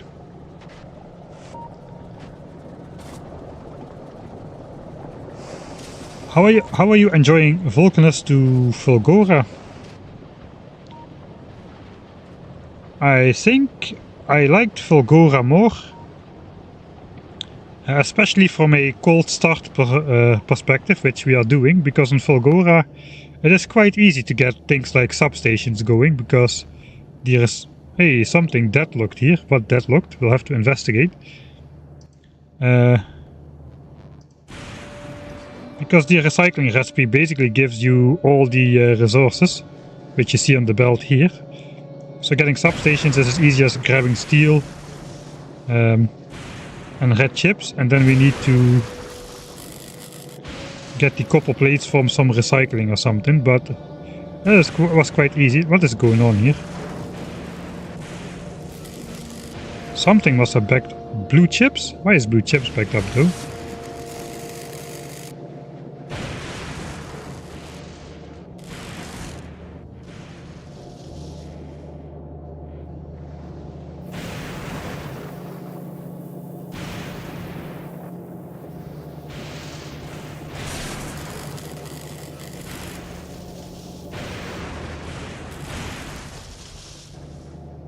Okay, this got deadlocked. Obviously this belt is mixed.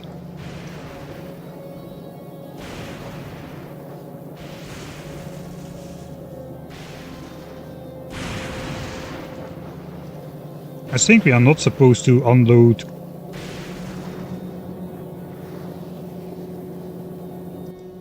Oh, we are supposed to unload copper cable on here.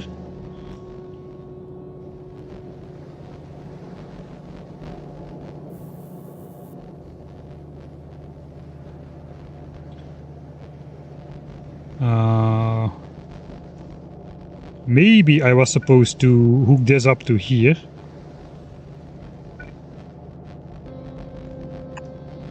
I kinda think I was.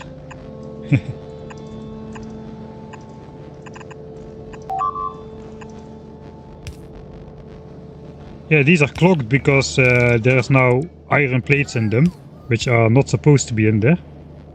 And these should have a filter for copper cable.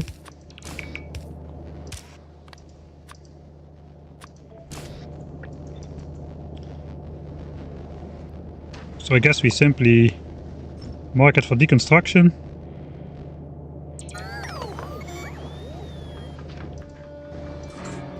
Control Z. Then we bring back this one and that should start it up again.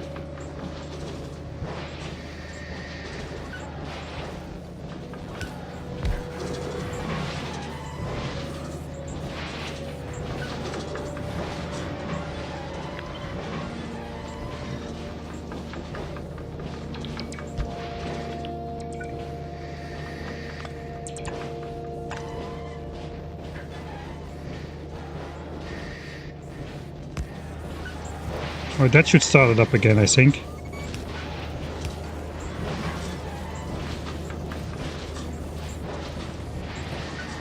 Right, so now we can mix this up.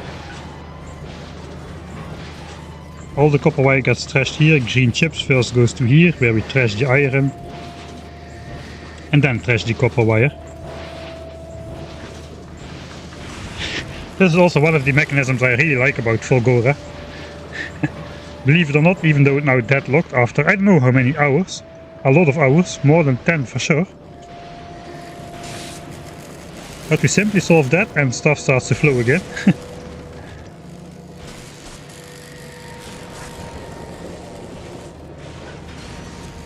Let's see how long the science pack was down. It's not even that long. Like 45 minutes. But it has been going strong for like... I guess we started here. For like 20 hours or so, so that is nice. Anyway, we have produced enough science packs. It's just about keeping it going. It will take a while to get through this backlog of chips though. But eventually all of that should be gone.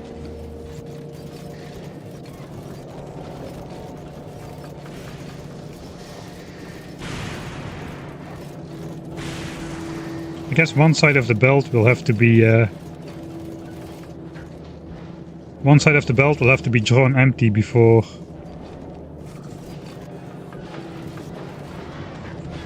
the other side starts moving again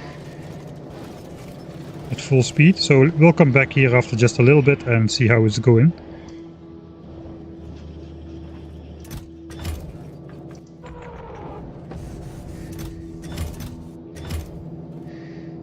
We definitely have way too much space science here already as well.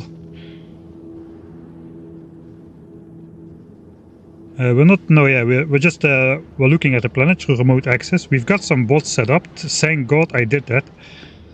I was planning not to. I was planning to be like a smartass about it, but I'm glad I didn't do it.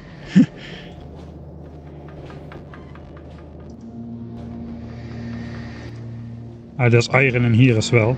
Alright. I can do this, right? And a bot should pick it up. Alright.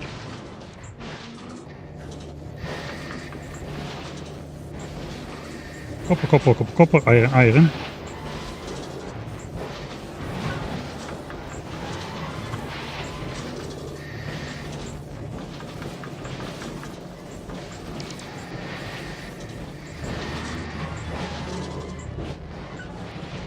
Right, now we'll come back to look at it after a little bit. At least for putting off going to Gleba, I put every planet up for a vote. So I'm actually quite glad Gleba is saved for last, really. I really liked Volgora as the first planet. Fulcanus, I really like how it looks. I really enjoyed the fight against the Demolisher. That was quite something new to experience. The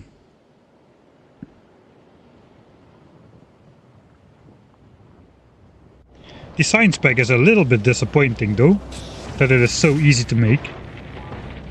But on the other hand, it is nice. The challenge here lays not into making the science pack, the challenge here lays into the horrible terrain and the you basically have to fight at least a small demolisher in order to get access to tungsten.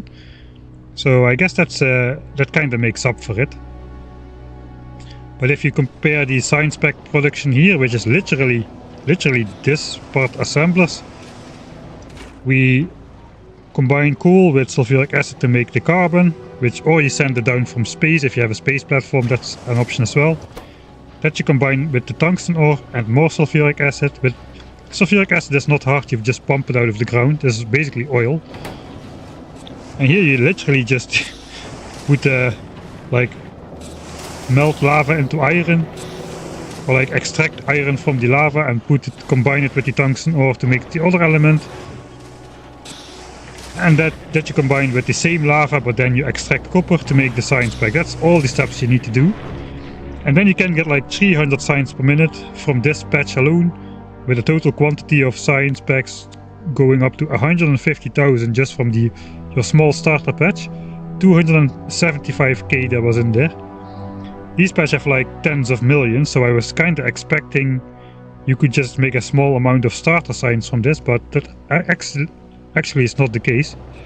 If you compare that to the Fulgoran science pack, that is a whole different ballpark here. I guess the science pack is deliberately more difficult because you start with so many of the Norwegian end game tier products. But if you look here at the science pack, you need 2 new fluids, accumulators, and you need then the supercapacitor. The supercapacitors by itself are pretty difficult to craft same, which requires superconductors, which again by itself is a pretty complicated recipe. Then the whole holmium chain is quite convoluted as well. I mean, there were a lot of calculations going on to ratio this correctly.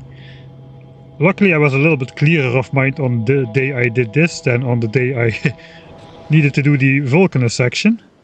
But still, here is just like ore into plate, ore into triangle, and it's all. So yeah, this science pack was quite complicated, way more complicated than I was expecting vanilla Factorio to be, because I guess this is now vanilla Factorio. I have to get used to that. But yeah, quite interesting though. You don't have the challenge of fighting enemies. The lightning is not really a challenge, it's more a challenge of covering a large enough area with accumulators to actually power your base. We've got a backup steam power plant here as well to help out, which is actually switching on. Or at least when the base is producing it is switching on. When the base is dead it's not switching on.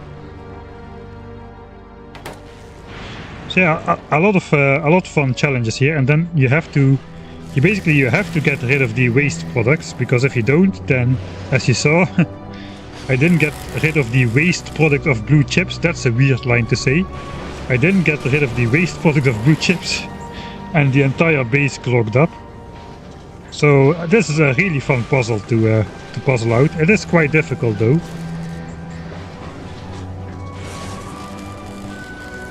So yeah, we're going to take quite a while to get through this backlog before it unclogs again, I guess. But eventually it should, because everything is theoretically min-maxed to be able to exactly get rid of products, even if we're consuming all of them. But of course now this entire belt filled up with blue chips, so it will take a little bit of time.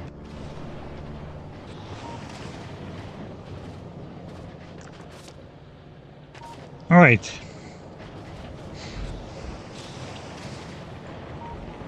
I guess this is vanilla Space Age. There are gonna be mods for Space Age as well.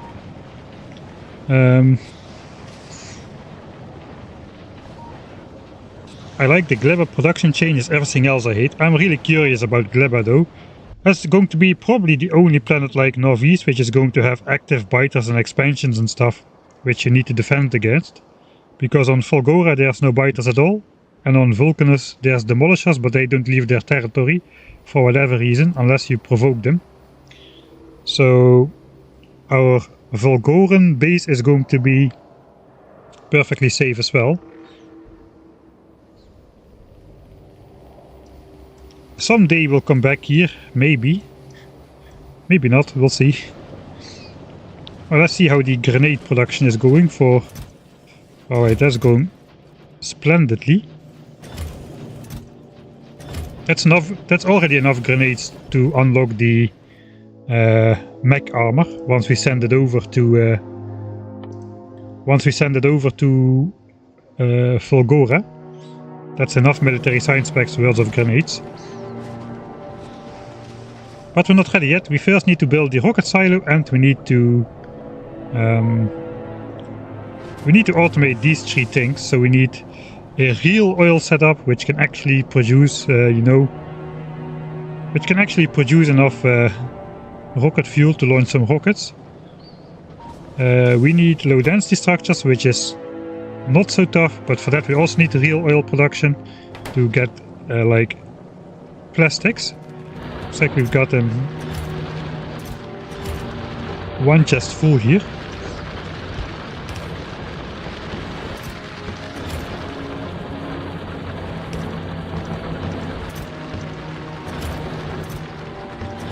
I just keep it going. This miner has run out.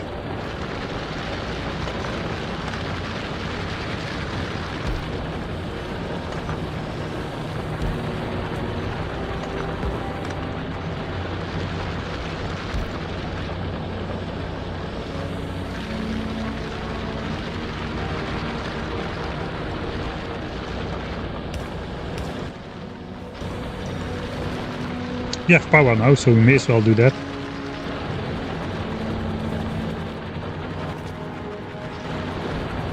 Can I place a big one? That's kind of overkill.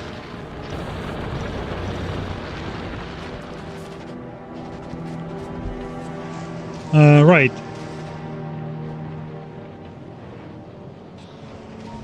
I think I'm gonna like Gleba as well.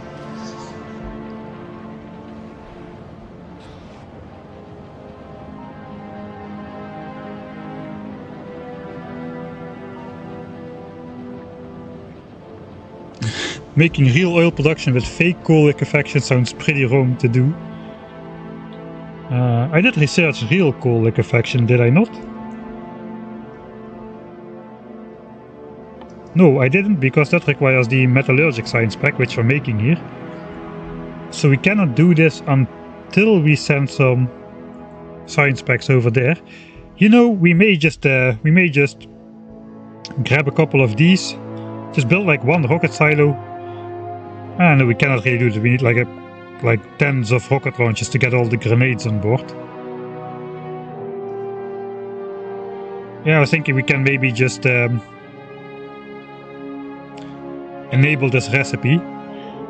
But yeah, it looks like we can. So that is why the coal patches are so large. This recipe is fairly inefficient.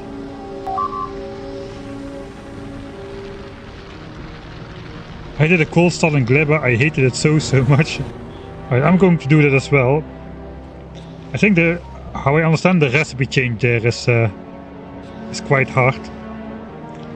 Then again, I spent like 3-4 hours walking around on this planet, just getting a couple of starter foundries and putting some raiders up and looking at the worms and stuff. So we'll see how it goes on Gleba.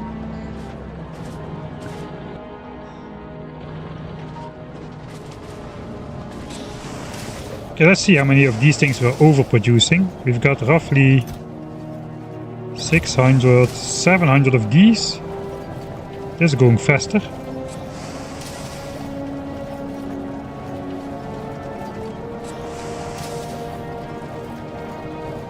about 1800.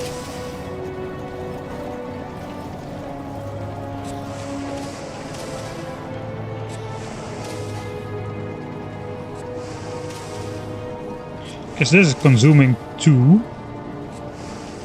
This is consuming 6 point... okay. No, we are consuming a full belt here. 6.7 and 8 equals 14.7. So we cannot really consume much more. I could...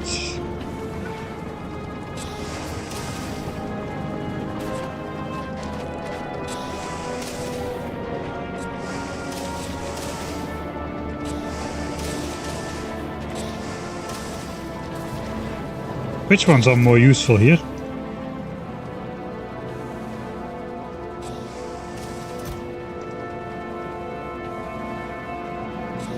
I guess the triangles are more useful since they are used for quantum processors. We can actually increase the storage of these since they are produced like double as fast. More than double as fast even. Let's just keep stashing these in chests as well. 1800 against 7. That's roughly 2.5 times as fast, and we have 2.5 times more chests, so that's gonna fill up at approximately the same time then.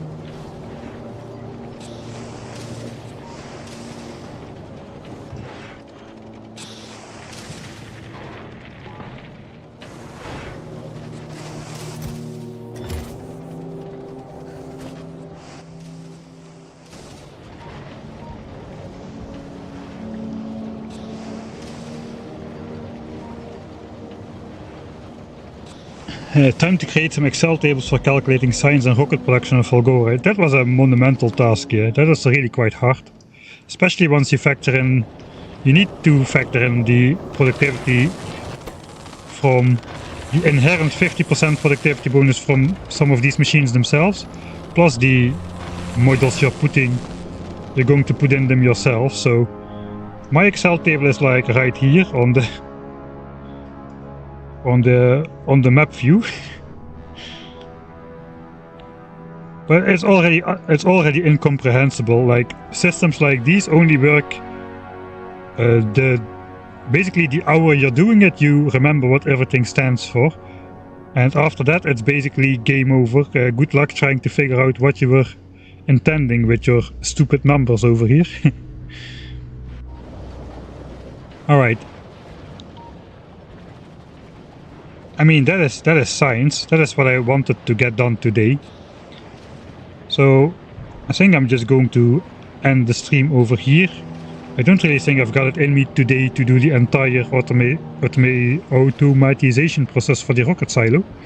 So we'll do that tomorrow, and with a little bit of luck we will already be able to make a trip to Fulgora with a rocket, with a spaceship filled with grenades and some of this orange science packs perhaps. We'll just do a manual delivery, because I think flying through space is going to be fairly trivial. We just need to get on a spaceship, get some stuff in the inventory.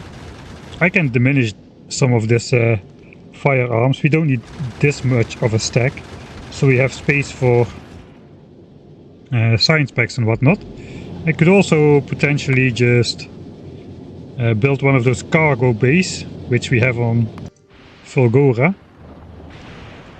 Just one of these will basically give us like 20 extra inventory slots. We'll have to sacrifice some solar panels, but I think that is fairly trivial. We could even just move these solar panels to the back and have the thruster blast out all our solar panels, basically. And we can fit 2 of those cargo bays in this space. All the asteroids were coming from the front anyway, nothing was hitting us in the back, so I think we're gonna be safe if we do that.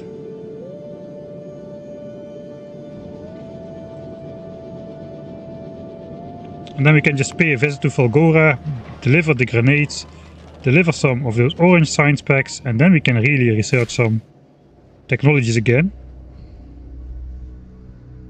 like the turbo transport belts. And then after that it will be time to go to Gleba, I guess. I think we'll also set up automated science delivery with an automated spaceship between Fulgora and Vulcanus, so we can automatically transport grenades and the orange signs back there, for as long as we did not unlock the rocket turret.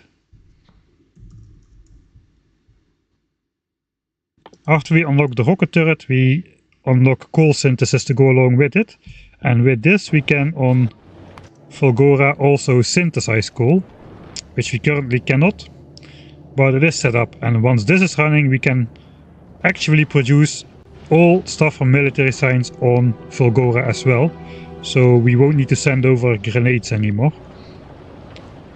It's the same, but it's a little bit more pure to just ship out the science back from each planet. Anyway, that is going to be on the menu for tomorrow. We'll see, maybe we'll also try to fight a medium and a big demolisher before we leave, just to see how that will go.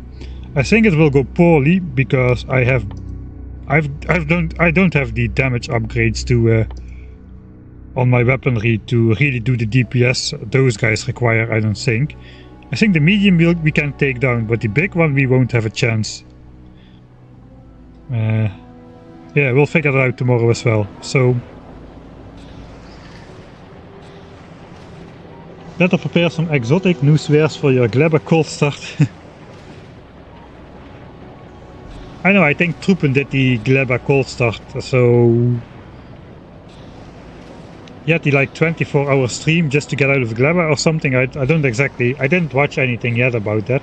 I also didn't watch his full video. Yeah, I like these kind of challenges. Yeah, that is definitely true.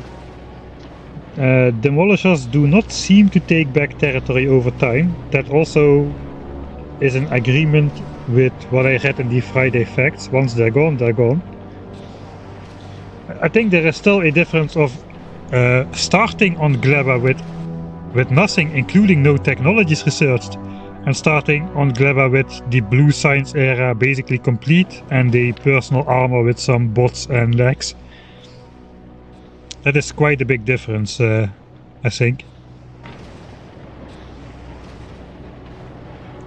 Are you saving a bunch of Space Age videos to watch after you finish this run? I'm not really saving videos in that regard, but I am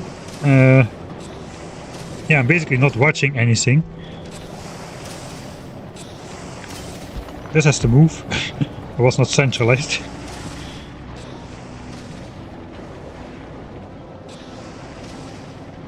Troepen's 24-hour Gleba stream is lost media. Yeah, I tried to warn him that on YouTube you can do a maximum stream length of 11 hours and 55 minutes, and the rest just gets cut off. So I tried to get the message through that he should basically stop and restart the stream after 12 hours. But I think by the time I sent that, it already was 13 hours and it was already too late anyway. But yeah, that is very annoying. Gleba is anti-hand feeding planet. I'm gonna have a horrible time there then.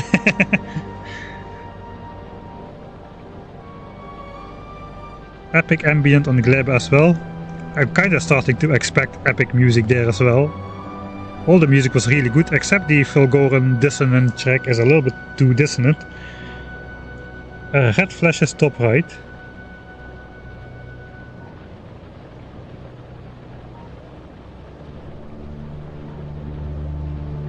Do you have any ideas for a YouTube series? I'm kind of thinking about turning this run into a YouTube series, because a lot of interesting stuff happened, which won't happen again on a like practice run, so to say.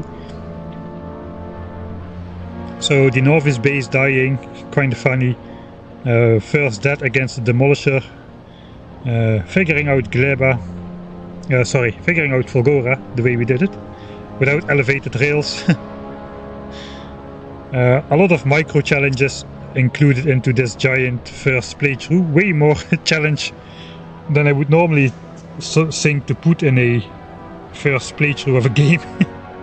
I guess I still have the vanilla knowledge though, so it is not... I mean, the new planets have new mechanics and new recipes, but the core gameplay mechanics are still somewhat the same. The right steel film, okay, that's okay. I just made a bunch of bricks for like hand-fed concrete later, you know me. So that is already enough bricks to make all the concrete we need.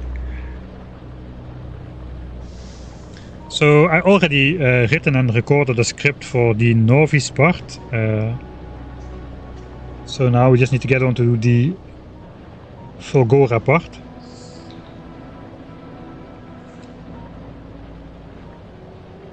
I'm trying to write the script first, just from memory of things what happened, instead of watching all my footage, which is what I usually do, and then write the script according to the footage. This is in an effort to keep the video concise. I don't want to make a 30-part 30-part video out of my first playthrough. Ideally it would all fit into one video, but we'll see how that goes.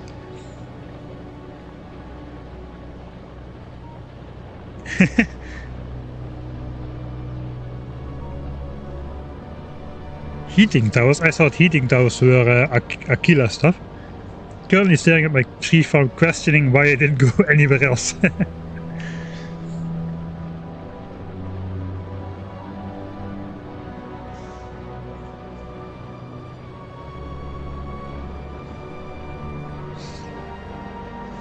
Alright, I'm going to end it here. Thanks everybody for watching and for chatting, for hanging around. Always a really fun time. Tomorrow may or may not be the last day on this planet. I think we will have 2 more streams on this planet before we fly away at the end of the stream. We may take a quick trip back to Fulgora and back here again tomorrow, if we can do it. But I want to fight the medium and big demolisher, but that requires some more military science upgrades, I guess. I guess we could fight them without the upgrades, see how it goes. But yeah, especially the big demolisher kind of just sounds like you need stuff like uranium ammo and whatnot to seriously out DPS those guys. Anyway, that's all for today. I hope you enjoyed, had a nice evening or day as well, and I hope I will see you tomorrow. Thanks for hanging out, and I will see you next time.